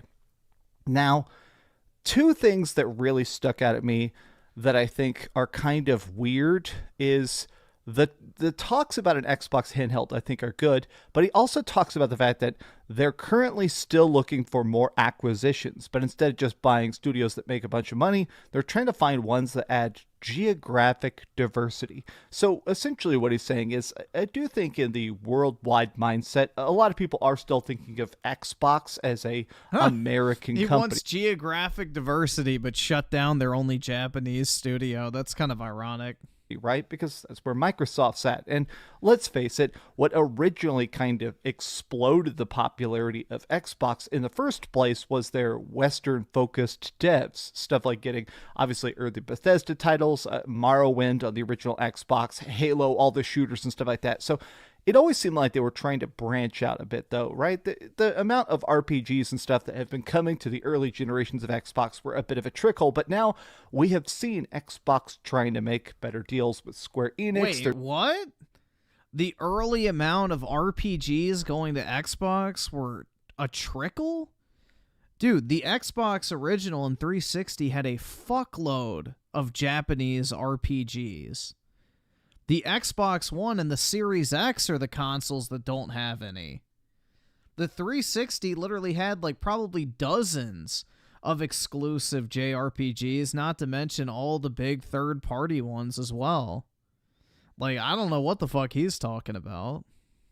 They're trying to make, they're trying to get other audiences involved. So it sounds like they're tempted to expand. Yeah, dude, the 360 was like loaded with JRPGs.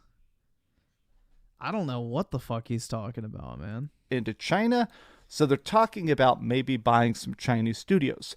Now, the reason this is just a bit strange to me is because, honestly, the last major outside the typical scope acquisition that we saw from them was buying Tango Gameworks. In fact, even in the replies here, I think people are making Tango jokes.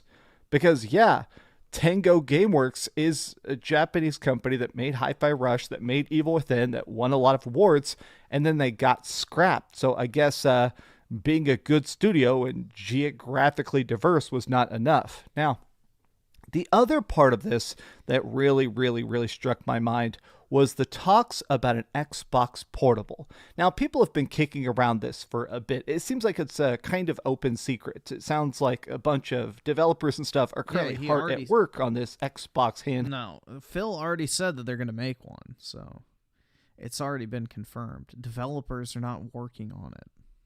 Held. And to me, this sounds incredibly fascinating. I was actually talking about this a bit over on Blue Sky, where I think the idea of an Xbox handheld is incredible. That's how you know Dreamcast guy's a raging leftist, dude. He's on fucking Blue Sky. Anyone who actively uses Blue Sky is a massive lefty.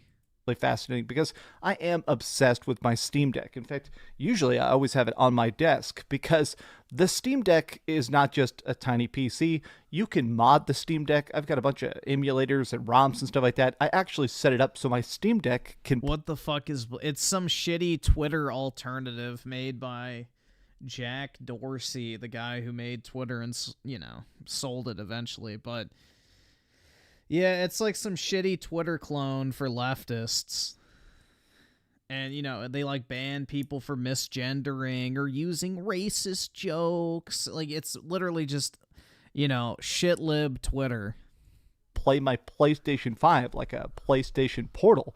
And even as a streaming device, it's cool to be able to play a handheld version of PS5 games. Like, yeah, the UI isn't the best because it's much more crunched down and stuff, but while playing like Final Fantasy VII Rebirth and stuff on my handheld, I started to think, man, it would be cool to have a version of the handheld. I started doing stuff, but while playing like Final Fantasy VII Rebirth and stuff on my handheld, I started to think, what the fuck is he doing?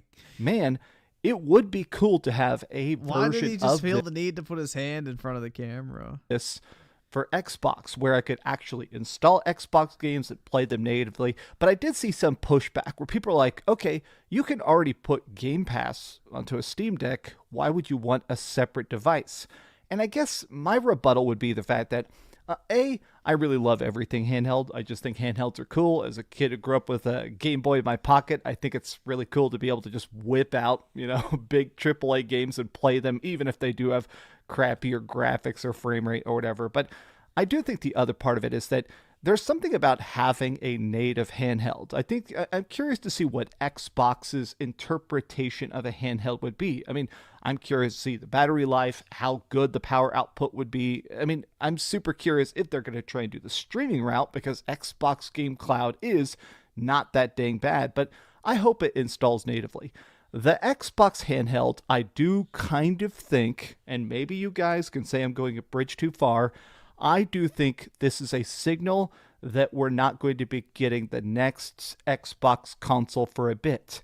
I'm not going to name names, but I have seen certain Xbox YouTubers kind of pissed about the existence of the PS5 Pro, saying the PS5 Pro is pushing the market into a bad direction. And their weird rebuttal is that Xbox is not doing a mid-gen refresh because their plan is to start the next generation sooner. I've seen a lot of Xbox fanboys, and I don't know where they're getting this. Maybe they have some insider info I don't know about, but I've seen a lot of them saying that the next Xbox console will be out in like 2026, trying to beat out the release date of the PlayStation 6, which rumors are the PlayStation 6 is probably coming in 2028, 2030, somewhere in there. But I think it'll be... Wait, did he just say 2030? Yeah, I think it'll be 2029. Personally, when the next PlayStation comes out, but we'll see. I don't think anybody's going to be in a rush to get their new consoles out other than Microsoft because, bro, the thing is most people are still on PS4s. Or I guess not most at this point, but it's like 40, 60, I think.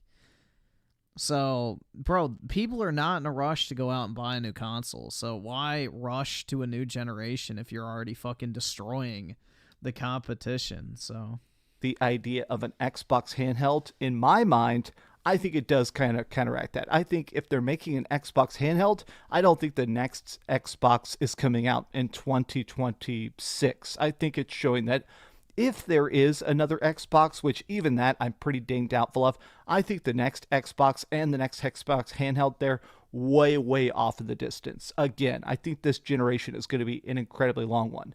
Now, I want to go back to this here. So some things that people are talking about is stuff like this. Microsoft announced Indiana Jones for PS5. That was very intentional. They got all the answers they needed from the Xbox community in just a few days. Y'all went from being mad to, well, as long as it's on Game Pass, they no longer need to drip feed because there is no red line. And they know y'all be mad for a few days and then get over it. I've seen a lot of people sort of just discussing the idea of the lack of exclusivity, where Yeah, I just don't know why you would even bother buying an Xbox at this point. You can literally get every single game on PC or PlayStation, it seems like, moving forward. So it's like, what's even the fucking point? I would be shocked if they make like an actual home console next generation. I think they're just going to go the handheld route moving forward, but we'll see. I don't know. I think a next generation Xbox is very unlikely, personally. What if the Xbox just becomes a Game Pass platform? At one point, there were rumors about the idea that maybe they'd put Game Pass on other systems. If they do that, I do think that is an interesting experiment, right? If I could actually pay like a Xbox Game Pass fee and play all the Xbox games that came to Nintendo Switch on the service, that does sound interesting. Or putting it on PS5, whereby getting the Game Pass app and paying the subscription fee, obviously you could play Gears of War, Indiana Jones, or Minecraft, or Bethesda games and stuff like that.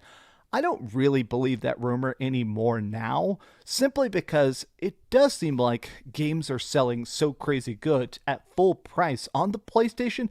I just get an idea that Microsoft isn't want to just throw away that many billions of dollars to get more engagement metrics. Now, here's another tweet I saw people talking about, which is more positive, which is the idea of the Xbox handheld. This guy here, if the Xbox handheld can play all my digital games natively, that would be the dream. Now, I am on this person's side completely. I think the idea of getting a chance to not just play games, but play them natively, I like streaming the PlayStation 5 to my Steam Deck. It definitely works good. Actually, it works a lot better than you would even think. I keep my PS5 hardwired, so it is cool that I can just stream. Even when I go to the gym, I can actually play PlayStation 5 games streamed. That's pretty neat, but... Bro. Thank God. Bro, what would you do if you couldn't stream your PS5 games at the gym? Like... How is this a real human being, bro? How is this a real human? Yeah, it's great. I can stream my PS5 games at the gym. Why? Bro, go work out. Why are you hanging out at the gym playing PS5? Oh my God, man. It's just... Dear Lord. I mean, I guess I could appreciate the passion for gaming, but holy fuck, man. But installing natively is always the superior choice, even if you are having to deal with less graphics, or even if the internal storage isn't the best, so you can only have a couple games installed at once. I still think that is way better and way more cool. Now, I wanted to actually take a look at the interview here. I've got the interview pulled up because Phil Spencer says a lot of interesting stuff, but nah, we know the Dreamcast guy does get cooch, bro. He's got a single mommy that gave him $500 so he could go buy a new PS5 Pro. So Dreamcast guy's on that sugar mama status. So he's definitely getting some. One of the things he talks about is momentum. It sounds like, if anything, they're very pleased about... I've never taken my PS Portal outside of my apartment. I've never actually tried to use it anywhere. Because, you know, when I go to the gym, I just go and work out and then leave. So I don't even take water in there because I'm not in there long enough. So, yeah, dude, I've never even brought my PS Portal outside of my apartment. It literally just stays on my bed 90% of the time. About the success of Xbox games selling on Nintendo Switch, selling on PlayStation 5. It sounds like this stuff is making them not only a lot of money, but it sounds like it's keeping people incredibly happy and maybe even in a weird way strengthening the Xbox brand. I mean, I'm sure some Xbox people in the comments are going to be real mad when I say this, but think about the fact that putting games on PlayStation 5, this is probably the best that Xbox games have sold in years. Years and years and years. Their games are actually finally selling for full price, millions of copies of it on the PlayStation. I'm sure Microsoft is very pleased to finally be selling games directly instead of just engagement numbers. But I wanted to actually take a look at this part at the very, very end. I think Phil Spencer's a smart guy. This, to me, is something I feel like we all need to etch in our brains, okay? I feel pretty good about where the industry is going. To reach new players, we need to be creative and adaptive of new model businesses, new devices, new ways of access. We're not going to grow the market with $1,000 consoles. Now, the reason I think this is... Oh, God, dude, the PS5 Pro is not meant to grow the market. Interesting is, yes, I've talked bad about the PlayStation 5 Pro. Yes, I did end up getting a PlayStation 5 Pro, but my thing is that I think he is 1,000,000,000% correct because I am afraid of console prices going up. And I do think that as stuff gets more expensive, I am worried about how it would implode the industry. I mean, everything in gaming is about having the biggest player pool possible. You can't sell, obviously Spider-Man 2 sold 10 million copies or whatever, 11 million copies, but a game cost $300 million to make. If you're going to keep your games high budget and successful, like it seems Sony and Microsoft are very obsessed with, you got to have a big enough audience, a big enough player pool to even buy it and keep engaged. The cheaper the PlayStation can get, the cheaper the Xbox can get, the cheaper the Nintendo Switch can get, the more I think it's going to be good for the industry. And I think it's kind of bold of Xbox, of Phil Spencer, to just directly come out and say, hey, we're trying to make affordable games that look the best possible. I mean, props to him. But these have just been some off-the-cuff thoughts. I just woke up. I have not had my Red Bull, but kind of getting a chance to extrapolate my ideas about this has given me that good early energy boost. But how are you guys doing? Are you having a great day? Do me a favor, tell me what you think about this in the comments down below. Are you excited for an Xbox handheld, or are you happy with your Steam Deck? Tell me your thoughts in the comments down below, and if you enjoyed this video, be sure to give it a like, subscribe if you haven't already, and please keep dreaming. Oh man, can you believe I literally opened my eyes like 20 seconds ago? I'm accidentally using my real voice. Sometimes I talk a bit different in videos. Why am I doing that voice? That's not my video voice either. What? Thanks so much for watching my video voice. That video. If you want to see something else, you can always click this link to see what I put up last, or, subscribe and see what's coming up next. Also, I promise that whatever I do, it'll try not to suck. Good luck, man. Alright, let's see. That nasty anime outro. Hell yeah, dude. Retro anime is awesome. Bro, they wouldn't be doing this if they actually made good games and kept their platform good, but no, the will of Phil reigns supreme. Yeah, exactly. Dude, if they did not have a problem selling their dog shit games, they would not be giving them away for free in a monthly subscription. And that is a fact. That is an absolute fact. Nobody gives shit away for free if it's worth selling individually. Like, do you think Apple would choose to do a subscription plan where you get a brand new iPhone every single year as long as you trade in your previous one if their phones were selling like they are right now? Absolutely fucking not. Because they want everybody to buy their phone for $1,000 every single year. They don't want to do like, oh, well, pay $250 a year and you can get a brand new iPhone. Like, no. They want to fucking sell that shit. They want all the money. But, yeah.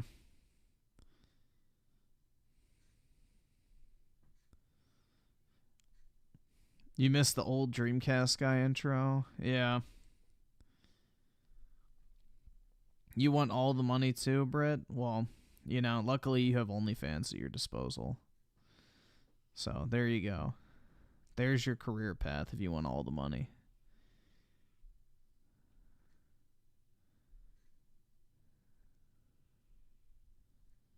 Griffin needs to date a single mom to get $500 easy. Yeah, I'd go on a date with a single mom if she gave me a $500 super chat. But otherwise, no thanks.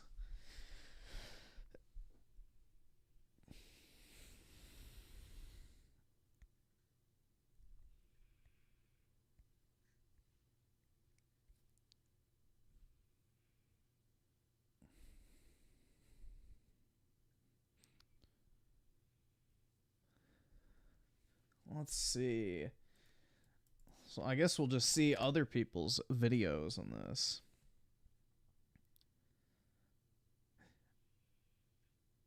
Gaming Addict. He's wearing an Xbox Fan Fest shirt. Let's see how this is. Phil Spencer. Xbox. We got to sit down. We got to have a conversation. This man. The Naruto poster. Every time he does an interview, it just sends giant shockwaves through the whole industry. It's kind of crazy what happens. It is. It's insane what happens when this man goes on the screen. And I'm here to talk about it, man, because there's a lot of interesting stuff that has been said in this interview with Bloomberg, and I feel like we really need to sit down and have a good conversation on, some of the stuff he said, especially when it comes to like acquisitions. He said some good stuff about that. He said some stuff about exclusivity, where he expects it to go in the near future. There's a lot of things we're going to talk about, man. There's a lot of things we're going to talk about. I think the first thing that we really the Starfail poster's also telling. We need to go to first is what he talked about when it comes to acquisitions. You guys know I'm a big component when it comes to like midway through. Part of me feels like Microsoft and Xbox, especially if they're not going to like deliver more exclusives, they need to like double down on terms of like getting compelling IPs in their house. They need more stuff from an Asian demographic, like more JRPGs. They need more Western stuff. Maybe not as much Western stuff since they have like Bethesda. But if you're going to like solely focus on just Game Pass and just making value and investing in the ecosystem, not necessarily investing into the hardware. Dude, the only way normies are going to mass adopt Game Pass is if you give them NBA, Madden, FIFA, and GTA. If you had those 4 games in Game Pass, you might convert normies to subscribe to it. But otherwise, that shit ain't going to happen. I feel like you're going to need to take a little bit of a different approach when it comes to, just how you buy things. And he pretty much said that on here. The biggest thing that he said that was really interesting when it comes to acquisitions, he's like, look, right now we feel pretty comfortable with ABK. And even though he is pushing the narrative that they would be interested in going more into the acquisition, it's got to make sense for him. And I've always said that on this channel. They're not going to be able to buy another Western dev. They'll be able to buy like some small Chinese or Japanese studio, is my guess.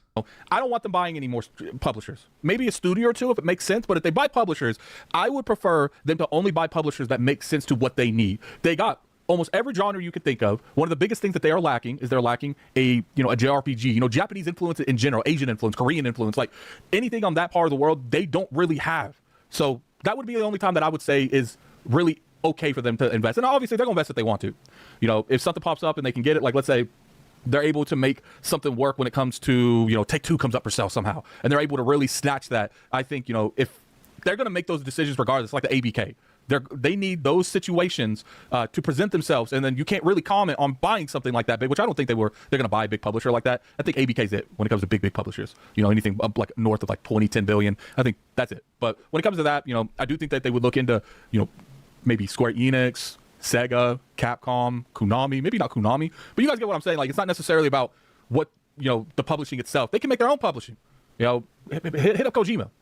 Say, well, we want to buy your studio and we want to make you in charge of multiple studios. Here's some money. Go find us some prominent up and coming studios and put them all up under one brand. Because to me, in order for something like Game Pass to work, you need the diversity in terms of a player experience. You need the Dragon Quest, the personas, the metaphors. That doesn't necessarily mean you need Sega in them.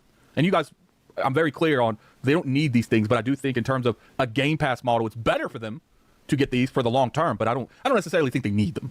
But who knows, man? Who knows? Microsoft, they be making some choices here lately. Let's talk about this moving in the right direction when it comes to PlayStation. Now, we know I should grow a beard like that? No, thank you. Oh, how I feel about the PlayStation. I don't need a double chin veil. Thing. I don't believe in putting your games over on a platform is good for you in any way, shape, or form. You should be the only platform these things go on. And to me, sometimes I feel a little annoyed because it's like I feel like Microsoft, for a company that you would think would look like years and years into the future, sometimes I feel like they be the kings of like looking a couple years and not 5 to 10 year portfolios. But when they're talking about the PlayStation, Citric, and like what exactly is that look like? Where are they going to go with that? Are they going to put more stuff over there? Using the word red line was used in this term because, and for those of you that don't know, a red line is essentially something where it's like, is there anything that you're not willing to put over there? Is there anything that PlayStation would never get when it comes to the Xbox platform? And this is what Phil Spencer had to say about it. So, as you can see, after releasing the first batch of Xbox games for Sony Group, PlayStation, and Nintendo Switch. Only 4 games, remember, though, guys. Phil is pleased with the results. Microsoft will do more of that, he said, and we won't rule out any game in Microsoft's stable. So that's pretty much like, say anything you want. They all, I think the ball is moving in the right direction, Phil Spencer said. I think the idea of an open platform, which users have more choice and creators have more choice, you see the momentum, right? So essentially what he's saying there is he's like, look, we're making so much money. And obviously, right now, they're making bukus of money. And you can make the argument that a lot of that is from, the ABK money being merged into the Xbox brand. So you'll have to... They're actually losing money off of Activision right now, but revenue-wise, they're bringing in more money than ever. But they're actually operating Activision at a loss. Really see how they push that forward next quarter. But I am curious to see, a year or two from now, if that trajectory is still going to go up. I don't know. And this is what, was said. I do not see any sort of red lines in the portfolio that thus must not. So he's pretty much saying there's nothing in the portfolio that we will not put over there. He said it's too early to make any sort of decision on the next version of Halo. Now, all right, let's talk about that. Halo, Gears, Forza. These are the pillars of Xbox. I would say, depending on how well Fable does, I would say Fable's probably up there too. Nope, not anymore. I'm going to be honest with you.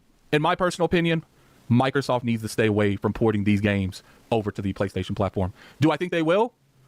I think that'll be the last stand. I think they'll port stuff like Fable over there.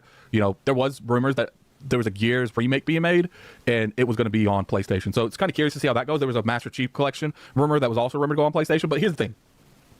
When the perception is so bad in terms of where things are going and the bad messaging that Microsoft has been doing, it is easy to make up these stories to push something in the right direction that they feel Microsoft's going, or they're just making up because they know it's going to get them clicks. They know it's going to get them traffic on Twitter. They know it's going to get them YouTube videos. Like, it's easy to do that because you have the perception that Microsoft has given themselves. Microsoft needs to do a better job at messaging. If they were just very clear on what they were expecting to go and what they weren't going, people would, deal with that right now, and then they would get that out of their system, and then it wouldn't be nothing. But what you see on Twitter and what you see on podcasts is, people putting the line in the sand for Microsoft. And I think there was an actual rumor that, they were rethinking some of, the stance that they have in terms of the future of the business. Now, I think that some of that might be true. Maybe Microsoft is having conversations on making that line, and they just haven't made that line. Or maybe they have made that line, but, Phil Spencer has been very open. To me, the perception going on now would be easier for Phil Spencer just to say, everything's coming, than to say these games, we're drawing the line, and then the business model changes again, and now he's he's lying again, which is not necessarily lying. Look, at the end of the day, regardless of what these executives say, they're only talking about at that right then and there. Do I think that Phil Spencer may have known about the potential that games will come to other platforms? Probably. I do. Probably. The answer is yes. I feel like with the business meeting this year, when he said Indiana Jones wasn't one of those games, it wasn't the 4th game, it was the 5th game, maybe the 6th. I don't know if they released anything else, but he knew that game was coming out for PlayStation. So I do think that PR Microsoft deserves a raise. They deserve a raise, man. It is what it is. That's right. They deserve a raise for lying through their teeth. Exactly. Yeah, give Phil Spencer a raise for lying to you for the 85th time. At this point, I don't think. Please, he deserves it, man. You guys should be, looking too much. Forget delivering actual good fucking games. Let's reward Microsoft for delivering garbage tier slop and constantly lying to its customers. Into the matter. There's a lot of stuff that's going on in this industry. Game Pass is kicking it.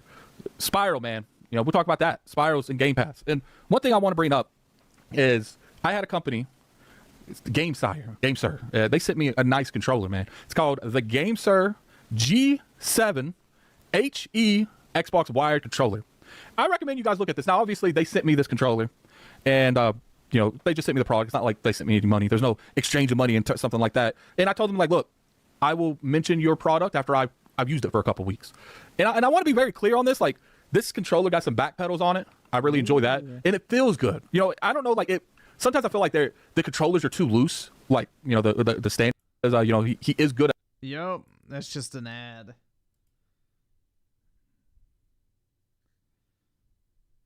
It's just. Oh wait, here we go. All right. Bill.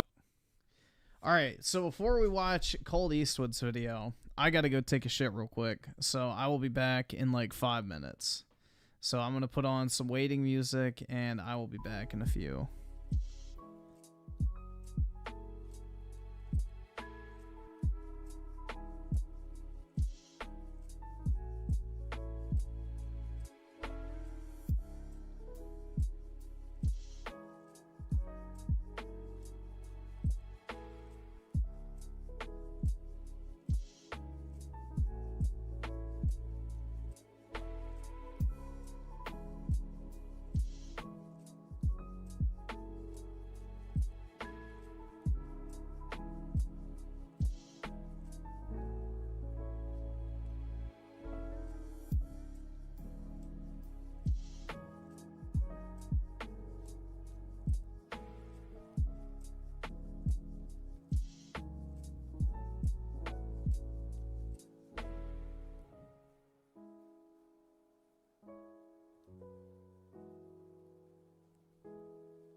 this shit!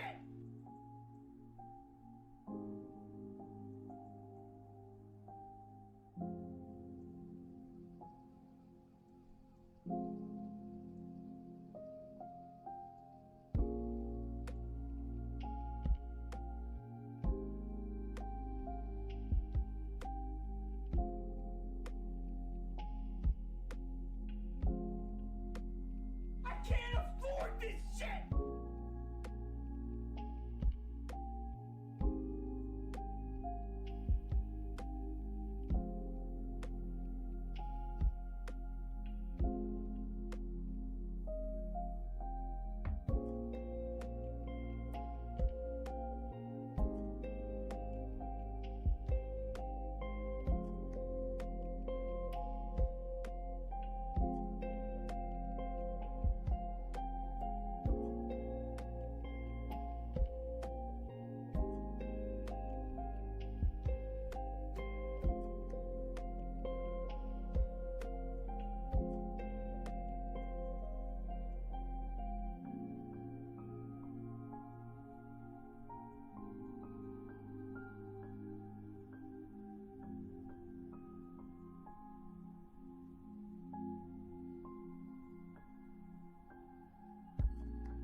All right, guys. I am back. Let's see. It's Ryan Miller with the 5. Hey, Griffin, did you see the new trailer for Stellar Blade? Yep, we watched it last night. I won't forgive those who faked outrage on censorship and turning down the... Yeah, the turning down the gore thing was fake. I don't know where the hell they got that from. But, yeah. The censorship thing was just retarded.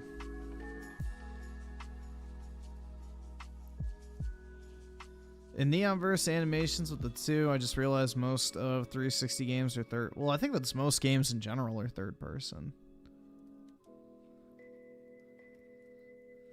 I would say probably like most games I'd feel like would be third person. In the Neonverse animations with the 5, I just joined. Good morning / afternoon. I'm having a cup of tea while everyone's beating up Brit in the chat. Well, that's what happens when young boys and young girls like each other, is they make fun of each other and bully each other to try and get each other's attention. So that's just how it goes.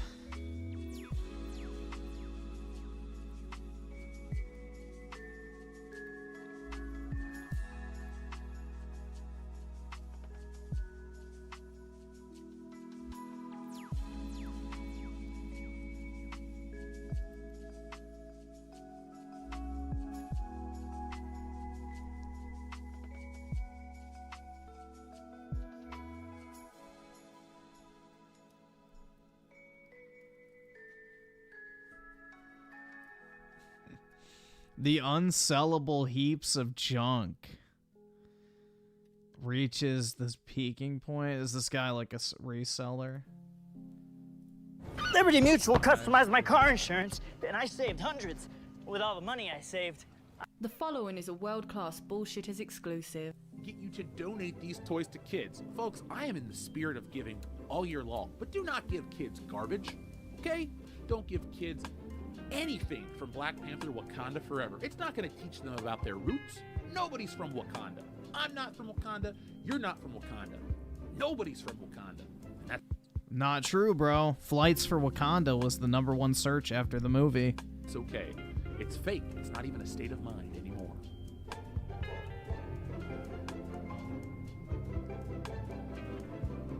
It's a full box of Rivas. Star Wars Santa Clara.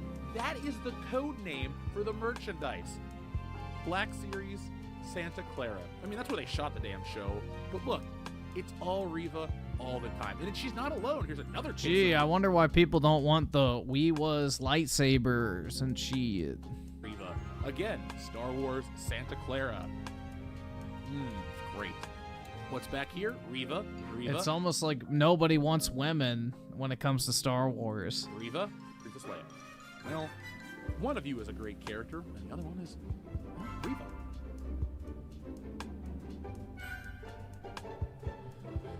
Oh, one more look at Star Wars Santa Clara. That sounds like a terrible idea for a show. Then again, the Book of Boba Fett exists. Who's shocked that women's Star Wars shit doesn't fucking sell? Wow. Break from Ollie's to check out Walmart for a second, because the toy industry is pushing this 4-inch scale on kids. All right. The 4-inch scale. Yeah, Hollywood loves pushing their 4 inches on kids. One toy or kids book 25% off. So this is not really the toy section. This is like an overrun. That's why they keep Batman Forever over here, even though I actually like that movie quite a bit. But what I don't like is Ahsoka. Yeah, I don't like it either. Well, not Ahsoka, but this chick. I fucking hate women. Get women out of my games and movies. Xbox is at the genesis, the very beginning of their Xbox Game Studios push. And they're about to... Wait, they're at the beginning of their Xbox Game Studios push? Cole, you've been saying that since 2017. What the fuck are we... They're at the beginning of their game studio push? My guy, they've been doing that shit since 2017, bro. Almost a decade. This is not the beginning. Oh my god, dude. The amount of cope is just insane. Doing this month and starting in December and into next year, put out some of their biggest games with Stalker, Flight Sim, Indiana Jones. Stalker is not their game. Xbox has no part of Stalker other than paying for exclusivity. They do not own that shit. Avowed, Doom, The Dark Ages, South of Midnight, and so much more. But before they do all that, Xbox has decided to go full third party. Yeah, only just the beginning of a 7-year fucking wait, This I guess. is Colt Eastwood. Welcome back to the channel. We're here again talking about Xbox third-party multi-platform push. If you end up enjoying this video, let me know by liking and subscribing to the channel. Hit the bell to be notified of new content, and let's get into what Phil Spencer revealed today about the future of the Xbox brand. Xbox spoke to Bloomberg this week and broke news super early about their plans for the console generation. But let's talk about the real bombshell that dropped from this article, and that is Xbox and Phil Spencer doubling down on the plan to go third party. Back in February, Phil said that this isn't a signal of what's to come, a quote we've seen many times and I've shown many times on this channel.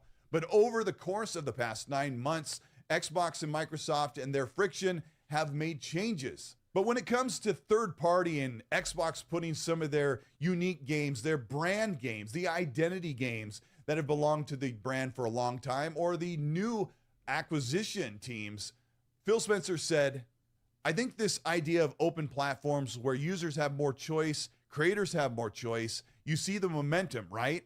I do not see sort of red lines in our portfolio that say, thou must not. It's too early to make any sort of decision on the next version of Halo, close quote.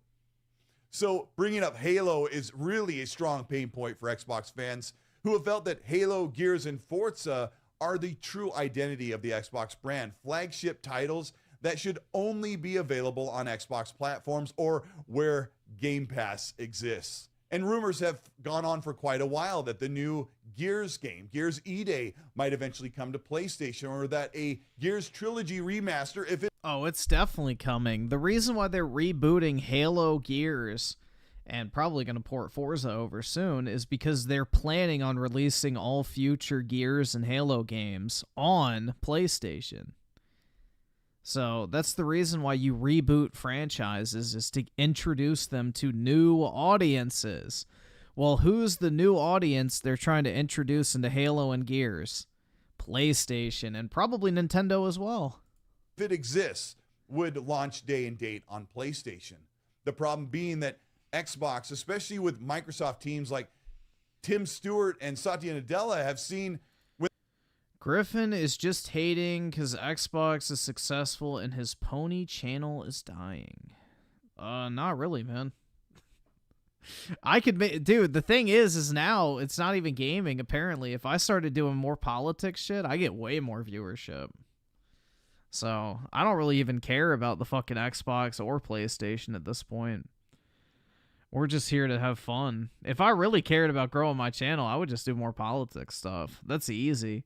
I've had like 500 to 600 people watching whenever we cover politics-related things.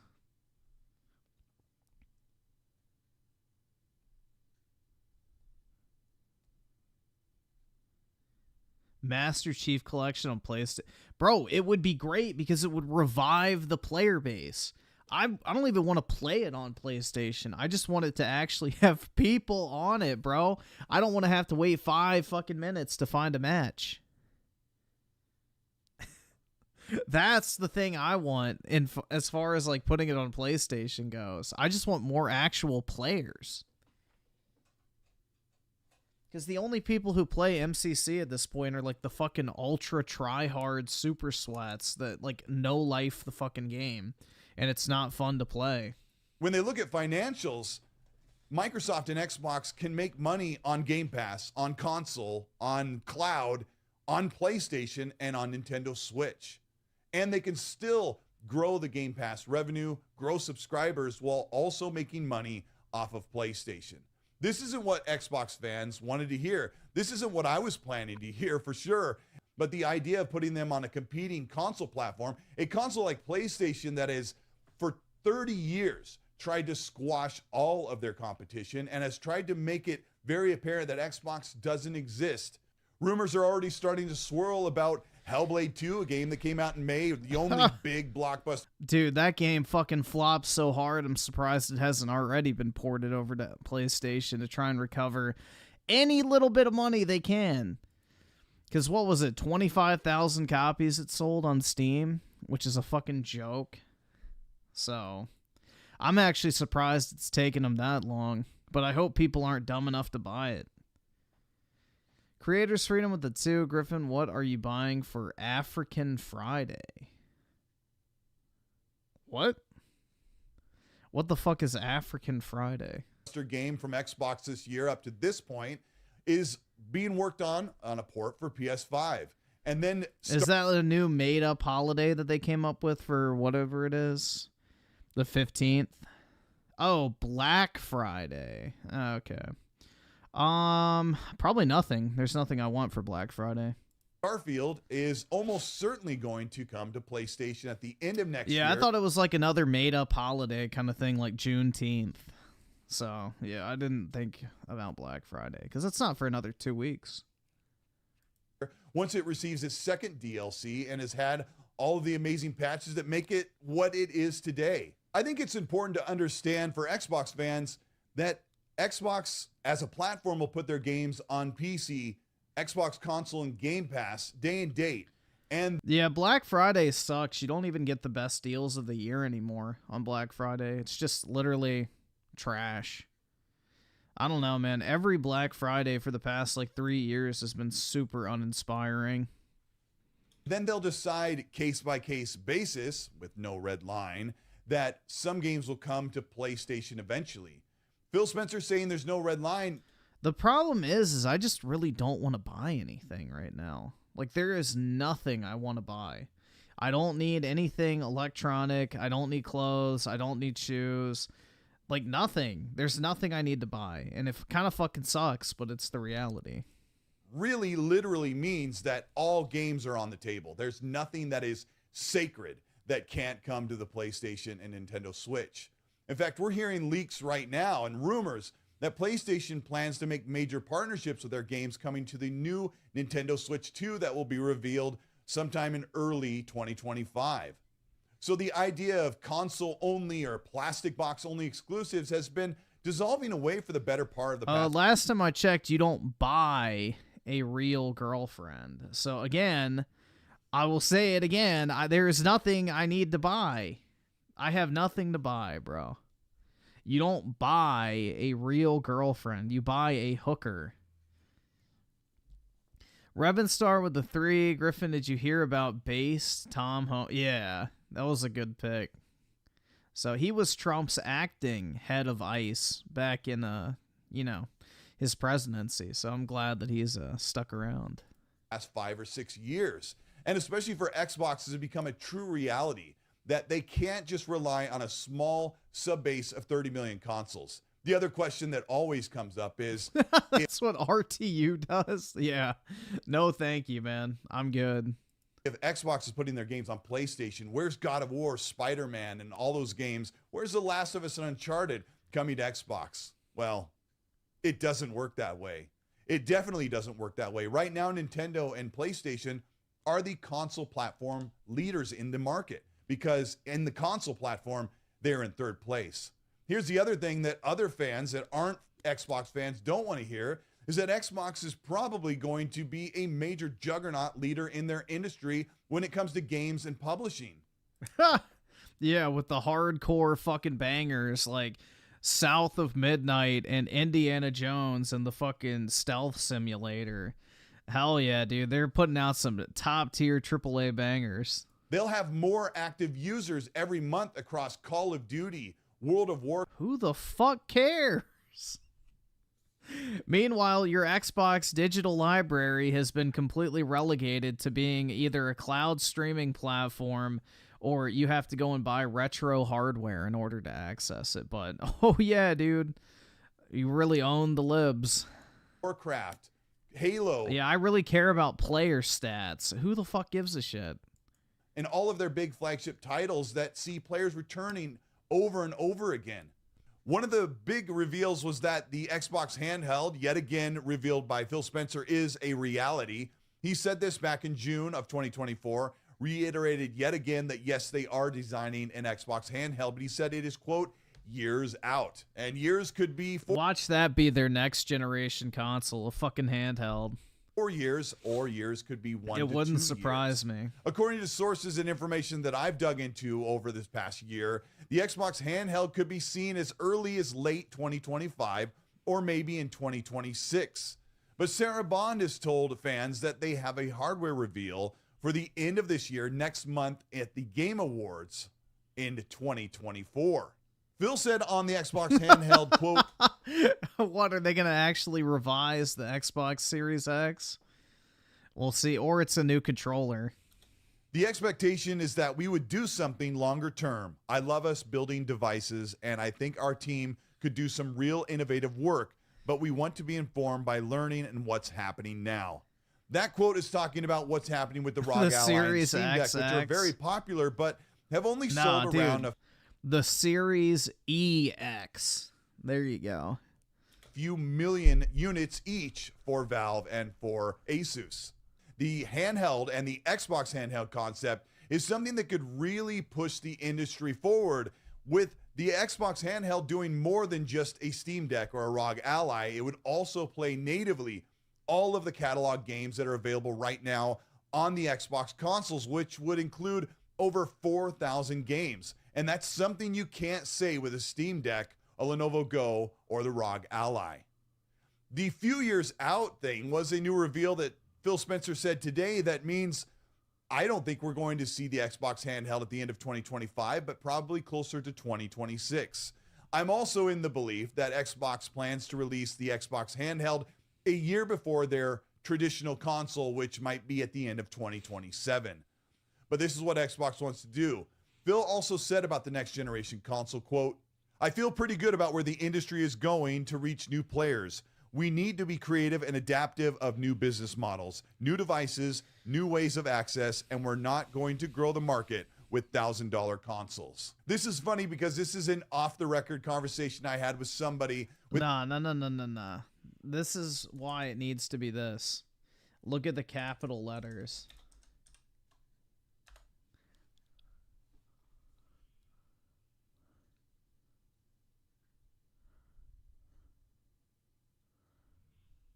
That's why it needs to be Series EX.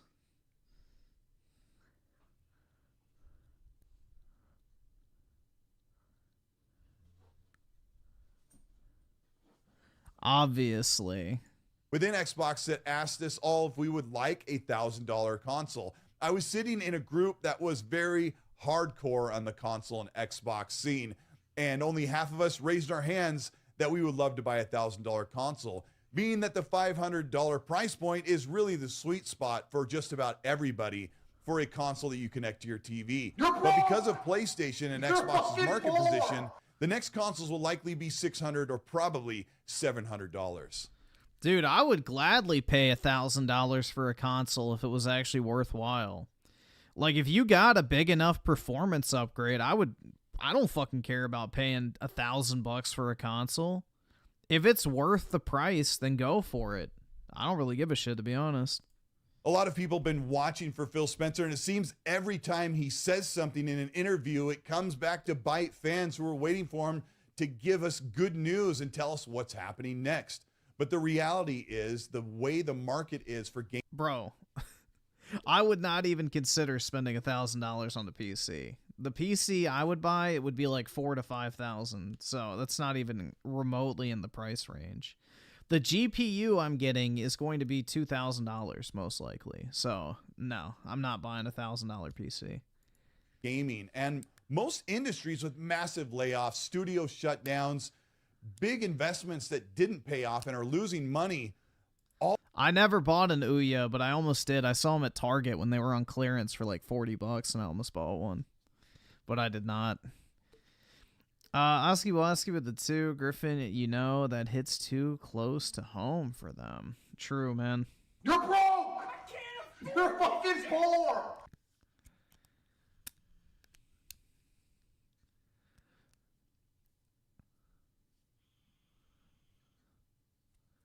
I would bet you a $1,000 console would be better than a $1,000 PC. I mean, they don't exist, so it's kind of like, you know, he said, she said, but let's say Microsoft and PlayStation next generation release $1,000 Pro consoles.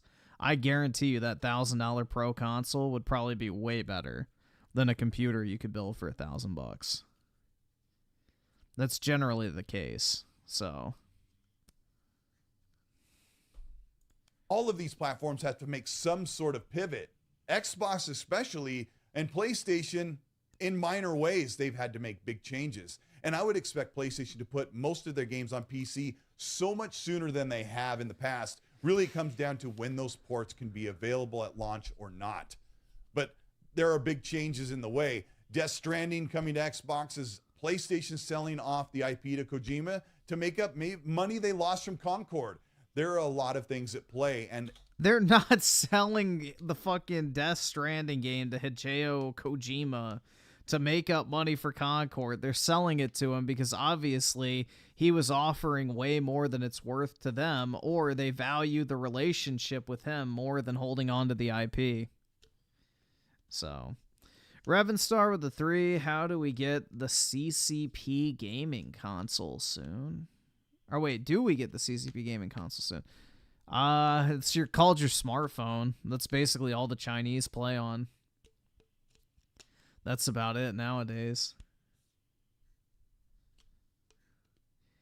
And Regnier with the 2, Xbox coping by saying Sony will put games on X. But that's right, dude. Definitely.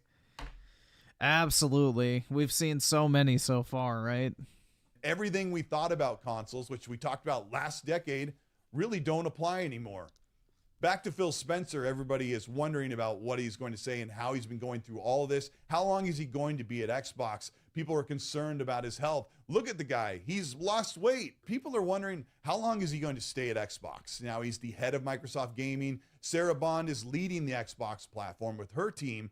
How long will Phil Spencer stay with Xbox? As long as he can keep cashing that $10 million a year check. Leading that part of the division. And I've heard that he's supposed to stay until the end of this gen, launch the next console generation, which will probably be in 2027, and then he's out, retired, and he'll be done. The Xbox Series X and S have been straight up gaming consoles, but by then it was too late. If you're still an Xbox fan, you can be excited. There's a handheld coming in a year or two, and then there's a next generation console. Final Fantasy coming to Xbox, cry Griffin. Considering I own every single Final Fantasy that's released on Xbox, why the fuck would I cry? I'm like literally one of the only people back in the day that bought Square Enix games on Xbox. The problem is nobody else fucking bought that shit, so they decided to go exclusive with Nintendo and PlayStation. Because they weren't even selling on Xbox anyway. So why the fuck would I care? I literally bought all of the Final Fantasy games on Xbox in the past. The first time I played Final Fantasy 15 was on fucking Xbox One. Why the hell would that bother me? They're not going to give up on those, and there's going to be a ton of games, and Game Pass will be available with all those games day one for such a low price. And if that sounds enticing, then the Xbox platform is still a great place to play. But if you like to play on PlayStation, you want to play games all in one place, PC might be the place to play. But some of the best games are yet to come, and I really hope Xbox delivers because they owe it to their fans who've been invested with them for over 25 years. This is Cold Eastwood. Thank you so much for checking out this video. I don't know. This has been a tough thing to talk about for a long time, and half of the games that Xbox has in the roadmap that we've talked about quite a bit, half of those games will come to PlayStation, down the road in a year or two, or maybe months. But the other half are just going to launch straight on Game Pass, and I think, or straight on PlayStation. But the other half are going to launch directly onto PlayStation day and date. And I think if you look at them, of whether they're live service based online or whatever, or their existing franchises, all Bethesda games, all Activision games will be day and date from now on the PlayStation and Nintendo Switch too, if they can run it there. That tells you how bad Starfield flopped. So if you ended up enjoying this video, let me know by liking this. Which it deserved to, because it was dog shit. But yeah, that tells you how bad Starfield flopped. If all Bethesda and Activision games are going day and date to PlayStation. Subscribe to the channel, hit the bell to be notified of new weekly content. You want to further support what we're doing here on the Colt Eastwood channel, you can hit the join button below. It's over here. There, like right there. Appreciate that. I'll get you early access to videos. And we have a Patreon. We got several tiers you can check out that will get you access and monthly merch giveaways and all of that stuff. But I appreciate your support. If you want to hear more about this than what I can like shove into a 10-some minute video, we've got the Ecstasy podcast that runs every Monday, 5 p.m. Pacific. Ooh, meet women who write first. Wow, dude, you can go hit up grandma. Is that supposed to be like seductive, dude? That's like literally a 50-something-year-old AI image. I hope grandma is ready to take all this schmeat, because I'm ready to dish it out. Dinner is served, whore. You're not a woman. You're a whore. You're a fucking whore. Whore. God.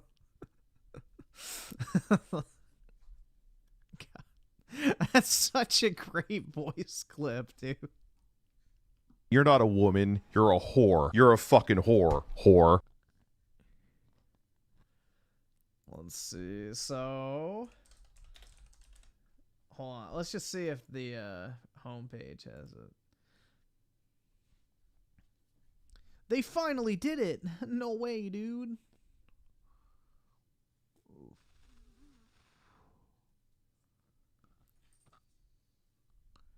Let's see.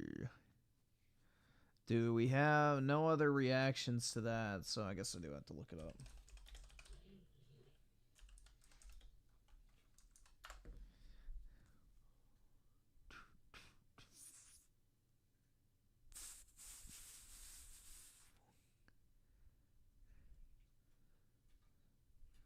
This is a bot. Help soothe tummy troubles in 24 hours with new Enfamil NeuroPro Gentle Ease. Welcome autumn with 50% off fall essentials from Hobby Lobby. Transform your home for the season. Isn't Hobby Lobby the company that got sued because they didn't want to hire homos? Wasn't, hold on, I think that was, right?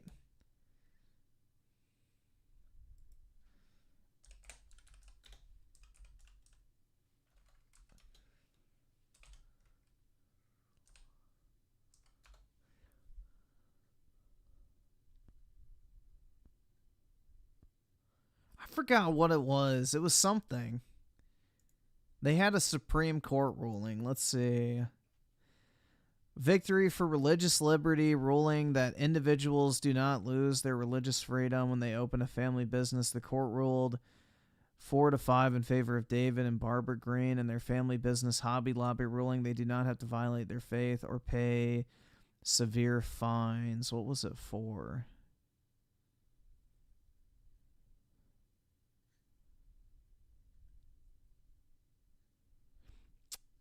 Oh, it was for abortions and shit. Okay. Got it. It was basically they didn't have to pay for abortions. Okay, that's what it was. Xbox just dropped some major bombshells in terms of what Xbox has planned for the future of the company. This comes via an interview with Phil Spencer. Oh, let's see. Revenstar, the three of the cartels are about to disappear from the That's what they said, is Trump said he'd drone strike the shit out of the cartels, so. Spencer and Bloomberg. That'll make Claus Mysteries new Presidente not too happy. That just dropped this morning. Let's talk about the handheld, what they're going to do with releasing games multi-platform, and more. Oh my god, dude, he got scammed! He got scammed, guys! Holy shit! I still haven't opened this other PS5 Pro. I need to. At some point. I also need to move this PS5 Pro that's at my feet up onto my shelf so I don't have to, you know, put my feet on top of it while I stream. So this is released right this morning, and I was very surprised to see some of these quotes. Phil Spencer talked about what games he sees going to PlayStation in the future, or if he discussed what specifically would not be coming, and has some interesting quotes there. We're going to start at the beginning, though, because right off the top, he talks about, after a tough year, Microsoft Corp's video gaming chief is still looking at acquisitions and charting how to compete and partner in the No one is buying PS5 Pro? I don't think that's true at all, man. Markets for handheld game devices and mobile stores. That's literally the first quote in the article. And I have to admit, I'm a little bit surprised that they're talking about acquisitions because of all the heat they got after the FTC case. But it seems like they're not done. I don't believe that Phil Spencer is discussing a larger acquisition like a Take-Two. I know a lot of people asked who I thought on a podcast who we would be purchasing next, and I jokingly said Take-Two. But it sounds like it will be smaller in scope next time. That was still a surprise to hear that they're even interested in it whatsoever. On acquisitions, They're not buying Take-Two. There's no way they're going to get that shit. Well, maybe with the Trump administration, actually. You never know if they grease the right palms, but I don't see that going through. I think the British will block that one.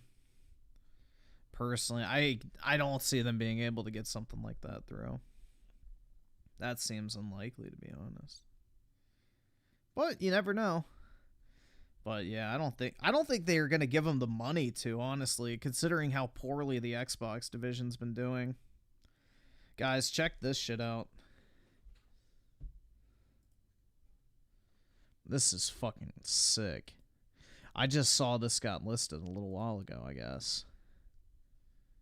Bro, look at that. Tell me that's not fucking... Bro, that's really tempting. That is very tempting. That's fucking awesome.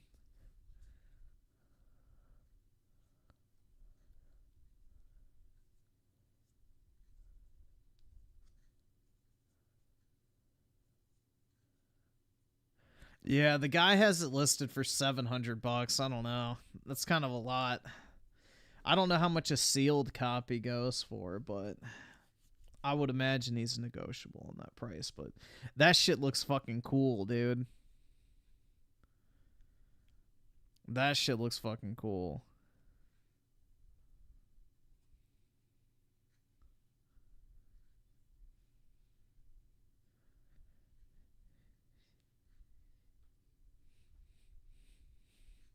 You haven't played it? Bro, you should definitely play Force Unleashed.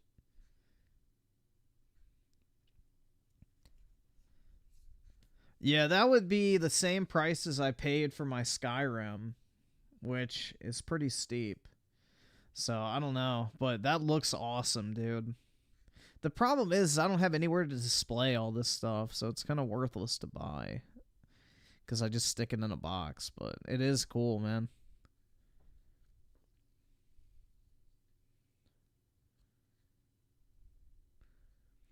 You should just buy the Nintendo Switch version. I think Nintendo Switch has it ported, I believe.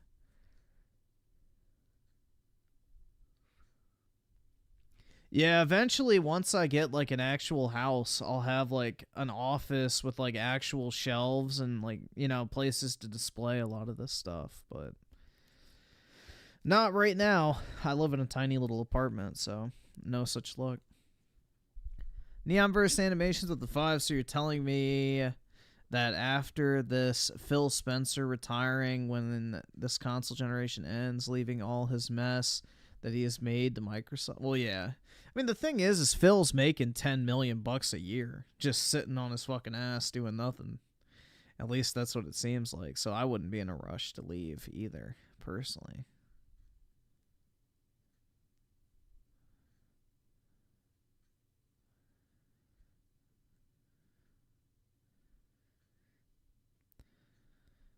You said no one visits you anyway, so who are you going to show it off to? Myself. The whole point of having shit out on... Alright, so why do you hang pictures on your wall?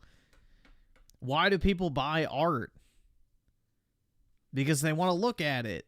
So, yeah, I want to have like a shelf with the cool shit I've bought so I can look at it instead of just having it sitting in a storage unit.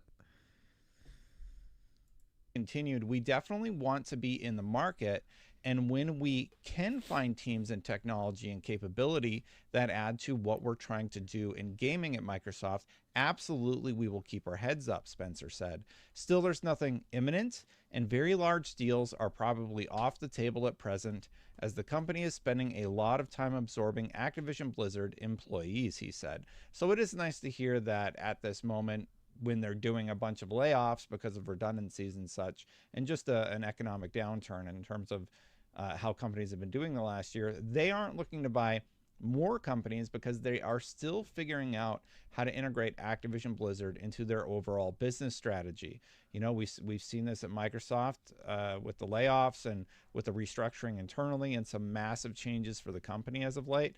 And it was nice to hear that they're not going to do it imminently, but it was also surprising to hear that they're doing it at all.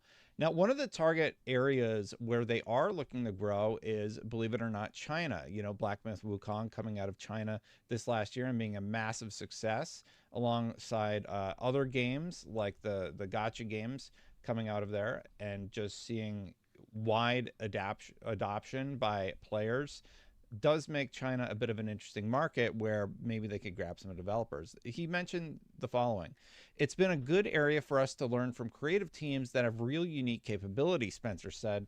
"The real opportunity is to partner with creative teams in China for global." So they're talking about games that are going to go everywhere in the world and reach players all over the place, and figure out how to develop that strategy further. Just like every episode, I have to figure out how to develop the strategy of saying, hit that subscribe button, hit that bell to know my content goes live, or hit that like button if you like this video so far. But now we're going to get into the real juicy stuff, because he did basically confirm the handheld, and he also talked about some other stuff related to the handheld and what they want to do in the future. So here's what he said. The executive, who has repeatedly professed his admiration for handheld game devices, said the expectation is that we would do something in that category. Although the company is working on prototypes and considering what it might do, Spencer also asked his group to look at the market and develop its vision based on what it learns. Such a device is a few years out, he said. I mean, the fact that that's the first time he confirmed it. I don't know if that was intentional or not, but the fact that he confirms a device is being developed and hold on, guys. The stream dashboard is broken. There we go. What a piece of junk, man. Griffin hanging his play button when his daddy buys his new... I wish, man. I wish I came from a wealthy family. That'd be nice. It'd be nice to have like an actual house with all my shit in it and space to move around. And, you know, shelves for me to build my wall of virginity properly. But unfortunately, that is not the case. And is a few years out is something he has only jokingly alluded to. Now we can just straight up say, yeah, they're making a handheld. We don't have to like pretend they're not anymore. I think all of us kind of realized that that was the plan all along, and Spencer just straight up confirmed it to Bloomberg. So that's nice to hear. Longer term, I love us building devices, Spencer said, and I think our team could do some real innovative work, but we want to be informed by learning and what's happening now. I do wonder how this impacts my whole theory about them making a handheld and making the world's most powerful console ever, because I'm very excited about an Xbox handheld.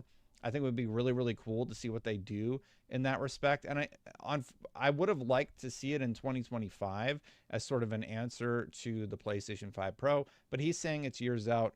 I guess they need more time to develop it, and it must be earlier on than we expected, but it's coming. And that's awesome. That is awesome to hear. I think it's definitely an avenue for growth where Xbox can get in sometime soon. After releasing the first batch of Xbox games for Sony Corp, PlayStation and Nintendo Switch, Spencer is pleased with the results.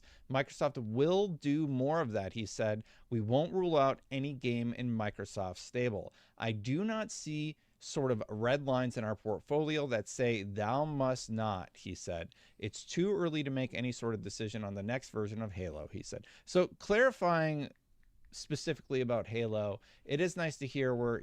Yeah, it's still going to come. He's saying, okay. He's saying it's too early, which means they'll eventually get to the answer of yes. They just don't want to say it right now. Halo's not going to be going anywhere, at least not the next version of it in the near future. But there are a plethora of other exclusives that are currently in the Xbox ecosystem. And it does sound like sooner rather than later, we could get confirmation that Phil Spencer is, or Xbox more specifically, is releasing Xbox games more places for players to play. I think we all saw that coming. I do think that Microsoft has very clearly said we are adjusting our exclusive strategy.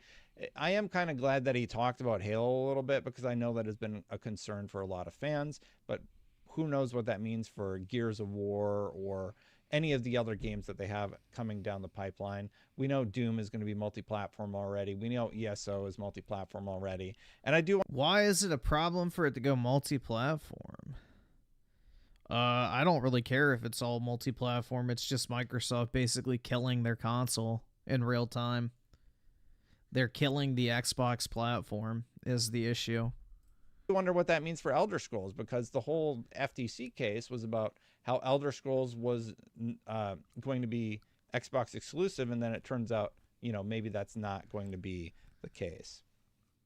The Xbox business has never been more healthy, he said, citing growth in cloud and PC gaming as well as console usage. The Blomberg business is performing right now, and I think that means a more healthy future for hardware and the games we build. You know, that was heartening to hear because the stories out there are usually about how Xbox is not doing well or how their strategy with Game Pass isn't working. But if you look at the latest numbers, I would say the one area where they're soft is hardware. They've been very clear that hardware is just not it for them in terms of the console anyway, and they are looking to diversify their portfolio in terms of where they release stuff. However, that said, they also confirm that they are seeing massive player engagement and interaction with their games. So they're doing well.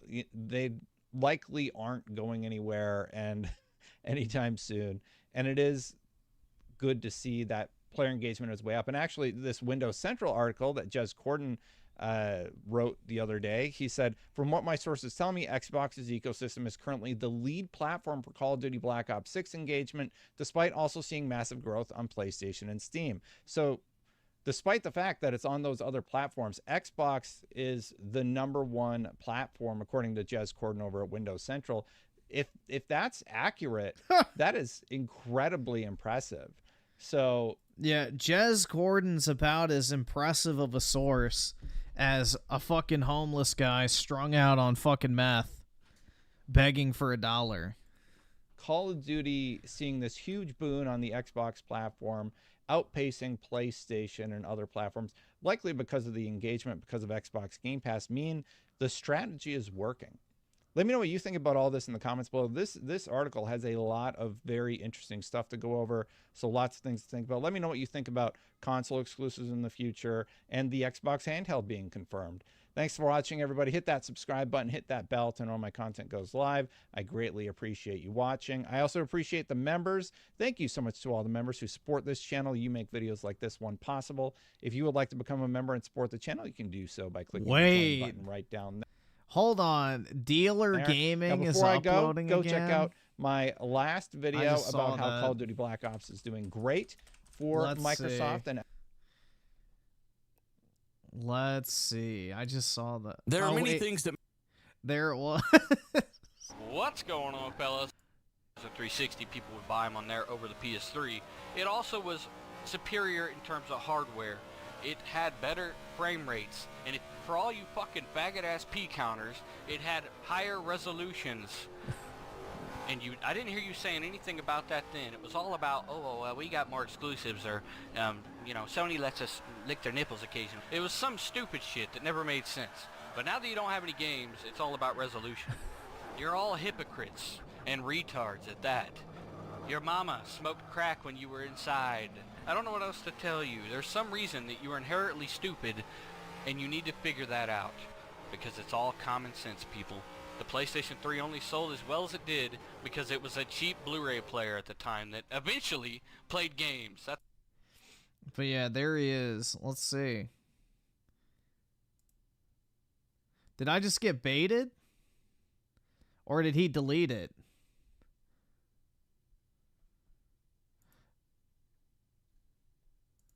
All right. Am I crazy? Give me a second here. Xbox, appreciate you watching. I also appreciate. Did he make a new channel? Dealer Dash Gaming. Let's try that.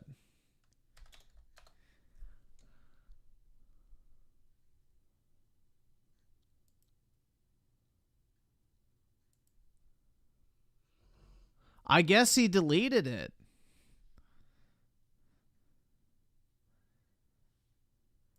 There.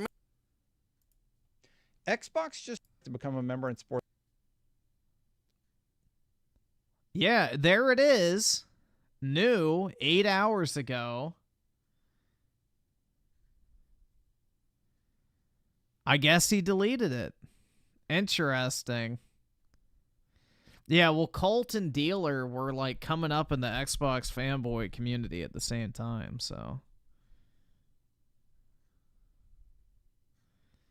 So yeah, I guess he deleted the video. Here, let's look it up.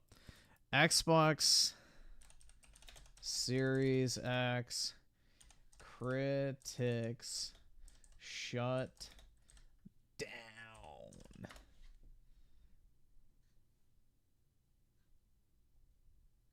What the fuck? Wait, so 3 years ago.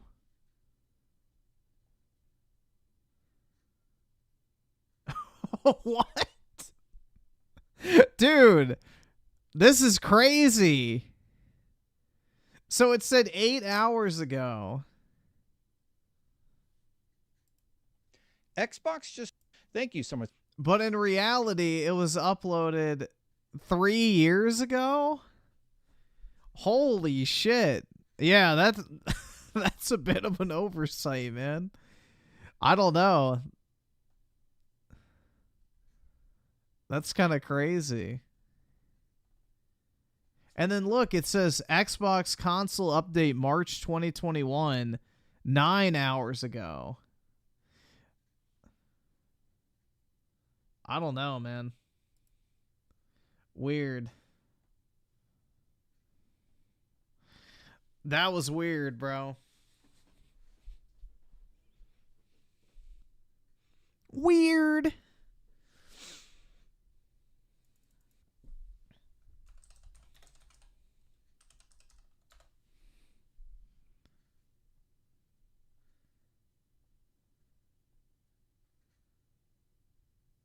Should we watch MBG? Hell yeah, dude. Who is this? Skip it up, fucking loser faggot.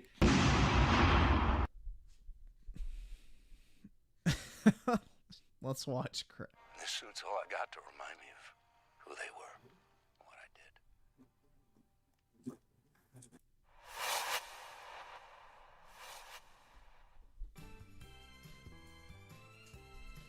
did. Why does he have a Fortnite intro now? So, Phil Spencer is making a lot of news today. He did some topics about things that we were all kind of wondering about, clarified some things. There's some good. There is obviously some bad as well, unfortunately. I'm going to focus on some of the good, and hopefully this is something that honestly makes people kind of happy. You know, I think that Xbox is in a very interesting spot. It's either going to fail spectacularly or it's going to limp along. I honestly don't know. You know what I mean? I just feel like at this point, nobody knows what's going to happen. And, at least some of the news I believe is possible. I do have to say that Phil Spencer looked a little rugged, a little ragged maybe in the interview. Like, he doesn't look good. I don't know that Xbox is doing anything that's helping him out in that manner, but this is interesting. He confirmed this, so now we have a good idea on exactly what to expect. Let's go ahead and get into it. I'm Crap Gamer. This is Crap Gamer Reviews, back with another video. Thank you so much for checking it out. I certainly appreciate it. Please like, share, subscribe. I would appreciate that as well. I do daily gaming content, multiple videos a day usually. Sometimes it's just one, but I try to do a couple if I can. So yeah, I try to be fun and informative, and there's always something to talk about. So, kind of. I wonder if Griffin would still upload videos when having kids. Probably not at that point. Keep that in mind as we go along. Now, this was... Considering that would be like... What? Let's be realistic, like maybe 3 to 5 years in the future? Probably not. Thought a very, very interesting thing from Phil, because, you usually don't see that. At the you earliest, usually don't so... see this type of thing from Phil, where he's talking in such candor, because usually they like to kind of dance around things. But Xbox is building a handheld, but it is years away. So a lot of people that thought maybe, and myself, because I've done videos about it, there were rumors that they might announce a handheld next year. It doesn't look like that's going to be the case, as it's probably years away, meaning 2027, 2028. So yeah, I mean, it is what it is. Microsoft's gaming CEO has repeatedly hinted that it could create its own Steam Deck style Xbox device, and in a new interview with Bloomberg, the executive said that the expectation is that we would do something in that category. Microsoft is working on prototypes and considering what it might do. Spencer 100% confirmed, and he asked his hardware team to analyze the market and to develop its vision based on what it learns. Any device is a few years out. In the near term, Xbox will focus on making its app work better on existing portable devices and partnering with hardware manufacturers to make sure their products sync. Longer term, I love us building devices, and I think our team could do some real innovation and innovative work, but we want to be informed by learning and what's happening now. So in March of this year, Windows Central claimed that Microsoft was working on fully... If Griffin's son starts doing YouTube, he'll probably going to talk into the camera like, "Hey, sisters." Brett, why are you fantasizing about me having a gay child? That's pretty fucking weird. Yikes. Native Xbox handheld prototypes, and in a Polygon interview published a few days later, Microsoft Gaming CEO Phil Spencer discussed what he'd like to see in a potential Xbox handheld. The executive then kind of turned to the subject on IGN, and after the summer showcase, in which he dropped his biggest hint yet, that a handheld could be in the works. But when it was put to Spencer that Xbox has been building its business around the strategy of being more where players are, be that on PC or more recently other platforms, he said, "So we should have a handheld. I think we should have a handheld too." So again, we're sort of looking at these types of situations and saying, it makes sense for Xbox to have a handheld, whatever the case may be. Obviously what was once rumored is now pretty much confirmed, that they're working on it. And they also say that, obviously there's a lot of people into things like the Asus ROG or, the Steam Deck or whatever. Like, here's the thing for me when I see this stuff, right? I look at it and I go, well, who's really buying and playing, handhelds? We can look at it and go, okay, the Switch. Yeah, Switch, that's a great, platform. But it really thrives on, it really kind of thrives on the idea of having exclusive content. I mean, would people buy a Switch if it didn't have the great Nintendo first-party games? Like, I don't believe that they would. And so that's kind of where we're at with this. Like, what would Microsoft do if they were to kind of not have that kind of branding, for themselves? I think that would be a real problem. On the other hand, we also have a situation where Microsoft is, kind of not just dabbling in, the non-exclusive world. They're very much in a situation where things are not going great for the for the platform in terms of exclusive. Let's see. So Revenstar with the 3 timeout Brit. He doesn't know what air is. Okay.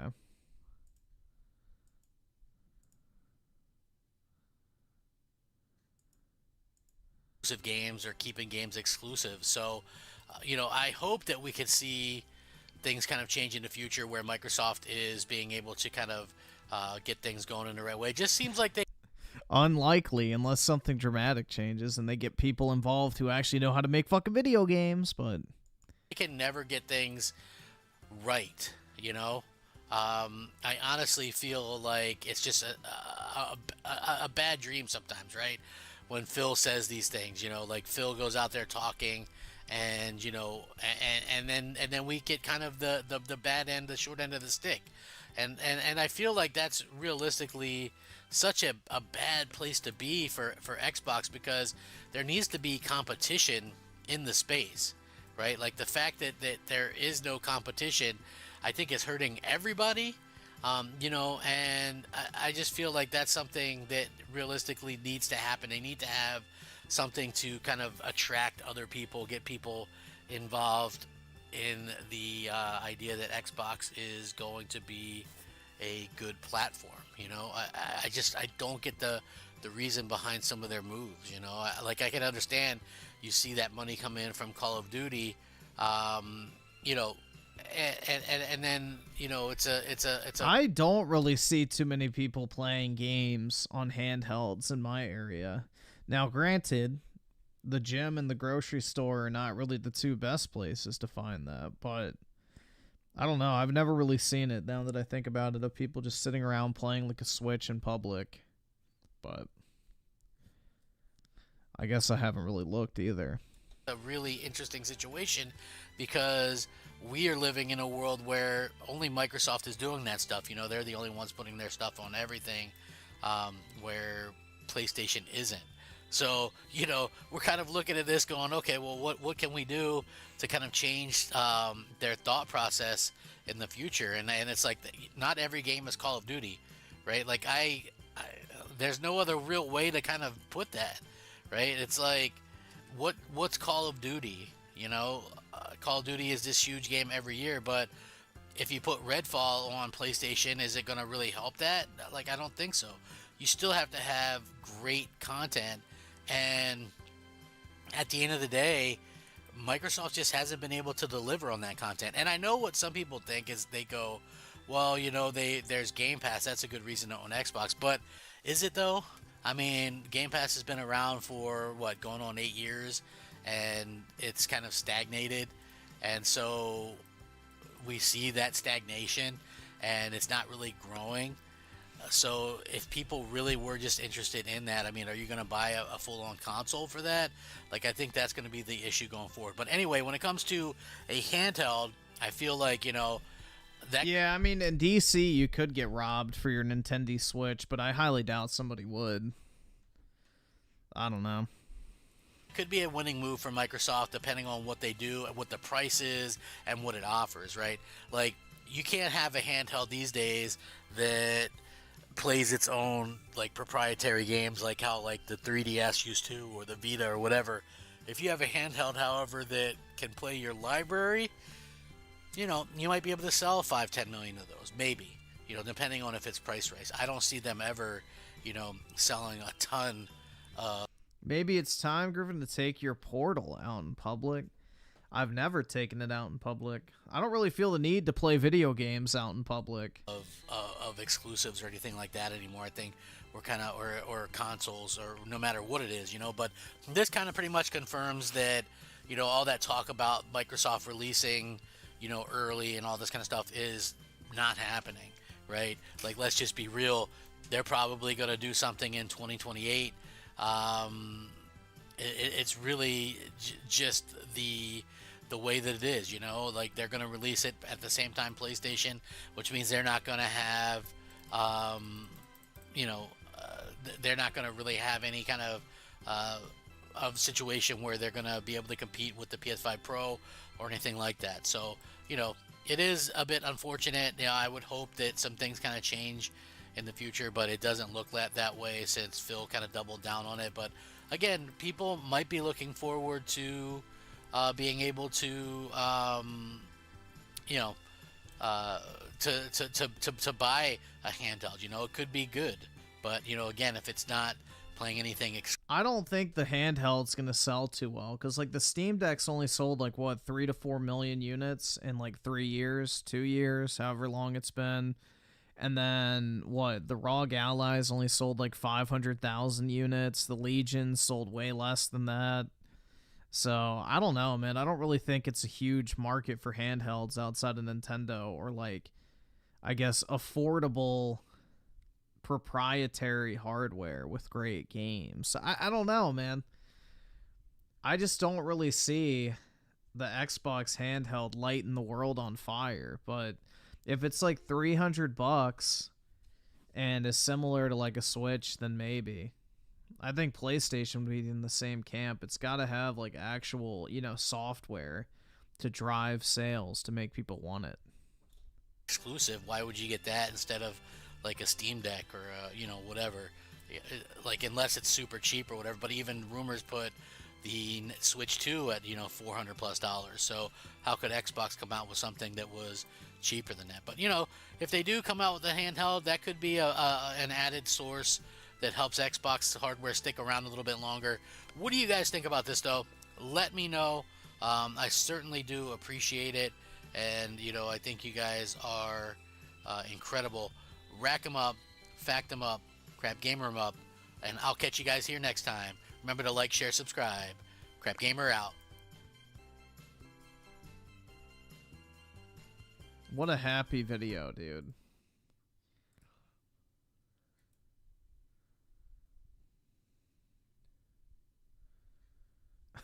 Sony is fit.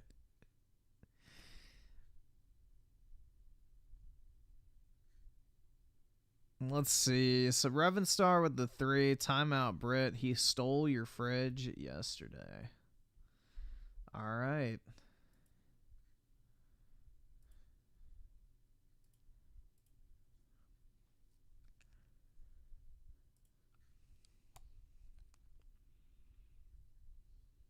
Let's see.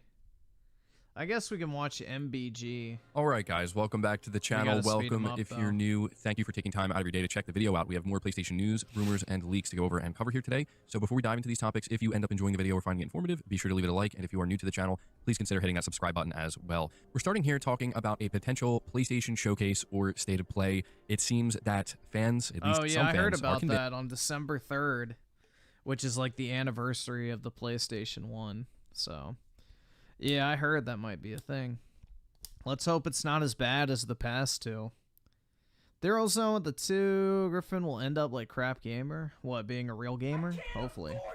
Convinced that Sony just teased when the next event is going to occur. This is being reported by PlayStation Lifestyle, and it says Sony just published a new PS5 ad on its YouTube channel, and fans are convinced that it's teasing a PlayStation showcase or state of play.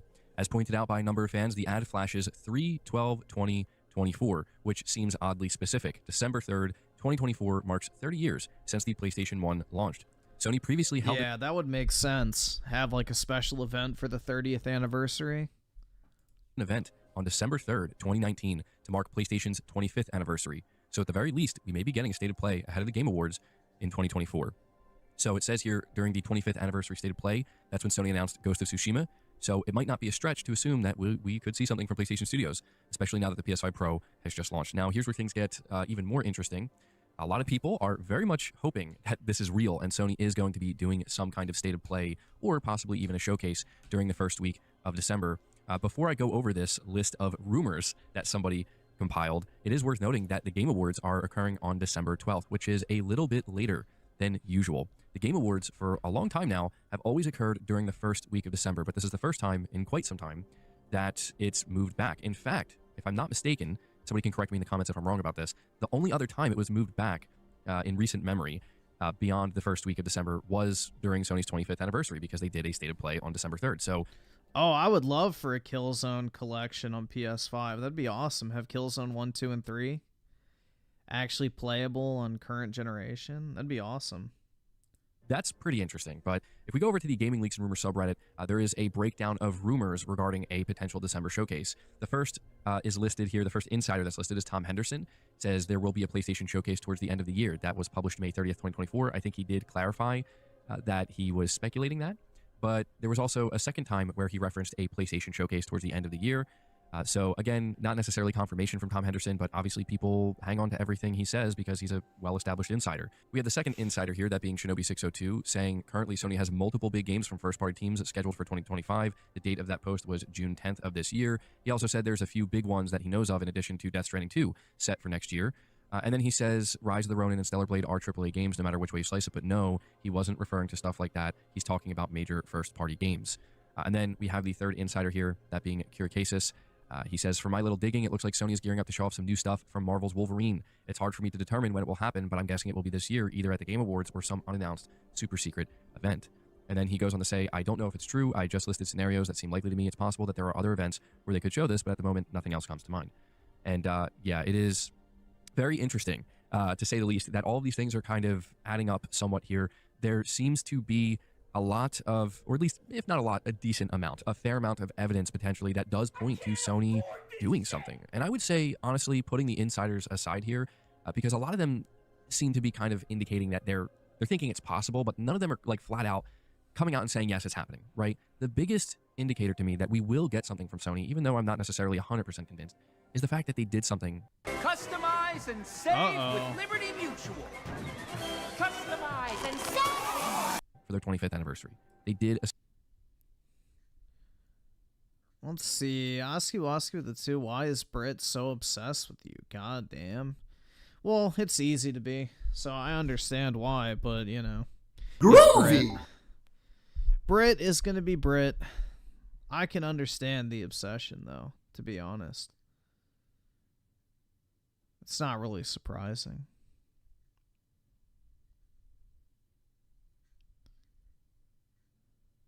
Brett Cooper's hairline is awful. That's a man's hairline. A woman's hairline looks like a reverse U instead of an M. I don't think it is a universal hairline for people, but I don't know. A state of play on... I haven't studied the hairline differences between men and women. December 3rd, 2019. So the idea that they will put together some kind of state of play for December 3rd, 2024 for their 30th anniversary, which is an even bigger deal, by the way. It is a bigger deal, the 30th anniversary. I think it kind of lines up, man. You know, between the Game Awards being pushed back a little bit to the 12th, you know, happening later than they usually do, knowing that Sony did this previously, and also hearing that from at least one of these insiders, we're expected to see Wolverine very soon. I don't know, man. I don't want to get people's hopes too high. I don't want to get anybody excited, but it does seem like the timing is perfect for Sony to do a little something extra to close out the year. So here's hoping that they do it, but, you know, we'll continue to monitor this. We're going to move on to the next topic, which talks about Sony dropping the price of the PS5, at least temporarily. This was also revealed, I think it was actually accidentally revealed during this ad that Sony put out yesterday, where they shared that up until December 24th, the digital edition of the PS5 is dropping down to $380 US. And they don't mention anything about the disc-based version of the PS5. So that's very interesting. I think some people might be very disappointed about that, but a lot of people are buying their games digital these days.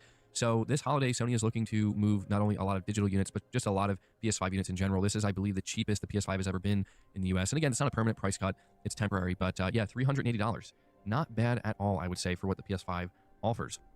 But moving on to the next topic, we have another insider confirming that Bluepoint Studios is in fact working on a new intellectual property. A new report claims that Bluepoint Games' mystery PlayStation exclusive is a new IP. The PlayStation studio has kept its project tightly under wraps and has thus far only confirmed that it's working on something quote-unquote original. But whatever the project is, it's likely to be based on an existing franchise. That's what we speculated, right? When they said we're working on original content, we thought, okay, maybe they're continuing some kind of franchise. It says the latest report comes to us from journalist and insider Jeff Grubb, who recently mentioned in an episode of Game Mess Mornings that Bluepoint is working on a new IP. Bluepoint doesn't have any history. Yeah, I think Bluepoint working on a new IP is a mistake. They should have had them work on, like, actually remastering shit, because that's really all they're good for. I don't know why game developers are not just told what the fuck to do. Like, Bluepoint is great at remastering old games. Just have them do more of that. Like, not every fucking studio needs to be creative. History of creating original IP, with the exception of PS3's Blast Factor that released in 2006. It seems like eons ago that Bluepoint confirmed it was working on something new, and Jeff Grubb reckons that Bluepoint's project is one of the unannounced games that will be revealed soon. So yeah, this is good to hear, right? To kind of get this confirmation, if you want to call it that. It's not official, but we did get some leaked concept art of whatever Bluepoint was working on, and it definitely looked like something new. It didn't look like it was part of any game or franchise that we could easily recognize. Some people were speculating that maybe they were working on like a standalone Atreus game for God of War, or possibly even Uncharted or something like that, or maybe something related to Demon Souls or Bloodborne. But no, it seems like they're just full-blown going for a new IP, and honestly, that's exciting, right? I want to see what can Bluepoint Games do with a brand. It's not exciting. Do your fucking job. Nobody wants to play your creative slop. New intellectual property. Let's see them kind of spread their wings here. They've proven that they know how to remaster and remake games. Obviously, they're the masters of that. But it's going to be interesting to see this game revealed, and hopefully it's something awesome, right? It's also a third-person, over-the-shoulder walking sim with heavy story elements, lots of cutscenes, and emotional storytelling. Wow. In a post-apocalyptic setting. Fill out your bingo card now. Noting that, Jeff Grubb is saying he thinks this is going to be revealed soon. I don't know, man. I don't know. Could we see Bluepoint's game before the end of the year? We will find out. But the final topic I have for you here, guys, is just a bit of an update on Xbox and what's going on over there. This does pertain to PlayStation as well. Being reported by WCCF that it says any title in the Xbox portfolio of games can be considered for a port on PlayStation. And dude, look at that. This is the state of modern women, dude. Look at this. Obese, covered in fucking disgusting scribble tattoos, colored hair, a fucking choker. Like, that is just the definition of a fucking white trash slam pig. The only thing that thing's worth is a quick 3-minute session, and then you get your clothes on as fast as possible before she can ask you to stay. And even then, you're filled with a deep sense of regret all the way home. As Phil Spencer does not see a red line in this regard. Speaking with Bloomberg, the head of Xbox commented on a variety of topics, including porting Xbox titles to other formats. Phil Spencer is pleased with the results of the first batch of games released on PlayStation 5 and Nintendo Switch so far, and more will be coming in the future. In regard to which titles will make the jump in the future, the head of Xbox said that he sees no sort of red lines in their portfolio that say, thou must not. But it's definitely too early to make any sort of decision on the next... No, I'm not speaking from experience. Thank God, bro. I would never be desperate enough to have sex with that. Entry in the Halo series. As such, it really sounds... I'm just referring to the type of woman that would be, if you were to. Absolutely not. I'd rather continue my gaming monk lifestyle of the past 7 years than resort to that shit. Like nothing is off the table, although a day-and-date release on Xbox and other consoles at the same time doesn't sound very likely. Phil Spencer also touched upon the handheld market, which has been thriving in the past few years. The head of Xbox says that the expectation is that the company is going to do something in this regard. At this stage, they are working on prototypes. Yeah, dude, Review Tech USA would be drooling like a fucking dog staring down a fresh-cooked steak. If Rich saw that, he'd be drooling worse than a fucking dog with like a, 1 pound steak waving in front of its face. Considering the future, he'd start barking. Asked his team to look at the market and develop their device based on what is learned. This device, Phil Spencer added, is a few years out, so we won't be seeing it. Tipster would be upset because she doesn't have a penis anytime soon.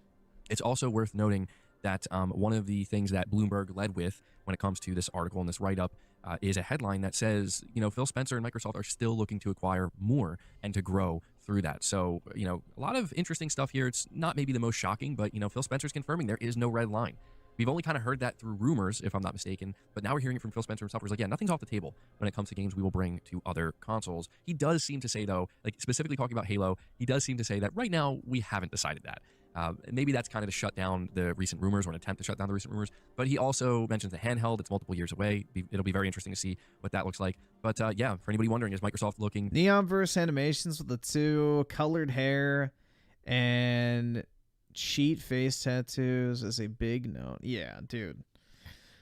That woman checks all the red flag boxes. To acquire more, the answer is yes. Microsoft is looking to acquire more game developers and presumably publishers as well. So there you go. Just wanted to keep you guys updated with that, but that's going to do it for the video. I hope you enjoyed it. Hope you found it informative. If you did, be sure to leave it a like, subscribe if you're new, hit the bell notification icon, and feel free to share the video out. On top of all that, but until next time, guys, take care.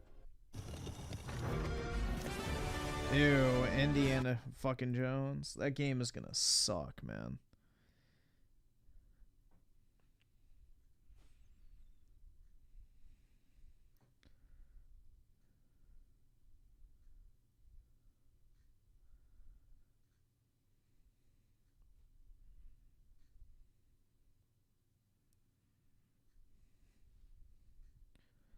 Sarah Bond is the only black queen we as gamers, or we need as gamers.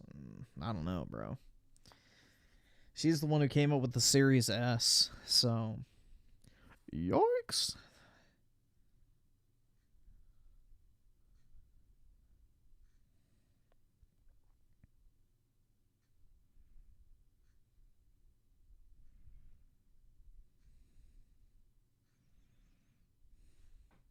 Yeah, we need fucking Donald Trump to seize Microsoft and make it a state-run company, and then he can appoint me the head of Xbox, and then I can fire all of them. And then we'll have great games once more. Well, dude, there's a reason they're shoving Indiana Jones on PlayStation immediately after, you know, it comes out on Xbox, is because obviously interest in the game is very low. It obviously ain't doing too well.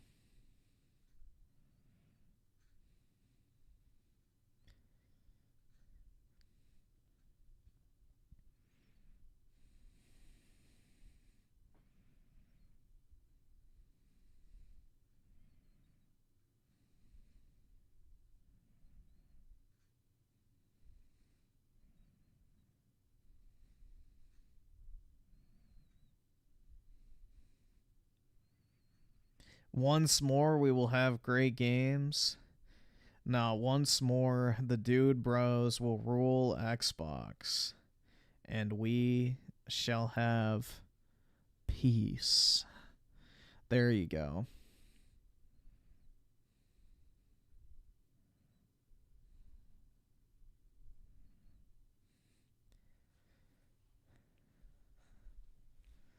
Yeah, that Indiana Jones game just looks terrible. Like, nothing about it looks good at all. It's not good.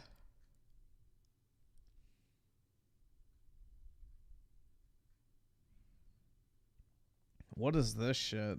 I think one of the biggest tragedies in our world today is that people's ears are way too soft. You can't talk about the truth without somebody getting offended. You'd think that today, in the information age, where we all have access to more information than back in the day, that people could only say, well, if what you're saying is actually true, I'm going to go ahead and find out for myself. Instead, you get statements like, yeah, just what the world needs, another hate video, where you actually cite another, technical expertise talking about the PlayStation 5 Pro CPU. That's all I did. I literally went to the Digital Foundry's video where they talk about the CPU limitations, which is something that had been talked about before the PS5 Pro came out when the specs first leaked. And I pointed out, hey, this is where the challenge is going to be. Everybody knows that this is where the challenge is going to be. But instead, what you get is, oh, another hate video. Again, I made another video where I talked about PlayStation is gearing up, the players for PC, seeing as its hardware is shifting and becoming more and more like PC. To that, I got another. Why are you playing Gotham Knights and not playing as Batgirl? The only reason to play Gotham Knights is for Batgirl, because she's caked up.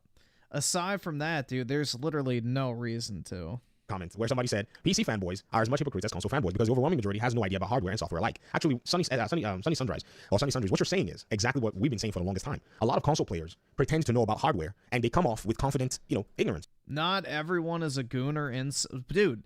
The game fucking sucks. The only appeal that it has is the fucking ass cheeks, bro. The only reason you would play that game is if you're a gooner, because the game is bad. It's not good. The only good thing about it is the cheeks. That's it. And this is what, for the most part has caused a lot of friction in the community. You can call us PC fanboys or whatever it is, but the reality is, when you think about it, it's the console players right now that have found themselves in a position where they're defending the exact same things that many of them have criticized about the PC platform. I don't want to tinker with settings. They're giving you more settings. I don't want to do this. They're giving you more of that. I don't want to worry about upgrading my hardware. They're giving you two more options. In fact, the PS5 Pro is the most innovative PC solution masking itself as a console right now, because not only that, it's now giving you the ability to be able to go ahead and upgrade not just one, but two hardware components on the unit. Now, again, this is good. I don't even know why. I mean, I think, you see, this is so weird because the good things that we've been talking about on the PC platform are now coming to consoles, and somehow the console fans want to say this is a bad thing in a weird way, but you're going to be enjoying it. You see, I think what it is many How the fuck can you upgrade the hardware on a PS5 Pro? I can't swap the GPU and shit out. I don't know what he means by that. You've boxed yourself into a corner. This is why when you argued so hard against something that you didn't see coming, or maybe the males have better cheeks. Nah, bro. Batgirl in that game, I'm telling you, is caked, bruh. Not only is that shit shapely, but it's a wide load too. Coming, you were in denial. She didn't just hit the normal glutes, she also made sure to hit the side ones too. And here you are, you're going on Amazon looking up so you get the best of shape and size. Prices of NVMe, just as I am, to add to your Your PC that is boxed and branded as a console. You're in the same boat now. Welcome to the PC wannabe, fanboyism. That's pretty much what it is. Another one said, and this is the funniest comment of all of them. This was actually very interesting. I made a video where I said, the PlayStation 5 Pro is old technology. It defeats the case of anybody on PC being envious of, the PS5. That's what a lot of, PlayStation, hyper fans say. PC players are this. PC players are, hypocrites. PC players are jealous of the PS5. They're obsessed with the PS5, and it's like, guys, it's old hardware. Any PC, even a PC from any generation, has the capability to become modern because you can swap out your components. The PlayStation 5 is locked for it's locked forever. The PlayStation 5 Pro, locked forever. That's why they have to make you an entirely different. Nobody's buying a console for it to be upgradable, though. I don't know. This is stupid. I don't really care. I'm bored. Boring. You're so fucking boring.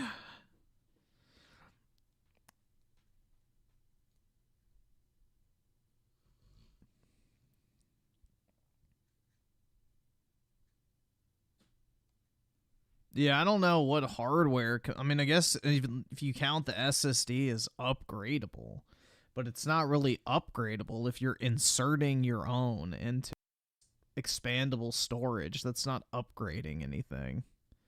That's like putting an SD card in the fucking Switch SD card slot. You're not upgrading the storage. You're just putting a fucking SD card in it. The storage internally doesn't fucking change.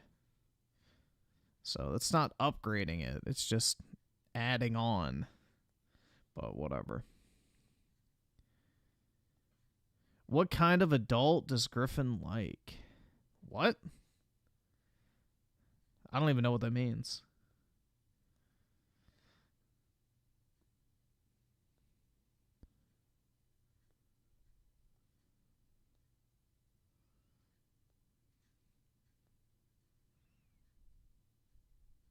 What is attractive to you? Well, we're not going to be able to find it, but it was like that one chick in that swimsuit short. I told y'all that was like the perfect build. Or the chick that does the track and field.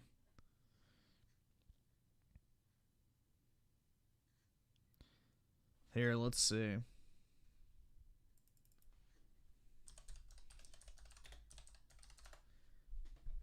If it pops up, I'll do it, but if not, I'm not going to waste time.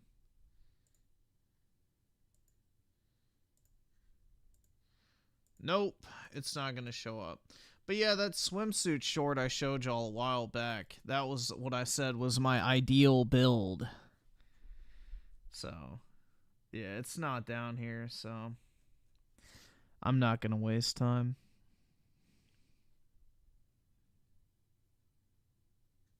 Yeah, as far as like women go, I like a slim, athletic build with a nice gym ass, not fucking fat. And then I don't really care about tits at all, and then a nice face. That's it.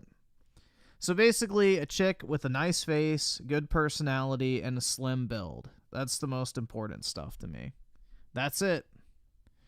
I don't want, no BBL baddies, bro. There's no such thing.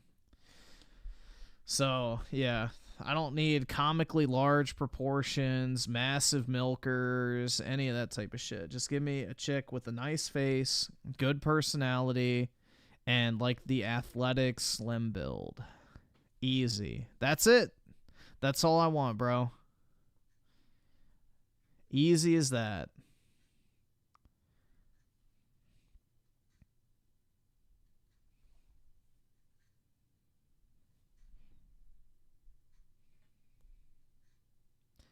All right, well, Puff Daddy, you're into boning dudes, so I don't want to hear your take on women.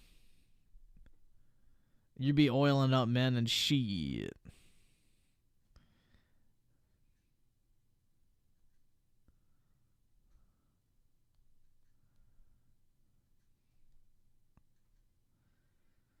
You're out here drugging dudes, so I don't know if you're the best critic of that.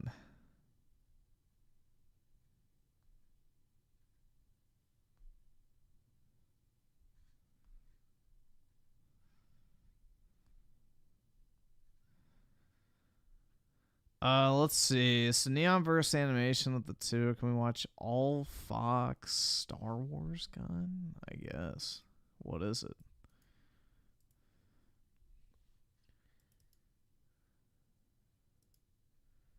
Paste.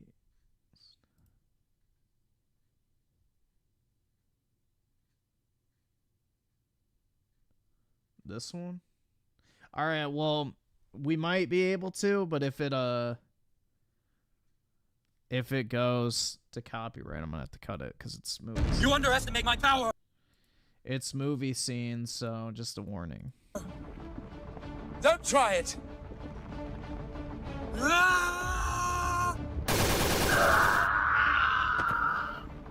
Get wrecked, sucker.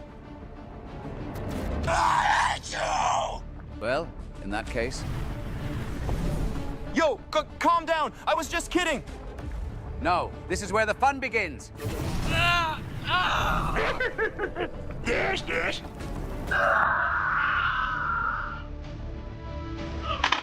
Man, you look hilarious.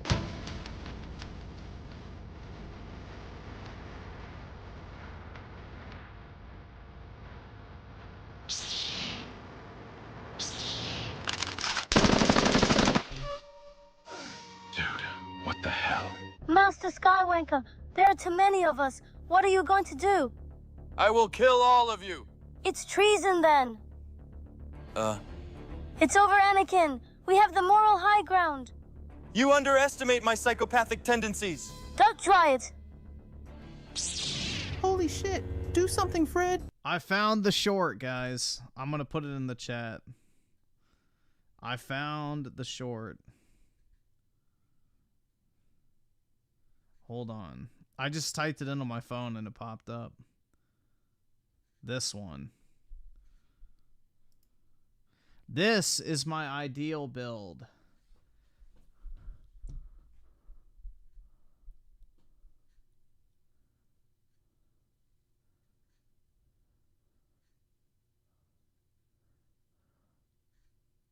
There you go. That is my type. So, hopefully that clears it up for you. I will do what I must. All right, let's find out what happened at the temple. If into the security recordings you go, only pain will you find. Now, young Skywanker, you will die.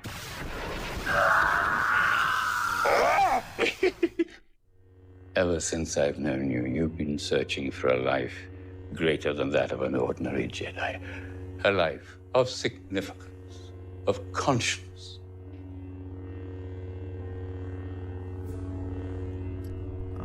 Are you going to kill me? Yes, absolutely. Alright, I'm getting the warning, but we should be alright. It's almost over. In the name of the Galactic Senate of the Republic, you're under arrest, young Skywanker. Dude, he was the secret Sith Lord. He had to stand trial first. He was too dangerous to be left alive. You saved the entire Republic, but we still sentence you to 39 years in prison. That's outrageous. It's unfair. Did you just call me bald? What? No, I didn't call you bald. Okay, that's it. You're finished, Dooku. There's no escape this time. All right, Anakin. You'll take him alone. I don't want to die. I'll chop him up! Yes, Anakin, yes. Good job, Anakin. Your end. This is a chance against me. You have not, sucker. Shit.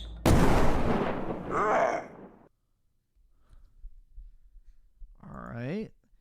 So Revenstar with the 299 timeout Rocksteady. Alright.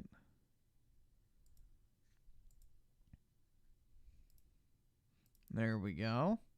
And Ryan Miller with the 5. Quickly watch Benny Johnson. I got kicked out of a camel toe campaign.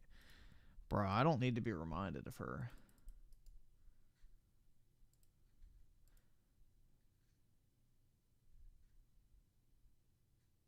Oh, is this the Hillary one in Tampa? What are you guys doing? We're all gonna die. Know what they say about the crazy ones? Huh? guys. It's what we do. Defund the police because her campaign called the cops on me and had me ripped out of her event by force. What was my crime? Simply reporting on Kamala Harris's this is event the Hillary in Tampa, one. Florida. Ladies and gentlemen, Kamala Harris, the official Harris campaign, threw an event in downtown Tampa. I was invited to that event. I was given a official invitation to this event. I can show it to you right here on the screen.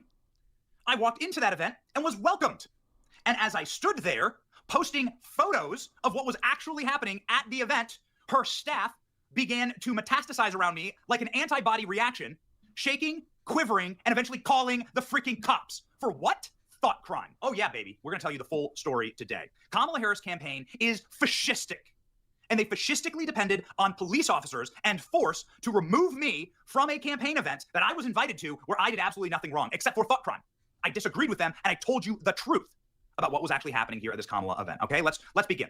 Kamala Harris had an event that featured Hillary Clinton in downtown Tampa Bay.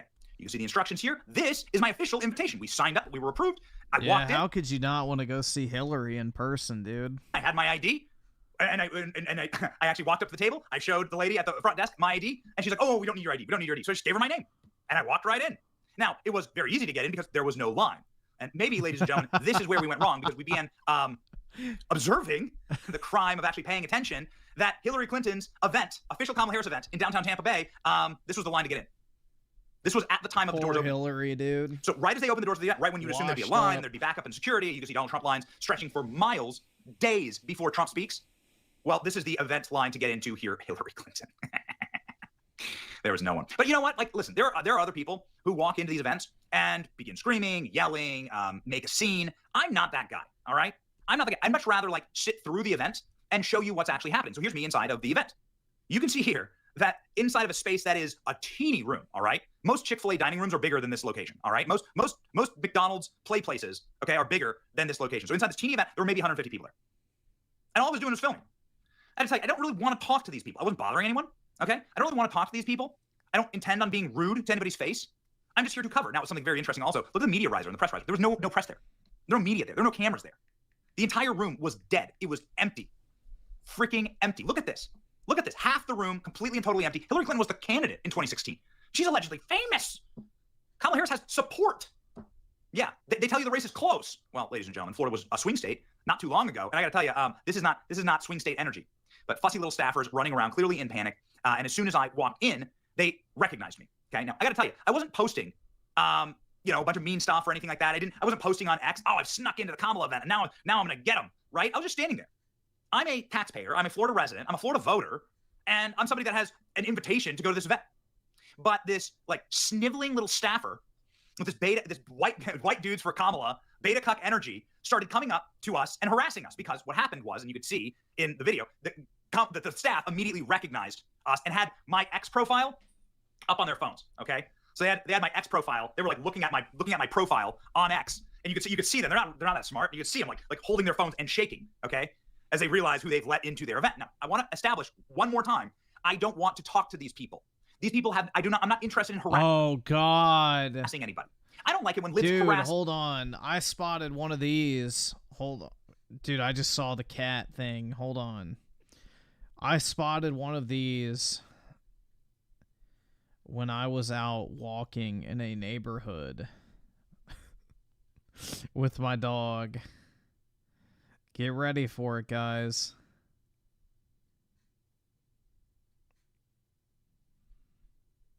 Oh my God.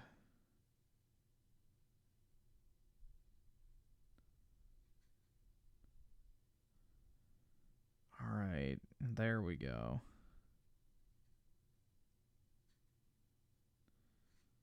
Why is it not sending? Hold on.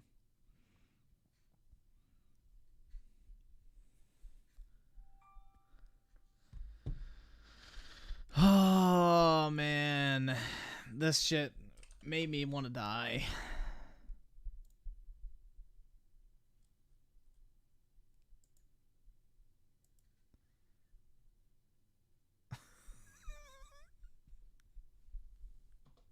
Bruh.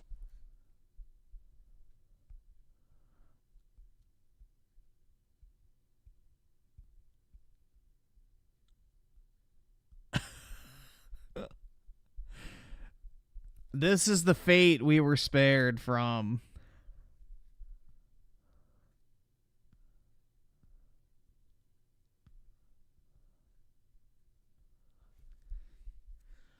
Oh my god, bro. There was like multiple of them. I've seen a lot of those in my area.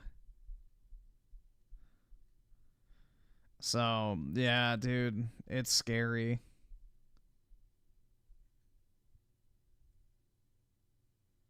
It's actually scary out there, guys. That is the fate we were spared. Trump supporters. So I'm not going to do the same thing. There were plenty of cat ladies there. There were plenty of people that were literally masked in the year 2024 and were, again, the year is 2024 and there are masked ladies all over this event. Of the 150 people that I saw in attendance of the event, at least 50 of them had masks on, full face masks. But boy, they were dancing. Don't you worry. That's how you keep you keep all the diseases away. You dance through them. Okay. Anyway, I have no interest in harassing any individual American. I believe in Americans' free speech and their rights, and I'm not gonna go be mean to people. So I'm telling you, I'm telling you, I didn't say anything to anyone. I just stood there and was taking some videos. We were just standing there in an event that we were invited to, and we're taking videos that were humiliating. And they were aware, the staffers were keenly aware that this was a disaster of an event, and it looks embarrassing for them. And that somebody like me would actually post the truth about the event. Somebody like me would actually show you that the support is fake, that this event is a bomb, that nobody showed up to see Hillary Clinton, that nobody showed up to this Kamala event in a state that they keep like in their wildest fever dreams saying that Florida might be competitive. Yeah, no. Yeah, 16 points to the right, not a chance. In fact, this entire event was embarrassing. The people there were pretty embarrassing as well. But your boy Benny is a gentleman, and I'm not there to harass anyone. So I stated one more time for the record, I did nothing but stand quietly in the corner. I had my cell phone out, just like everybody else, and I was videotaping some stuff. They saw that it was me. They identified me, okay? And my presence, the fact that somebody was there who they ideologically disagreed with, my presence was enough for them to spaz out and freak out. So their staffers started harassing us. They started asking us why we're there, what we're doing, why we're there, and then finally they call the cops on us, say we're uninvited. We were invited, now we're uninvited. Here's what that exchange looked like. The cops, the white dudes for Harris, okay? The guys behind him, the white dudes for Harris, there you go. They're little measly, little shaky beta cuck staffers, literally shaking. You can hear the speeches. The speeches had started. This was the extent of the room. Listen to this. Let's go outside, please. So what's going on, officer? They want you to leave. Why? Doesn't matter why. They've asked you to leave. What were we doing? Oh, no, sir. They just came and got me and asked me to escort you guys out. I'm sure invited to this match, so. And they told me, they came and got me and said that you guys were uninvited at this point and wanted y'all to leave. I don't know why. I can't answer any more questions, but she's going to try to find out. So, you guys were recording. Did they say you couldn't record? Well, we have cell phone. Everyone's recording with cell phone. I don't know. Yeah. We were just literally recording on our cell phones, and they started yelling at us because I had a cameraman there that had that at a GoPro, right? The GoPro's smaller than a cell phone. Some cell phone cameras are better than GoPro cameras. So it is so stupid. They're just making up excuses. Kamala Harris events. Yeah, he should have wore a mask and not live posted the event. That was his mistake, is posting it in real time. You are not allowed to ideologically disagree with libs with Kamala Harris if you're at a Kamala Harris event. This is actual fascism. Imagine the small dick energy required to say that you're not allowed to physically exist at our event if you disagree with us. Could you imagine them doing this at a Trump event? Of course they couldn't, because there are millions of Americans who go to Trump events, and there are tens of thousands of people at each Trump event, so you couldn't actually find people. Bro, that inauguration is going to be fucking batshit crazy. Dude, like, that shit is whenever Trump has an event in D.C., that shit is absolutely fucking packed. Like, absolutely packed. So the inauguration is going to be wild, bro. It's going to be like a sea of red hats. It was easy to find me because there were only 100 people there. They were that nervous about you seeing footage like this. They were that nervous about you understanding how failed their campaign is. That all this is trying to hold the side up on a fake narrative that Kamala Harris has real support. So we came in, we burst that narrative, and they lost their damn minds. It was a total and complete humiliation for them. This is our, and then they stick their Gestapo on us. This police officer kept taking photos, creep shot photos of us from behind the glass. They sent this officer out to take weird photos of us and pictures of us. So I decided to tell the officer, you're welcome to just come up and take a photo of me. Just come on up, ask for it, buddy. Can you just take a photo of us right here? No reason to take creepy shots from the corner. Come on, man. That's a creepy shot? Yeah, just taking a photo through the window. That's called a creep shot. Here, got it. Creep shot? Yeah. Creep shot. That's your definition.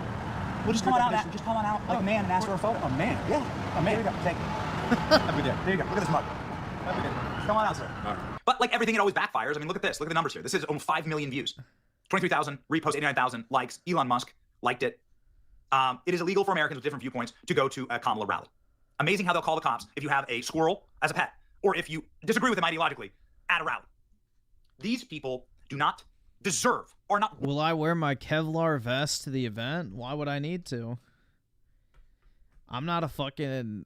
Dude, I'll be among like-minded peoples for the first time ever in DC. Well, not the first time ever, but for one of the few times in DC history, you'll actually be amongst people that aren't fucking retarded. You won't be amongst the BBs. But, yeah. Worthy of leading this country. This is not the energy of this country. They are not worthy of it. I don't care if a raging lib, if Rachel Maddow decides to go to a Trump rally and just stand there, like, who cares? Who cares? I don't care. Who's the biggest lib out there? It doesn't matter to me if, like, J-Lo or Lizzo or Usher or what other embarrassing Diddy celebrity endorsements they got. If those people went to a Trump rally and just stood in the bleachers and just... No, I'm going to wear my photobomb Trump shirt. Hold on, let me see if I can find that. It was an official piece of Trump merchandise.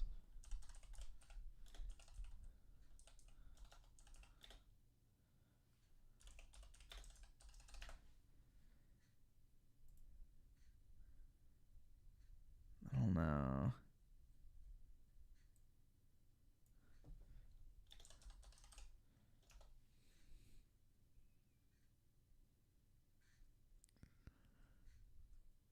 But it's like completely covered with like probably like 80 different pictures of Trump.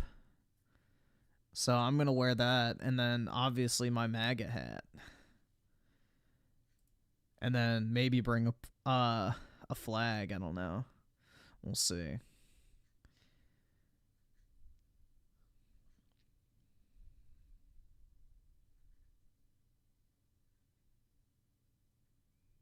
But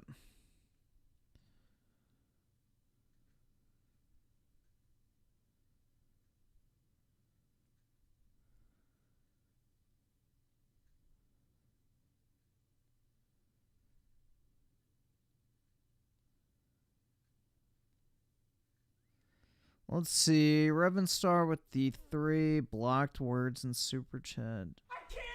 Let me see how long it is. I don't know if we're gonna watch that or not because it's getting late. Creator Certain with the 2. Remember to go visit your local Holocaust memorial. Why would I want to do that? I'm not Jewish, bro. Unfortunately. All right, that's fine. We can watch that. Peaceful? I wouldn't care. This is anti-American. It's the smallest dick energy you could possibly have as a campaign, and it's why they're gonna lose. It's why they're gonna lose. Yeah, white dudes for camel toe was a massive misfire, considering white guys voted for Trump more than ever before. They're gonna lose because they hate their fellow Americans.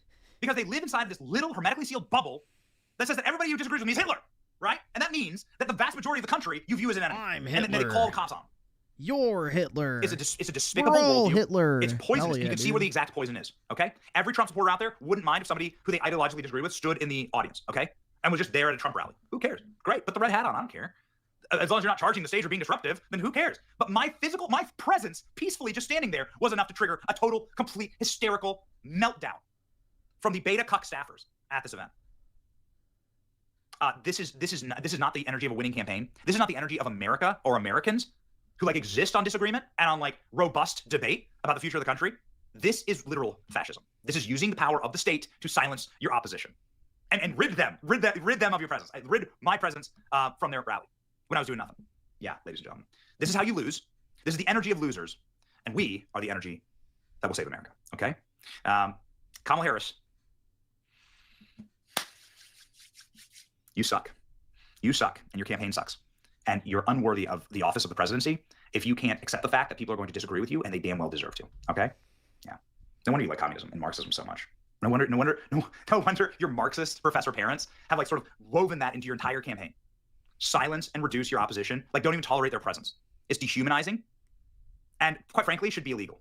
I was speaking with my lawyer about like whether I can file something against the Kamala campaign for doing this because it's totally and completely discriminatory. But ultimately, you're the people who have to live with your small dick energy, and it's got to be hell on earth. So the real pain is yours. Anyway, happy to be triggering to all y'all. Okay, stay salty, stay frosty. It's your boy Benny. See ya. But I won't see you at. Destiny is spearheading white dudes for camel toe still. Why? Dude, she's done. She will never be able to have like another chance to be president, because she burnt so many fucking donors by wasting that, what, $1.4 billion? Like, Trump only spent $340 million over the span of a year and a half. She wasted $1.4 billion in 3 months. Her political career is dead. Nobody is ever fronting the fucking cash for her to run again after she wasted all that money.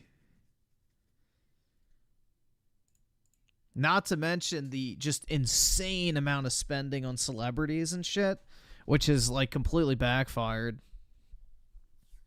So that's giving her even more negative press, that she had to pay people to endorse her.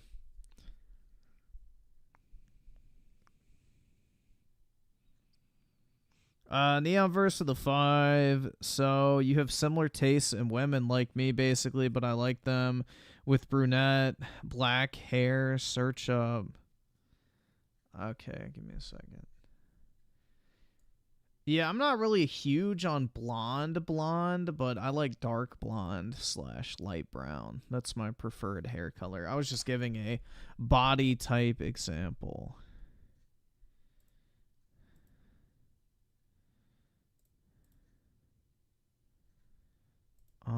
Oh, the person from Resident Evil. Okay.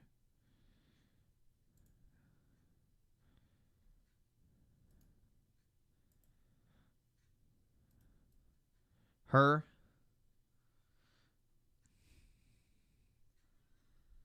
I just don't like the short hair. I don't know. I'm not into short hair personally.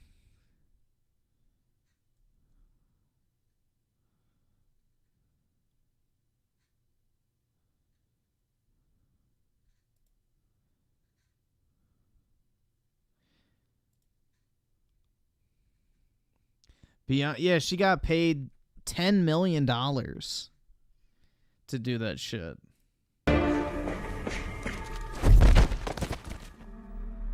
I think we've seen this before. You survived. You should have thought of that earlier. Your arrogance blinds you. Now you will experience the full power of the dark side. Stings, doesn't it? I'm gonna put some dirt in your eye. You will not stop me. Your figure will become more powerful than either of us. You're an embarrassment. Gonna cry? Good riddance.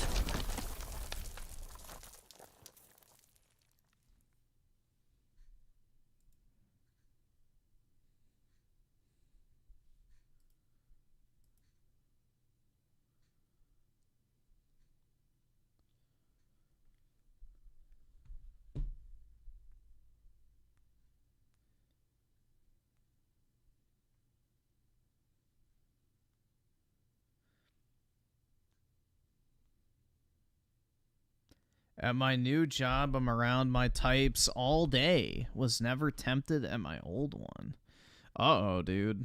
Well, I guess that's a good thing. You got plenty to choose from. There you go.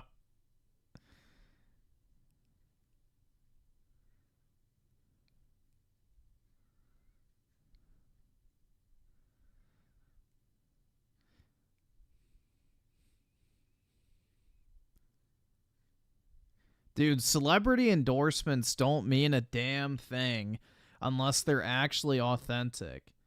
Like, you saw basically, you know, Hulk Hogan was like the most authentic one because he actually likes Trump. Or like Dana White, who was friends with Trump for how many fucking decades and that type. Like, you can smell the authenticity or just the I'm there to cash a paycheck type vibe. Like, no one fucking liked Camel Toe. So it all felt super inauthentic. You can tell people who like Trump actually fucking like him.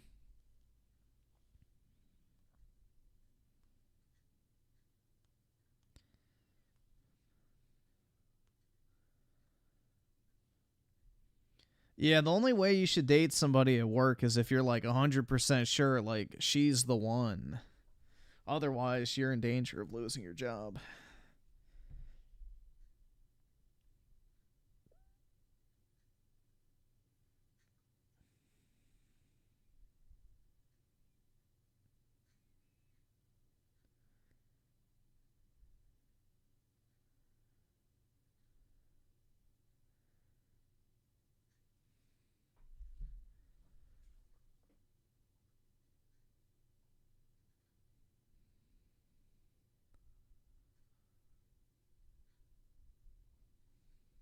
The absolute best thing about Trump winning is no more Biden press. I don't even think that tops the top 10 things that are the best reason why Trump won. Yeah, I don't know, bro. That's not even that big a deal. She literally is just a mouthpiece, so who cares? That's not even close to the best reasons to be excited for why Trump won.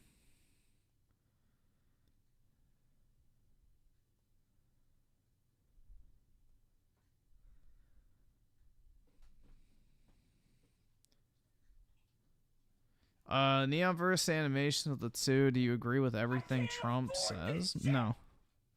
I don't agree with everything anyone says. Unless it's myself. Which even then I disagree. So it just depends. But no, you're not going to agree with everything anyone says.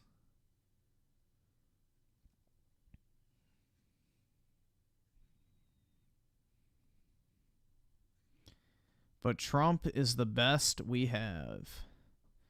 And have had in a very, very long time.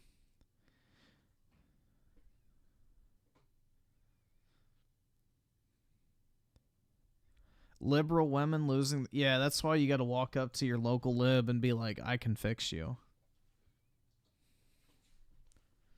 You got to save them, man. Women are extremely liberal until they get married or into a long-term relationship. It's just human nature, so...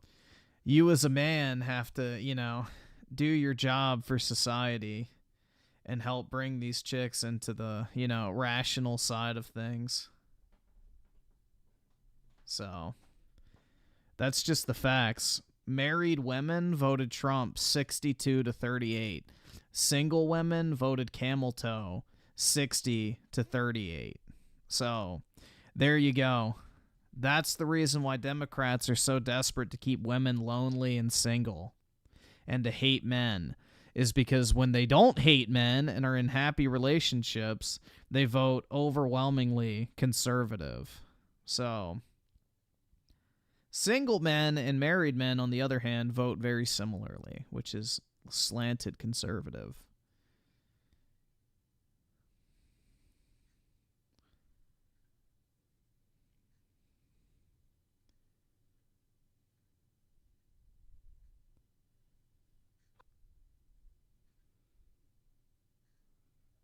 Nah, you can't fix me, bro.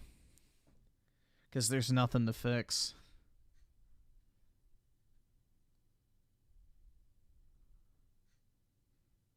Revenstar with the A. Griffin dropped the scarcity mindset. For what? Billions of well, I wouldn't say billions of attractive women exist. But there are billions of women who do exist. You could say hundreds of millions of attractive women exist. Look at a map. Opportunities are endless. Embrace abundance and move forward. I'm not traveling, dude. I am not traveling. Absolutely not.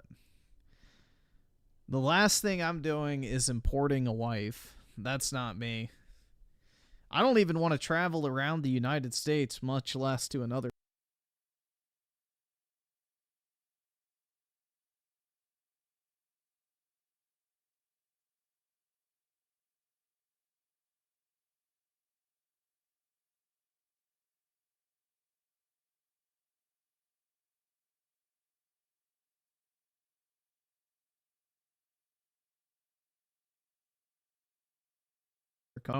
Did it die?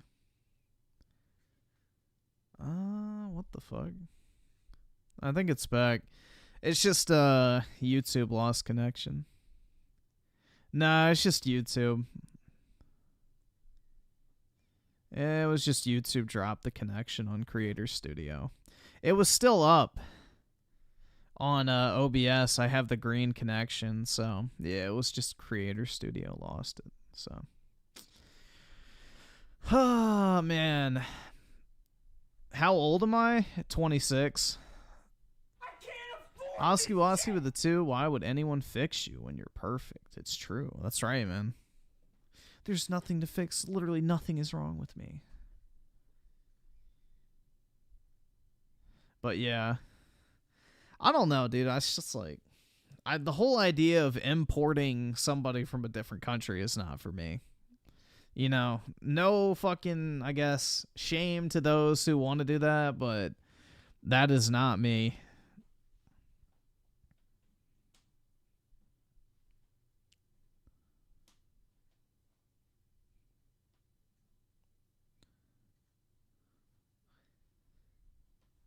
Start cold approaching, bro. No thanks.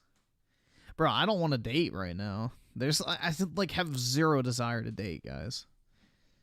There is no point. I'm already tired enough as is. I don't need anything else in my schedule at the moment. Maybe if I get a new job and get more money, then we'll see. But I'm not really in a rush. At least I have no problem talking to people. Y'all are getting it twisted. I have zero issue talking to people. That's not an issue I have personally. But I just don't want to go through the process of dating. So that's my biggest thing. The whole getting to know somebody, the fucking, oh yeah, small talk bull. I hate that shit with a fucking passion, dude. Small talk pisses me the fuck off. I hate doing that type of shit. And I hate texting people. So, yeah, it's like the last fucking thing I want to do with my free time. That shit drives me fucking insane. So, I hate the whole, like, stage of getting to know someone. No fucking thanks.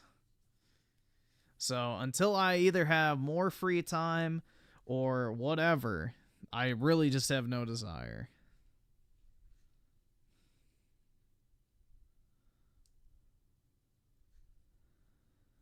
Yeah, that's the thing is, like, if I'm going to talk to somebody, just fucking call me or something. Like, I hate texting. I absolutely fucking hate texting. Like, a 3-hour texting conversation can be summed up in, like, a 10-minute phone call. It's irritating as shit. But that's the thing is women just sit around on their phone all day. They don't do anything else, so they enjoy it because it gives them something to do.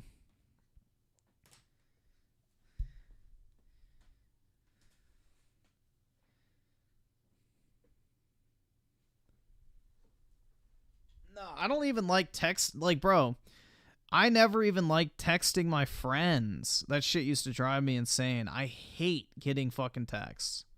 It's irritating. I don't like it.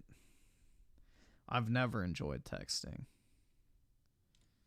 So, and that's the only way you're going to meet people nowadays is you have to text them or meet them on a fucking app or whatever. And it's like, I do not want to fucking do that shit. No, thank you. Like, my favorite form of communication back in the day was not texting my friends. It was hopping on, like, an Xbox Live party chat or something and just talking. Like, the only thing me and my friends used to send each other half the time was, like, pictures. That's it. Like, we'd send each other, like, fucking memes or videos or stuff like that we found. And literally that was it. No verbal communication through text. So, I don't know, man. It's just not my thing. I don't like just sitting there texting people.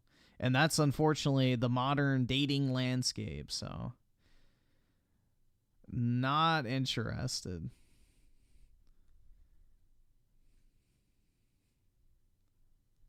Yeah, I heard about the poly market dude getting raided by the FBI. That's because they're pissed off that they couldn't control it for, promoting camel toe.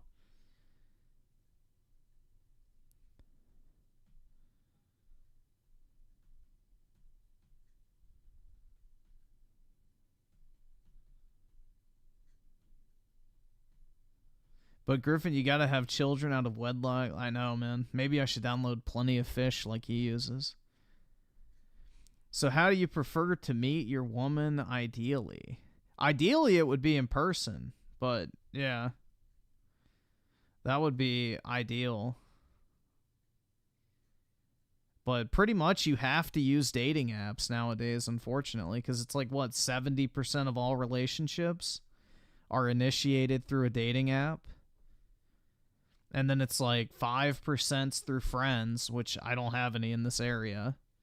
The rest is through family. I don't have any of that in this area. So it's like, really, it's my only option. I don't work in person, so that's not an option. So basically all I'd have to do is, or my only like option, I guess, is the dating app. So, and I don't want to fucking do that shit, bro. Like, that's the last way I want to spend my free time. So.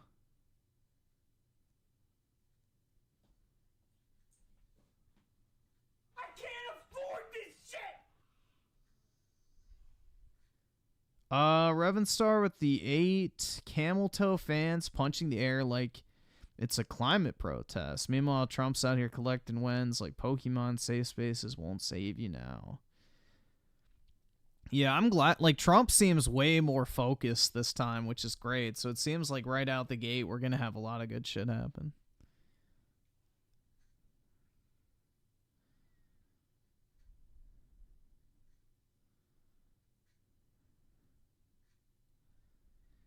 What age am I planning on settling down? I would say I'm pretty settled right now, bro.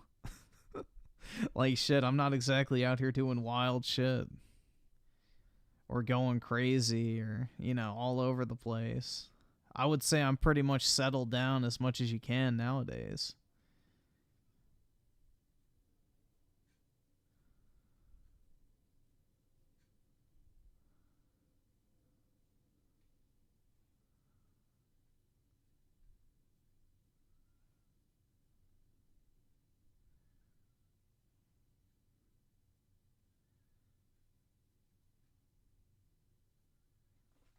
Let's see.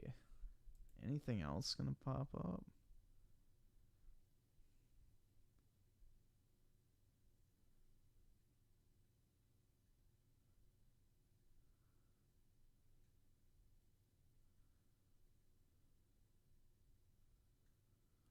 No, we're just gonna get political stuff.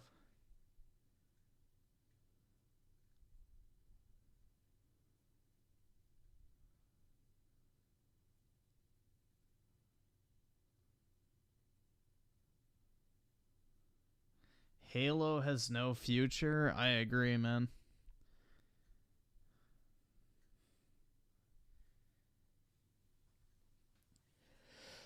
Oh, fuck, man. Will there be an Ashley hack again? No, I've never Dude, I don't have a single, like, account or anything on any fucking dating app anymore. So, I have nothing. I haven't had a single fucking dating app on my phone in 7 years. Right hand to God. Actually, closer to 8 at this point. So, yeah, there you go. I don't know, man. Like, I just have zero fucking desire for that shit. I'm on Hinge. I didn't even know what Hinge was until y'all mentioned it. The last dating apps I remember hearing about were fucking Tinder and Bumble. That was it. Tinder was the primary one. Back in my day. But yeah. That was like the primary one. So no, I've never even used Hinge. And I never used Bumble either, so I just had heard about it.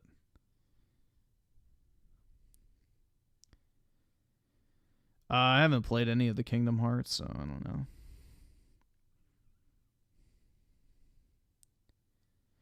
Why do I hate dating apps? Because I don't like the process of dating apps.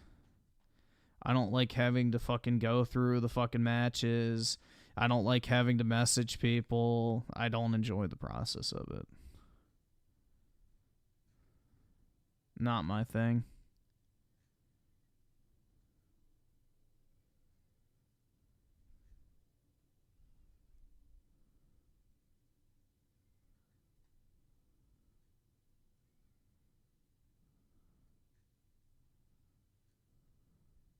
Yeah, and you have to pay for them too now.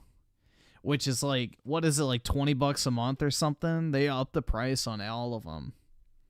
It's pretty crazy.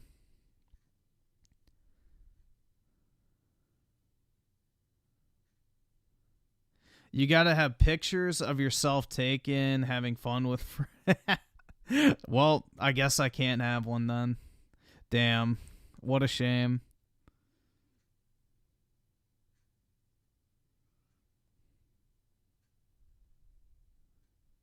I can take a picture of me laying in bed, laying on my couch, and then sitting at my desk. There you go. And then one with me and my dog.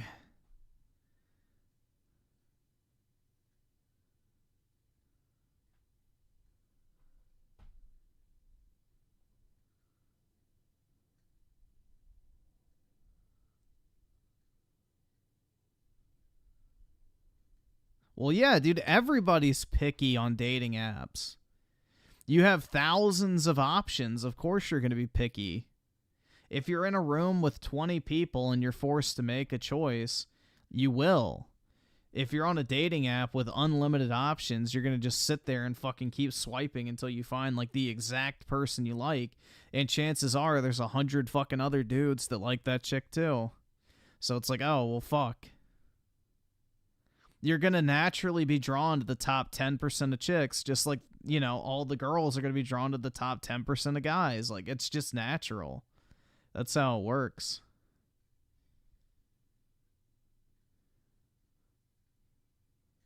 So, I mean, shit, bro. Why would you take... So, like, think about it this way. You see a 6 out of 10 or a 9 out of 10.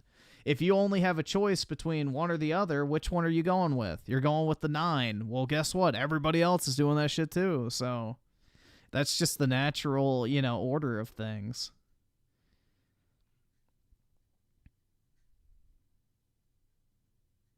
I don't think it's boosted the ego of women. I think it's boosted unrealistic expectations of women.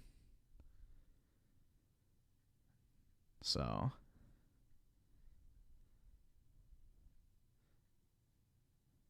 But, like, the thing is, if I'm using a dating app, I'm not swiping on every single person I find remotely attractive. I'm going to only swipe on, like, the very few that I find the most attractive out of all the ones I've already seen. So, I wouldn't just go like, oh, yeah, she's cool looking, whatever. Like, I would, like, literally skip until I see, like, the perfect one. Then I'd be like, okay, that's fine. And then I'd skip, like, 90 of them, then go another one. Like, that's the way I would do it, man. I don't know. Like, personally, I'm not looking to match with a bunch of random people. So, again, because I don't want to fucking sit there and talk to a bunch of randos. So, if I'm going to do it, I'm going to be super selective. Otherwise, it's quite literally not worth my time. I'd rather just not talk to anybody.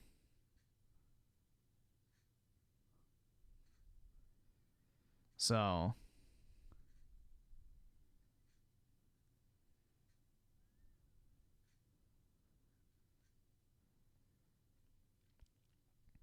Stats show men go with anyone who is attractive and just goes with the first one that likes back.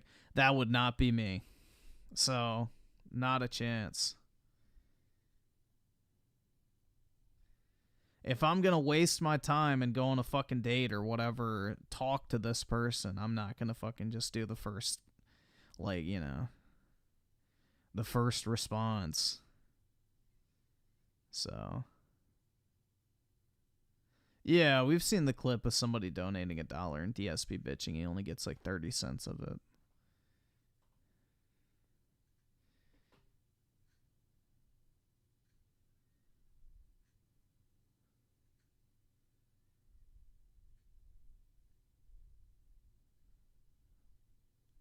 But yeah, that's why it's ideal to meet people in person and not on these fucking apps.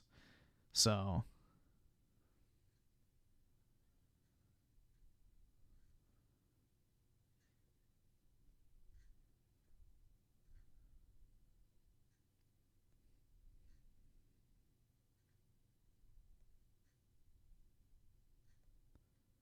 Rocksteady with the 1. You're broke! You're fucking poor! Shit. Most chicks on those apps are looking for clowns to finance their lifestyle.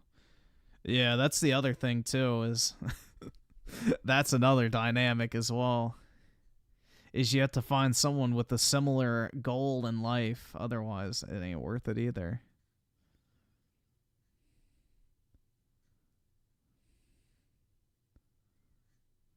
I ain't looking to save a hoe, bro.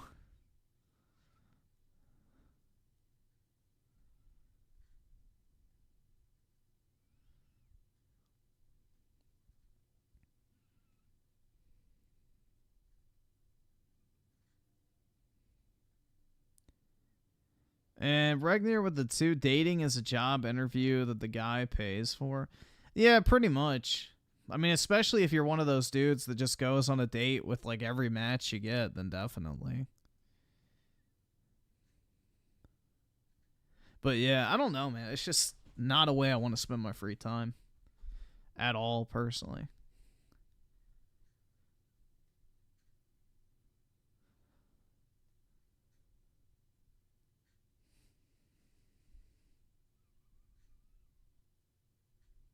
Every date has to be 50. Yeah, no. That's a good way to sabotage a potentially good date.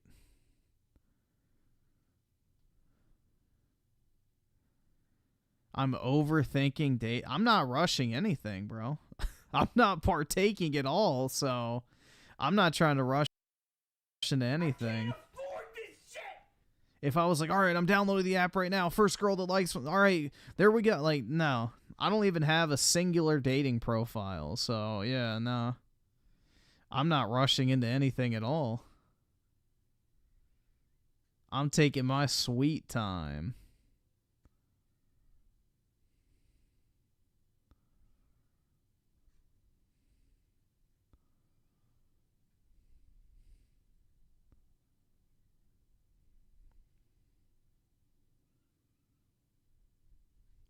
Yeah, 50-50 is retarded. You're going to sabotage. If you're asking somebody out on a date, you need to pay for it. Neonverse animation of the 5. I remember someone liked me on this dating app. I checked what they looked like, and they were topless, had surgery scars. I said, no thanks. Yikes. I can't afford this Yeah, that's scary.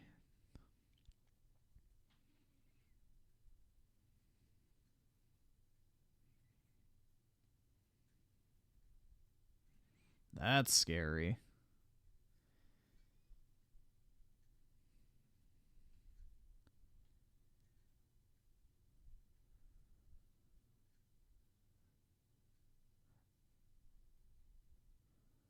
Not to mention half the profiles on those fucking apps are bot accounts promoting OnlyFans hoes. Yeah, that's another thing too. Lots of bots.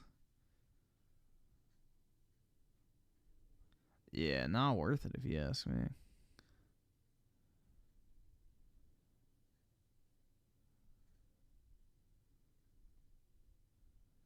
Not worth.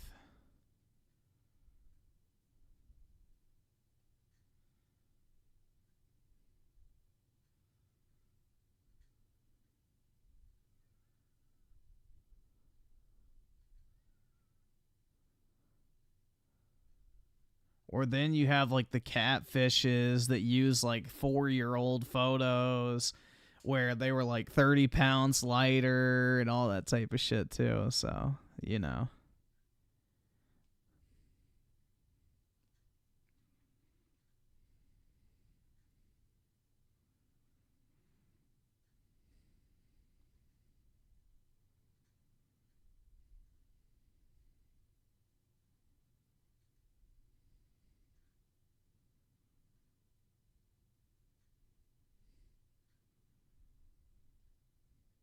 I don't really think anything interesting is going on with DSP, man. DSP's been kind of boring lately. You know, he kind of seems to have his shit together for the most part. which is kind of interesting, but he hasn't really been doing anything crazy lately.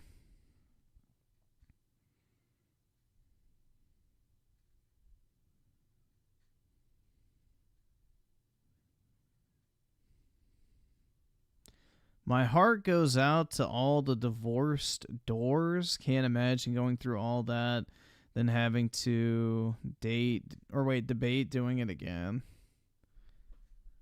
Yeah, I guess so.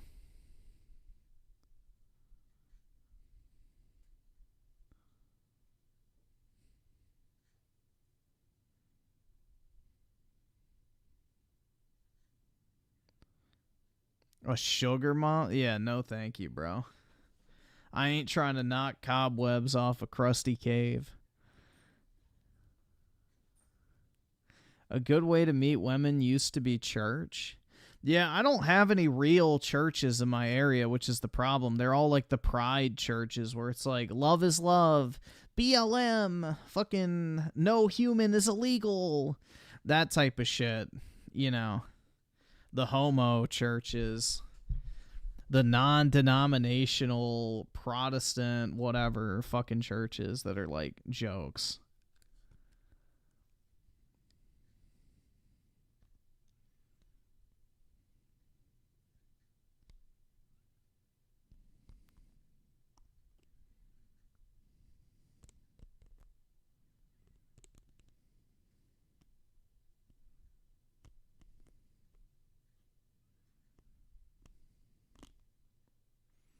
Yeah, where like the fucking pastors come out in jeans and a t-shirt and they have a fucking electric guitar on stage.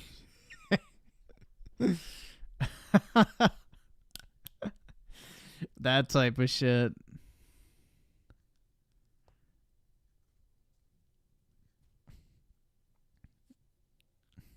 Yeah, God loves you.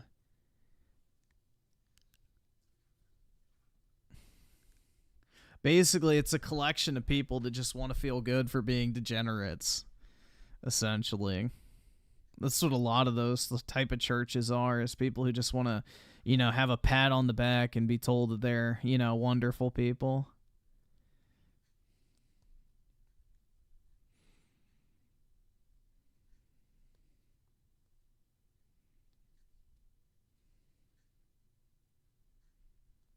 Church isn't about the church or the gospel, it's about the community.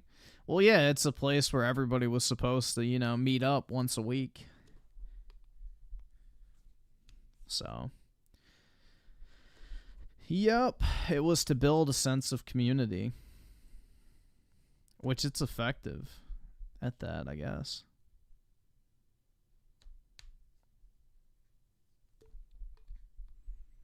I don't know. My issue would be waking up in time for that anyway.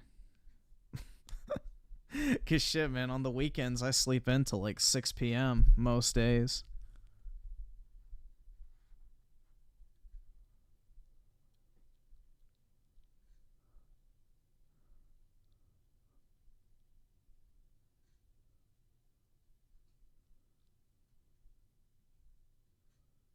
Do you guys agree that marriage should be a contract and renewable every 25 years? I don't think 25 years is a good thing. Maybe every 10 years.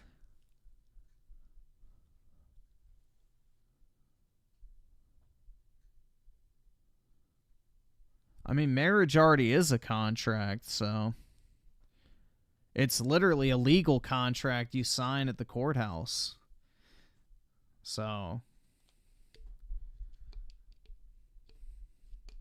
that's what your marriage certificate is a legal binding contract.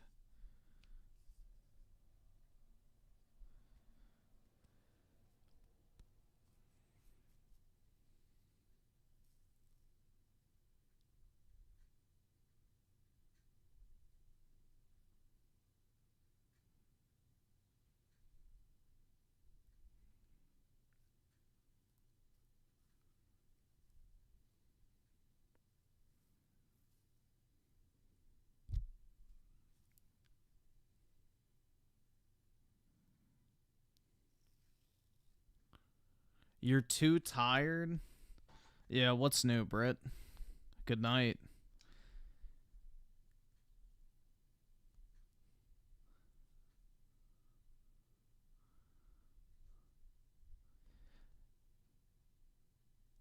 Contract or a death sentence? Oh, yeah. Hell yeah, man.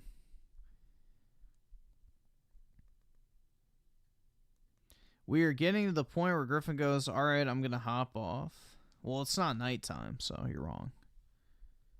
It's 6:20.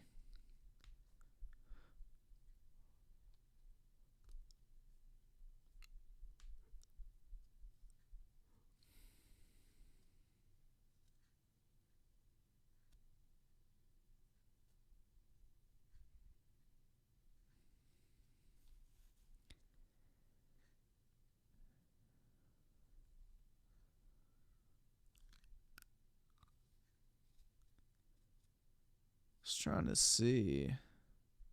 I was looking on my phone to see if there's anything else we can watch. I don't think so. It's been kind of bland lately. So we got the Xbox stuff today, but it's all just politics stuff right now, man. That's what everybody's interested in, so maybe we'll have to dip our toes into that. But I do think, yeah, how long have I been live? 7 hours? All right, I think I've put in enough time for today, so I do think I am going to hop off. I hope you'll have a great morning, not night, because it's fucking 6:20, so even if you're in California, it's 3 a.m., so technically it's in the morning, so there you go. But anyway, guys, have a good one. I will talk to all of y'all later tonight, I guess, and peace out.